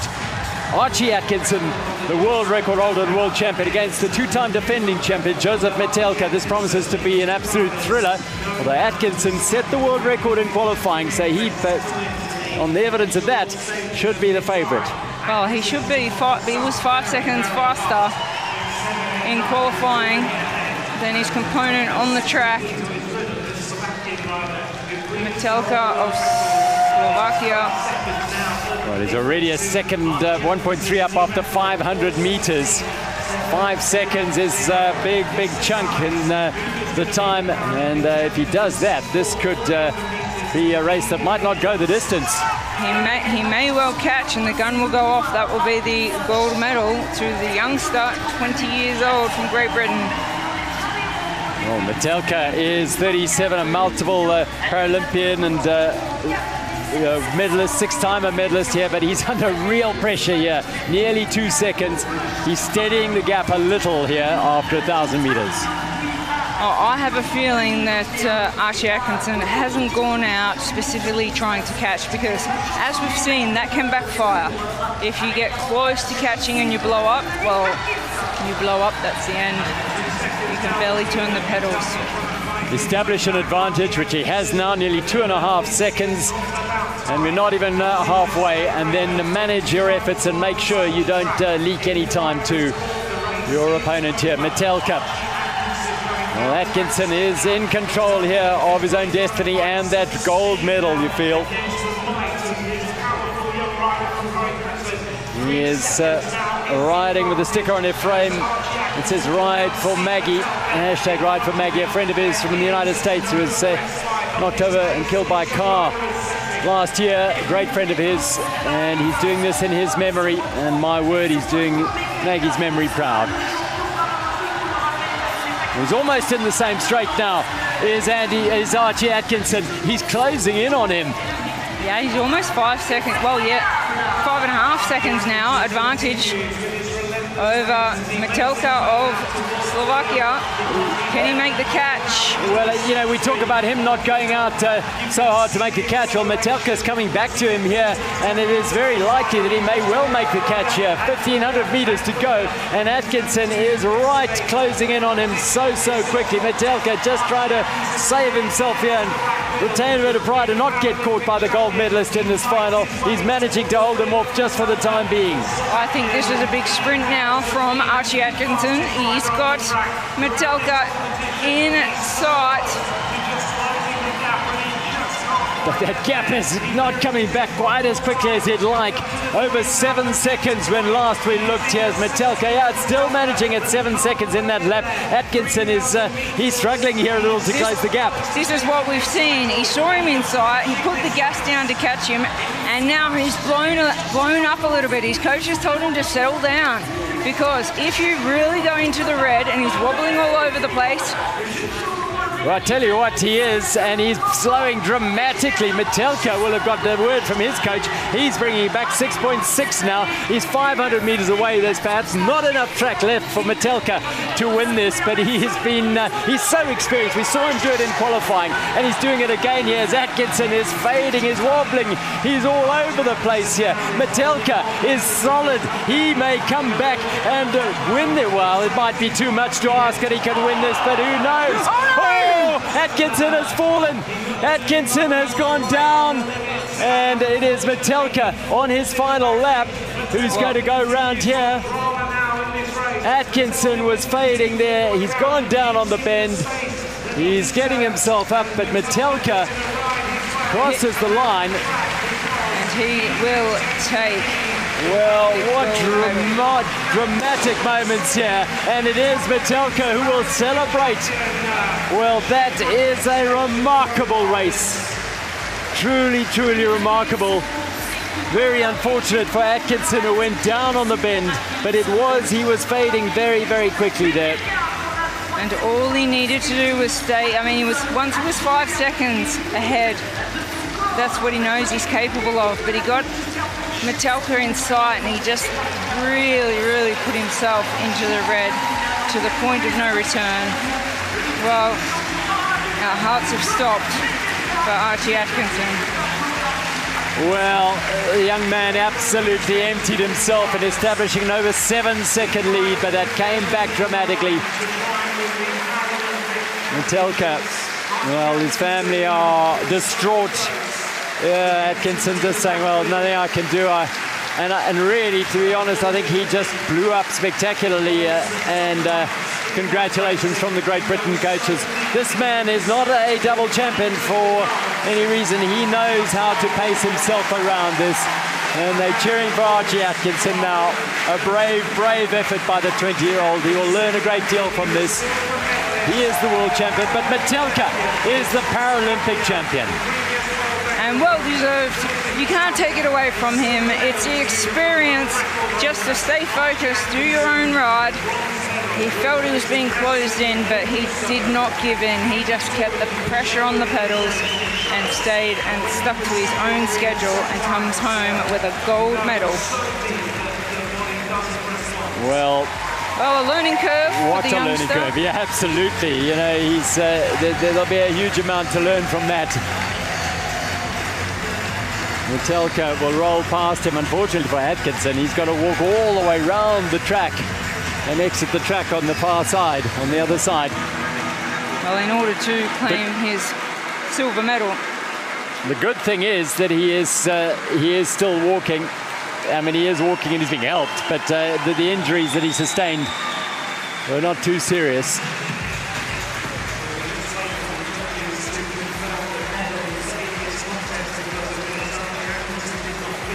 Well, yes, there is a rule that Archie Atkinson should cross the line with his bike. That is one of the UCI rules. We don't see his bike inside at the moment, so we'll have to wait for the judge's confirmation of whether he actually does take the silver medal. Let's celebrate the victory here. Wow. Josef Metelka of Slovakia. He has done his nation proud at 37 years of age. What a way to go out. If we don't see him again in 4 years' time. Wow. I'd be surprised if we don't, because he's won the last three, and he's, I mean, that sort of experience and that performance he put on there. And he did it in the qualifying as well. Went out, built his pace, and he looked as though he was down, and he just came back and back and back, and eventually qualified second fastest to Atkinson. Well, out of sight, Atkinson is being celebrated as well by his fans, as is Metelka dancing away. He is loving it. What a ride. What a performance. Watch the replay here of the gold medalist in the men's C4 4,000 meter individual pursuit. It is Josef Metelka of Slovakia, 37 years of age, and just adding to his tally of Paralympic gold medals. A man of experience. And now we see Archie Atkinson cross the line. He'll wait and see if the judges will award him the silver medal. Well, that is,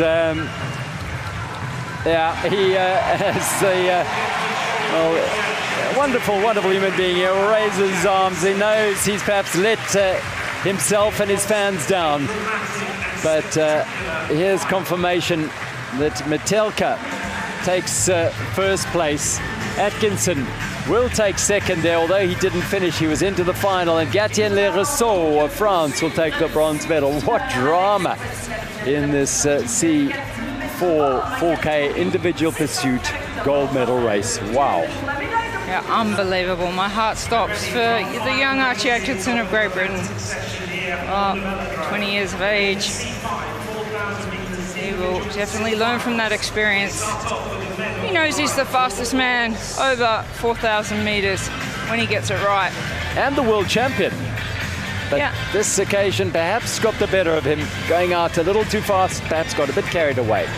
He also has the World Championship from the C4 scratch race at the 2023 World Championships in Glasgow. As we move on now to the final of the men's C5 4,000 meter individual pursuit. Well, same race, just a different classification. These are the C5 athletes, those with the least impairment. The classifications 1 to 5. 5 being those with the least impairment. And this bronze medal match, Franz Josef Lasser from Austria. And on the other side of the track, Roland-Garros of the United States, just 18 years of age. The race is on for the bronze medal in the men's C5 4K individual pursuit here. The United States, Roland-Garros, just 18. On the other side of the track, another man making his Paralympic debut, Franz Josef Lasser of Austria, the bronze medalist at the World Championship. Well, this could be a race because Garros showed such fighting talent and skill in the qualifying. And Lasser, well, very, very solid, came home very impressively. Well, hopefully the youngster from the United States, Roland-Garros, has learnt from the experience of the previous ride, because he was significantly faster in the qualifying than Lasser, but he doesn't want to go out and try and catch him because that can end up disastrous. He looks across the track. You can see that at the moment he is trailing his competition. Lasser of Austria.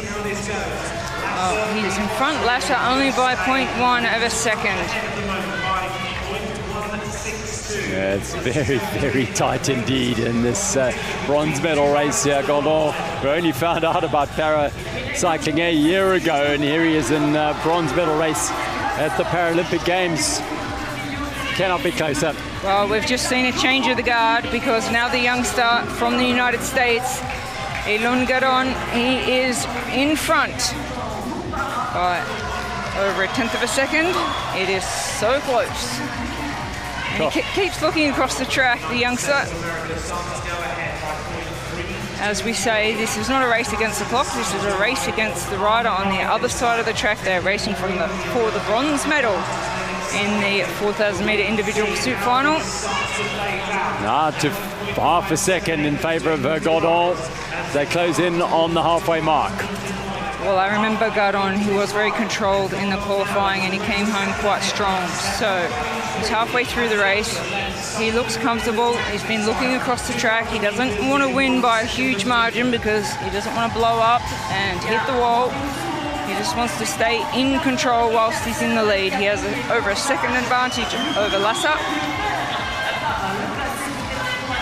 And now 1.3 seconds. What has the Austrian World Championship bronze medal got left over the second half of this race, as the young American is showing he has learned from his qualifying and is putting together a very solid ride here. Keeps just glancing out of the corner of his eye where his opponent is, and perhaps at the clock, but he knows from his coach that he's doing the job very impressively here. Nearly 2.5 seconds to the good.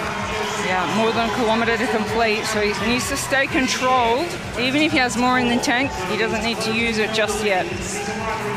2.8 seconds is a very, very handy situation for the American to be in.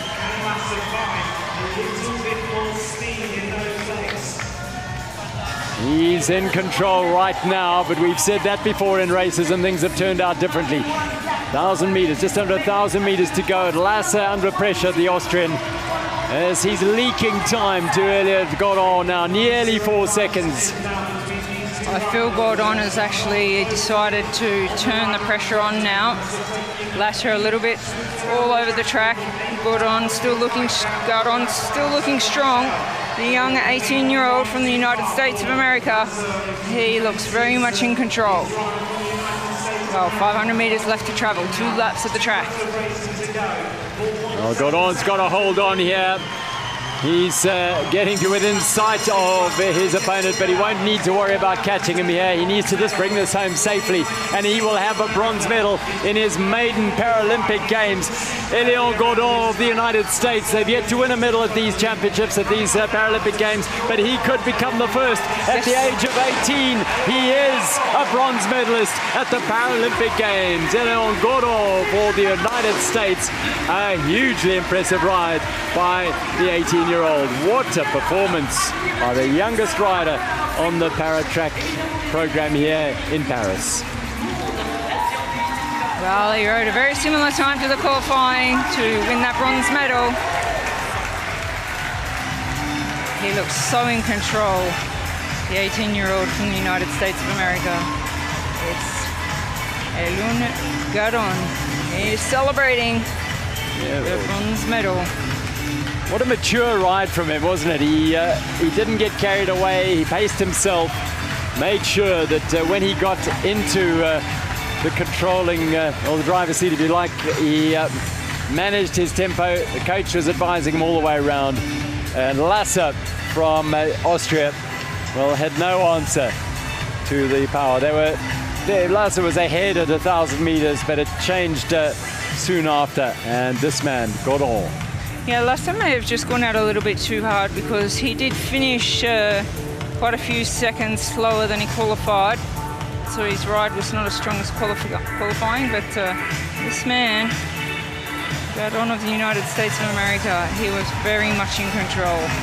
And what a huge, huge future this young man has in front of him, the 18-year-old. Well, isn't that just part of the delight of these games? The Paralympic Games has so many first-time medalists, so many first-time appearances, and at the very top echelon of the sport, it is just so fantastic to see the standard, the quality, the records, the young riders coming in and being in peak condition and knowing exactly how to go about their trade here. They'll learn, so many of them, a great deal from this experience, and you feel that in future this man, Roland-Garros, may well have a gold medal in his hands.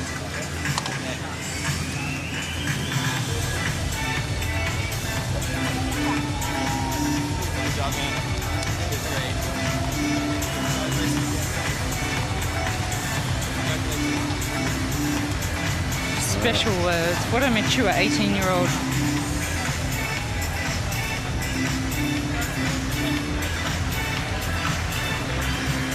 It'll sink in for Roland-Garros.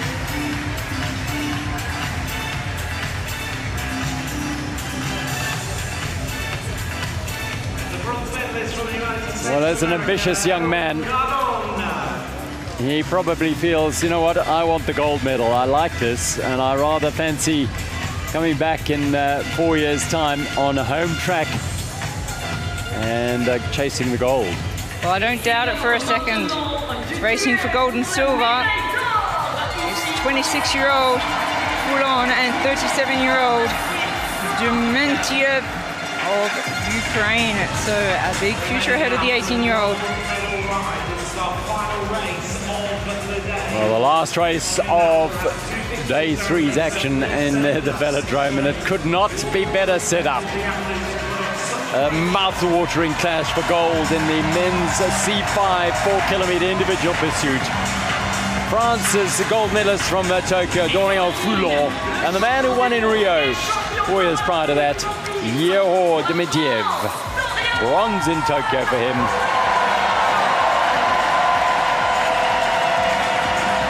You will not be able to hear yourself, I think, if you turn that volume up. Foulon, the world champion in Rio this year. Dementiev, well, he's a man who knows exactly how to go about winning these races.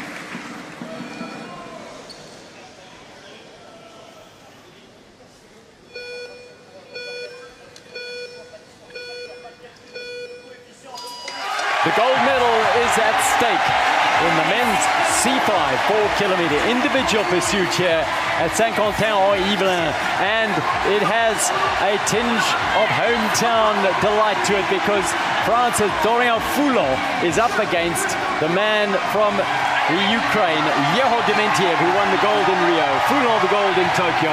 The race is on here. Dementiev's gone out a shade faster than the Frenchman, but it is going to be 4 minutes of roaring noise around the velodrome. Well, Foulon is absolutely the favorite for this event. He was a few seconds faster than Dementiev in the qualifying, so he just needs to keep things in control, in my opinion. We've seen disaster struck already on the velodrome. Wow, the crowd. We can barely hear ourselves. It is unbelievable in here. The velodrome is rocking as they cheer this man, Foulon, 1,000 meters done, and he is just under a second ahead of Dementiev. But that can be misleading. It is Dementiev who's got the endurance, he's got the strength, he's a road world champion, he's a Paralympic road gold medalist. He knows how to go about winning races at this distance. Yeah, it's a long race over 4,000 meters. They're yet to complete half of this competition. A good start so far. Foulon a second up at the moment, much to the delight of the crowd. They're all on their feet, waving their tricolor flags and cheering on the Frenchman Foulon. Foulon has over a second advantage coming up to the halfway mark. And he is in the most aerodynamic position. Head down, very focused. World champion in Rio this year. Can he add a Paralympic gold medal, a second one to his palmares here, the 26-year-old? He'll have to contend with a strong finishing Yehor Dementiev. He's a man who knows how to win this. Bronze in Tokyo, he won't want that to happen. He's got a chance at gold here. Can he bring it back strongly? 1.1 second now, Dementiev, just over the halfway mark. Dementiev definitely has the capability to bring this back, but he is 1.3 seconds behind the in control Dorian Foulon of France, the 26-year-old. He's in control. Foulon now, the crowd behind him, with 1,500 to go, as he focuses on making every pedal stroke count to get to the finish here. It is going to be a desperately big effort from him over the final couple of laps here. He's got a long way to go though still. 1.7 Dementiev is down on Dorian Foulon. Well, Foulon, he has an advantage of 1.7 seconds with 1 kilometer to travel, 4 laps of the track. It's gone out to gain a little bit more as Foulon builds on that advantage with under 1,000 to go now. Yeah, with 3 laps to go, I feel Foulon is absolutely emptying the tank to see what he's capable of. But Dementiev is up the tempo a little bit on the other side of the track, but it's not enough because Foulon is matching him and managing to, in fact, increase that advantage. Dementiev knows this is slipping away from him. It is Foulon who's got this in his hands. Well, Dementiev's not giving up with 2 laps to go. It's 1.7 advantage for Dorian Foulon. Dorian Foulon, 1.6. Dementiev is working so hard to try and bring this back in front of the French crowd, but Dorian Foulon is not going to let this opportunity slip away. 1.6 is in his advantage. The crowd are roaring him home. It is going to be glory for France on their home track here, because Dorian Foulon is going to bring it home and take gold for France. And Dorian Foulon here in Paris at the Paralympic Games. Dementiev takes silver, and what a glorious ride by Dorian Foulon in front of a packed house at the velodrome. Well, he certainly did feel it in those last few laps, but he had that massive advantage. He is absolutely exhausted and delighted. He thought, the shake of the hand there makes me think that he thought he was in a little bit of trouble in the last couple of laps, but he had such a big advantage. What a performance. 26-year-old Dorian Foulon of France, he takes the gold medal in front of a home crowd here in Paris, the Paralympic Games.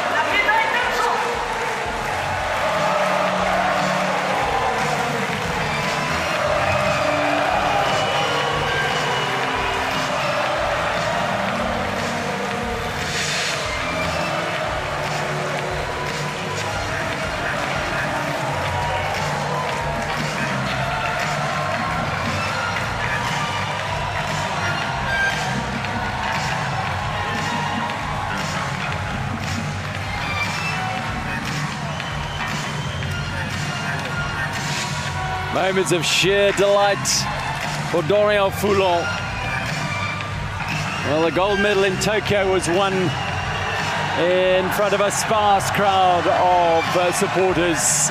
Very, very few from his home country. But this certainly has made amends by riding to glory here in gold in Paris. He would have put this date on his calendar the moment he took off from Tokyo and the Paralympic Games there. And he's delivered with conviction. But it was a feisty battle out there. Dementiev is a champion of the highest order. He's now got all 3 medals in this discipline. But Foulon has the one that counts the most, the gold medal. Oh, you can see the tears of joy in front of a home crowd. Paralympic gold medal to the Frenchman. Dorian Foulon Well, he has an amazing ritual. He listens to soundtracks from superhero films to help him focus right before the race. As we see the replay, he went out hard, he went out strong, confident. He knew he was the man to beat.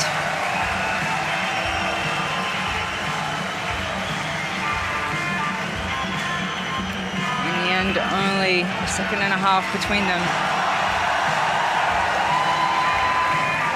Another silver medal goes to the rider from Ukraine, Yehor Kmentiev, 37 years of age.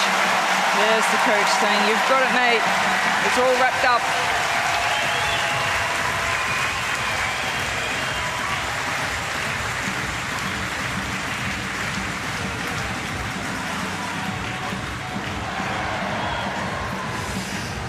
Well, what a way to end the program here on the third day of action inside the velodrome and the Paratrack schedule. Really, really remarkable. France bringing the house down through Dorian Foulon here. He makes his way up the track to celebrate with family. What a special moment.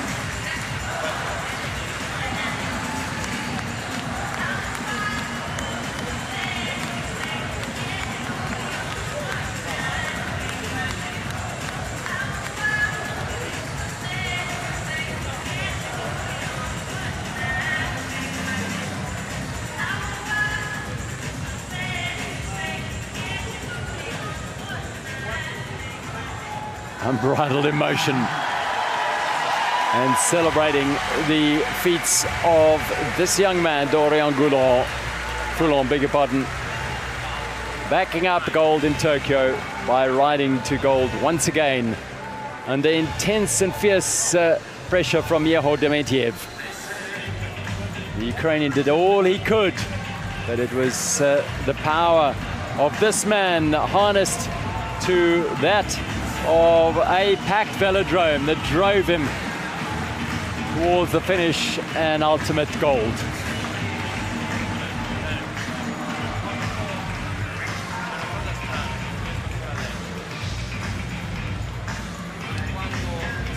Well, confirming the gold medalist in this C5 4,000 meter individual pursuit in emotional fashion. Dorian Foulon takes gold. Yehor Kmentiev Ukraine, the silver medalist, and Elan Gardon of the United States is the bronze medalist.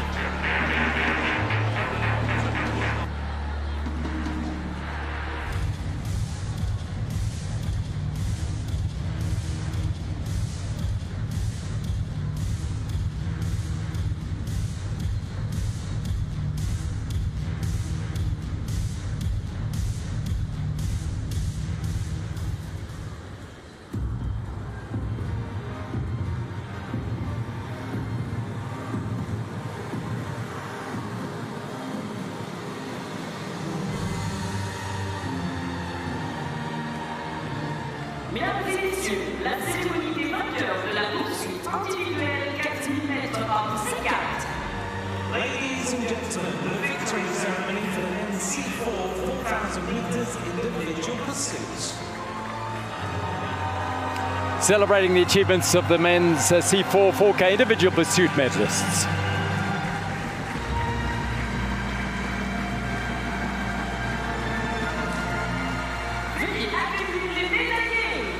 Please welcome the medalists.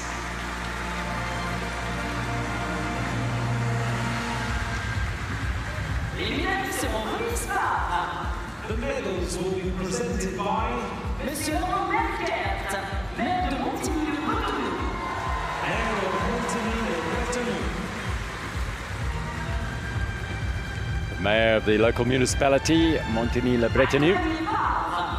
Accompanied by Monsieur Jean-Baptiste Harmonique, vice-président de Saint-Quentin-en-Yvelines, délégué au transport et aux mobilités durables. Vice President of Saint-Quentin-en-Yvelines for Transport and Mobility.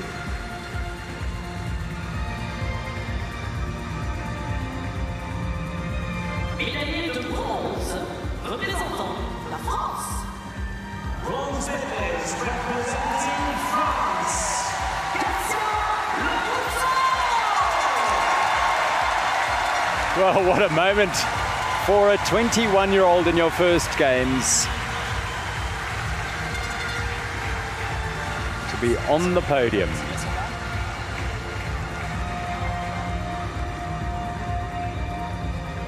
Well, he had to beat the fellow countryman Kevin Lecompf in order to take that bronze medal. Lecompf vastly more experienced, but Le Rousseau is certainly the future of this discipline. He'll be on the road and looking for medals there as well. He's a silver medalist in the individual time trial in the C4 category from the World Championships in Glasgow last year. Médaillé d'argent, représentant la Grande-Bretagne. Silver medalist representing Great Britain, Archie Atkinson. Well, he'll get a special ovation, not just from his home fans, but from those around the track who recognize bravery and boldness in an 18-year-old looking for glory and failing in heroic fashion as he tried to catch Joseph Metelka and suddenly just blew up within sight of the finish line when he was in control of the race. Fell to the track, managed to get up. Thankfully, no injuries and no harm done, except perhaps that he has learnt an enormous amount about how to approach a race of this nature. And we will see him. He is the world champion, no question about it. He has rich talent. We look forward to seeing him in years to come. Médaillé d'or et champion paralympique, représentant la Slovaquie. Gold medalist and Paralympic champion representing Slovakia, Joseph Metelka. It's the hat-trick man. And he did so with a quite supreme ride. Not bothered in the least by the fact that Archie Atkinson was hunting him down and 7 seconds ahead of him. He kept to his strategy to make it 3 gold medals in 3 Paralympic Games in this discipline. Joseph Metelka is the gold medalist once again here in Paris in the C4 4,000-meter individual pursuit.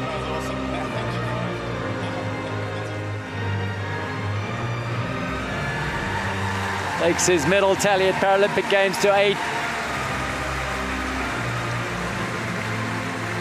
To 7, beg your pardon.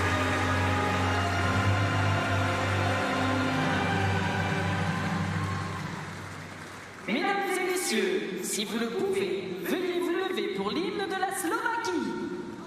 Ladies and gentlemen, please stand if you are able for the anthem of Slovakia.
Mesdames et messieurs, les médaillés paralympiques.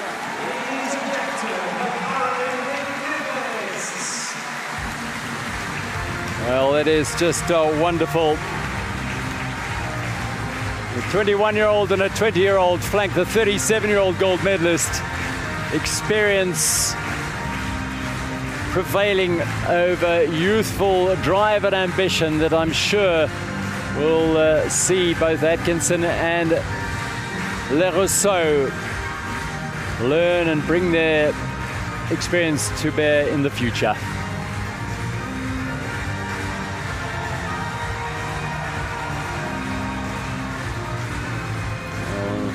Atkinson's father was all the way through that drama. He kept smiling, knowing that his son was all right. He got himself up fairly smartly after that fall, but he just didn't have it left in his legs to finish off the race and take gold. Truly dramatic race.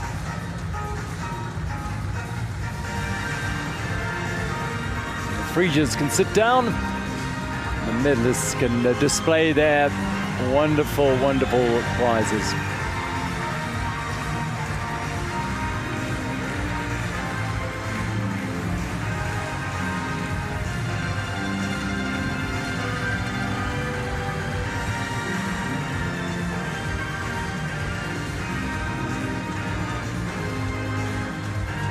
Atkinson, as I say, is a world champion, so we know he's got what it takes. The salutary lesson in how to structure a race when you are so well in control. Just pace yourself to the finish, and unfortunately for him, it didn't work out that way.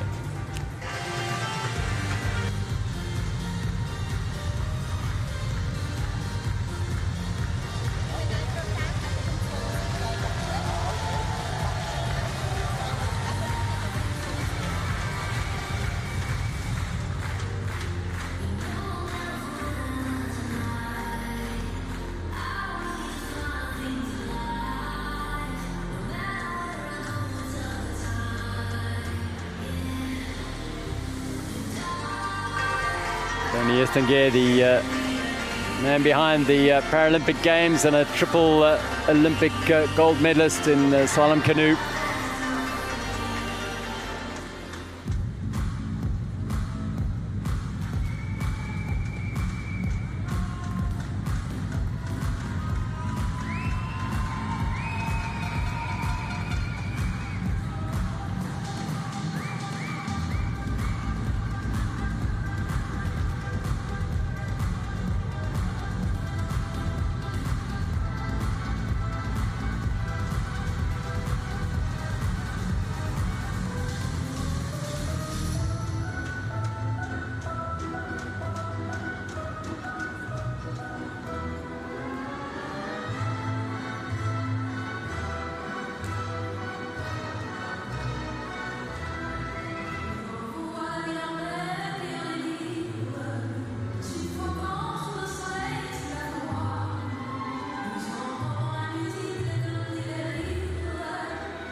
La cérémonie des vainqueurs de la poursuite individuelle 4000 mètres hommes C5. Ladies and gentlemen, the victory ceremony for the men's C5 4,000 meters in the victory distance.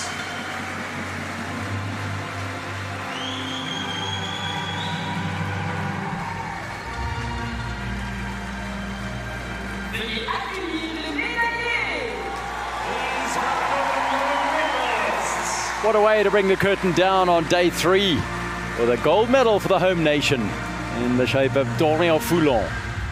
Les médailles seront remises par The medals will be presented by Dr. Bjorn Hetman, membre de l'ordre paralympique. member of the Paralympic Order. Accompagné par Accompanied by Madame Anne Grieber, membre du comité directeur de l'Union cycliste internationale. UCI Management Committee member. Médaillé de bronze, représentant les États-Unis d'Amérique. Bronze medalist representing United States of America. Well, it's just quite remarkable for the 18-year-old. A year ago, he barely knew that paracycling was a thing until he was invited to a Team USA para camp. He said, I learned a lot and I knew that I wanted to continue racing para. Well, if everything has just amplified that, it'll be this bronze medal here at Paris in the Paralympic Games.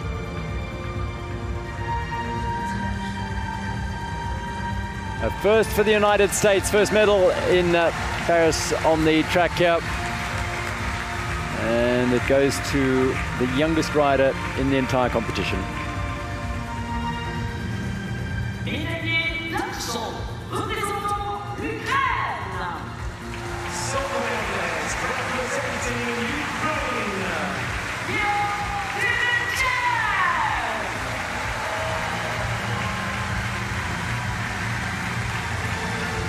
He's a proven champion. A winner in Rio, bronze in Tokyo, and now silver in Paris. Having finished 4th in London, never far away from the sharp end. Yeho de Mentier, the 37-year-old. Look out for him on the road. He's a 3-time gold medalist. Twice in the individual time trial and once in the road race back in London. He was a silver medalist in both time trial and road race in Tokyo. So he's keen to add to his tally of medals, which right now stands at 7. Médaillé d'or et champion paralympique, représentant la France.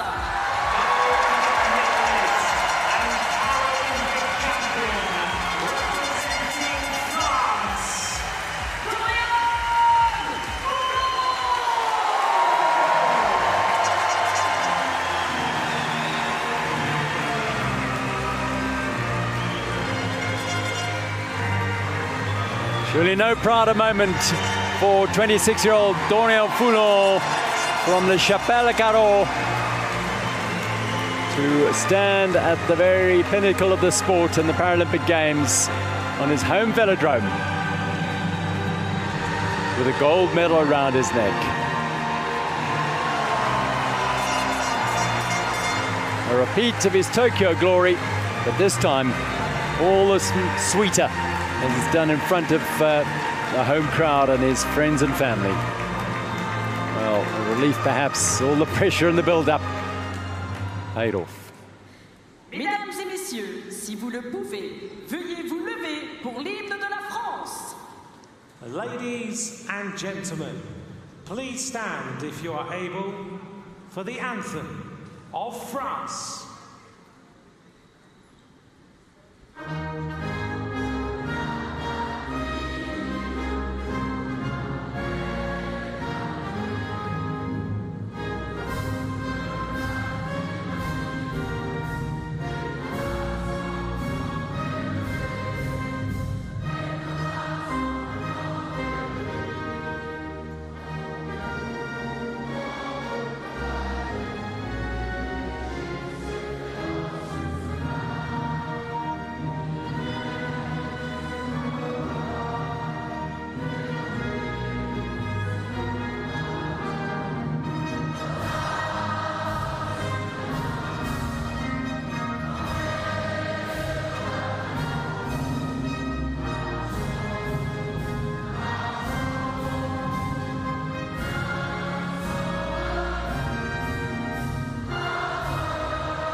It doesn't get any better for Dorian Foulon.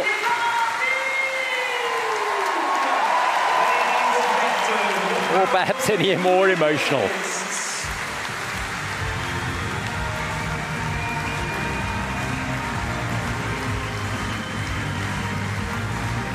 Dorian Foulon taking the gold medal. Yehor Dementiev, the silver medalist. He's got a full set in this discipline. And Eloin Godon, he's the man of the future, just 18 on the podium. With a bronze medal around his neck for the American.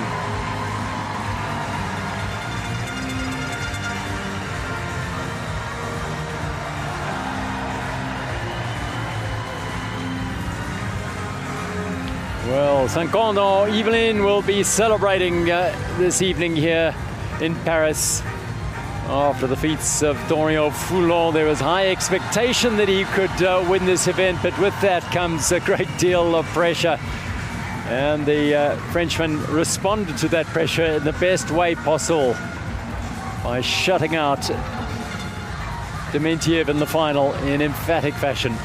It was competitive, no question about that, 2 seconds in it, but Dementiev in reality never really had the firepower to match that of Dorian Foulon.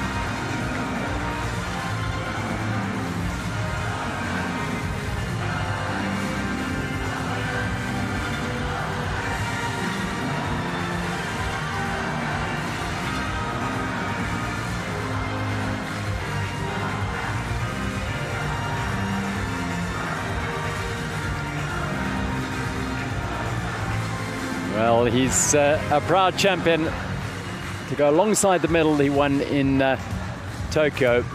That gold medal will, I'm sure, take pride of place because it was done in front of his home fans and friends and family here in Paris.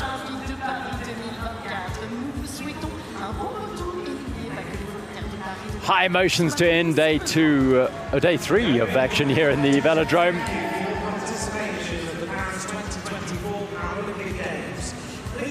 Well, one gold medalist to another. The man who put the Olympics and Paralympics together, Tony Esquinguet, the triple gold medalist in the slalom canoe. Done a wonderful job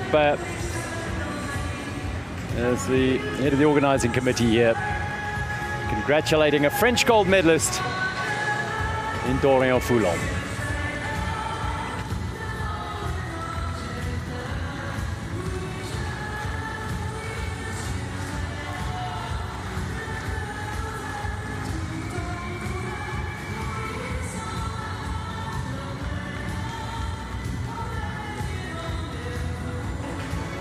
Well, we've had another dramatic day here. 4 medals decided today on this beautiful track at Saint-Quentin-en-Yvelines.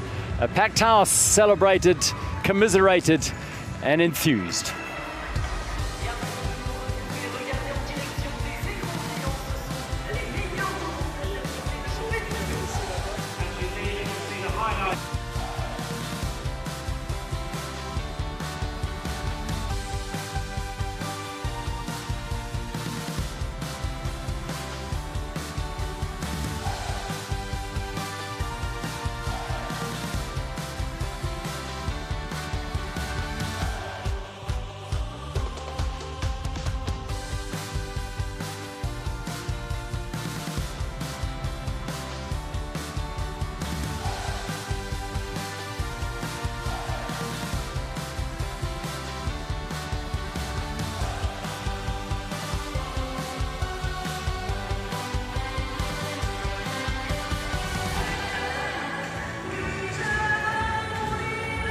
Smiles of celebration, tears of joy and emotion, all part of the rich tapestry that unfolded in front of us here over the last few hours of day 3 of action at the Velodrome. They'll go home heart singing, the French fans anyway, in the memory of Dorian Foulon's sensational win in the final event of the day, the 4,000 meter C5 individual pursuit. 13 medals decided of the 17 on the track here.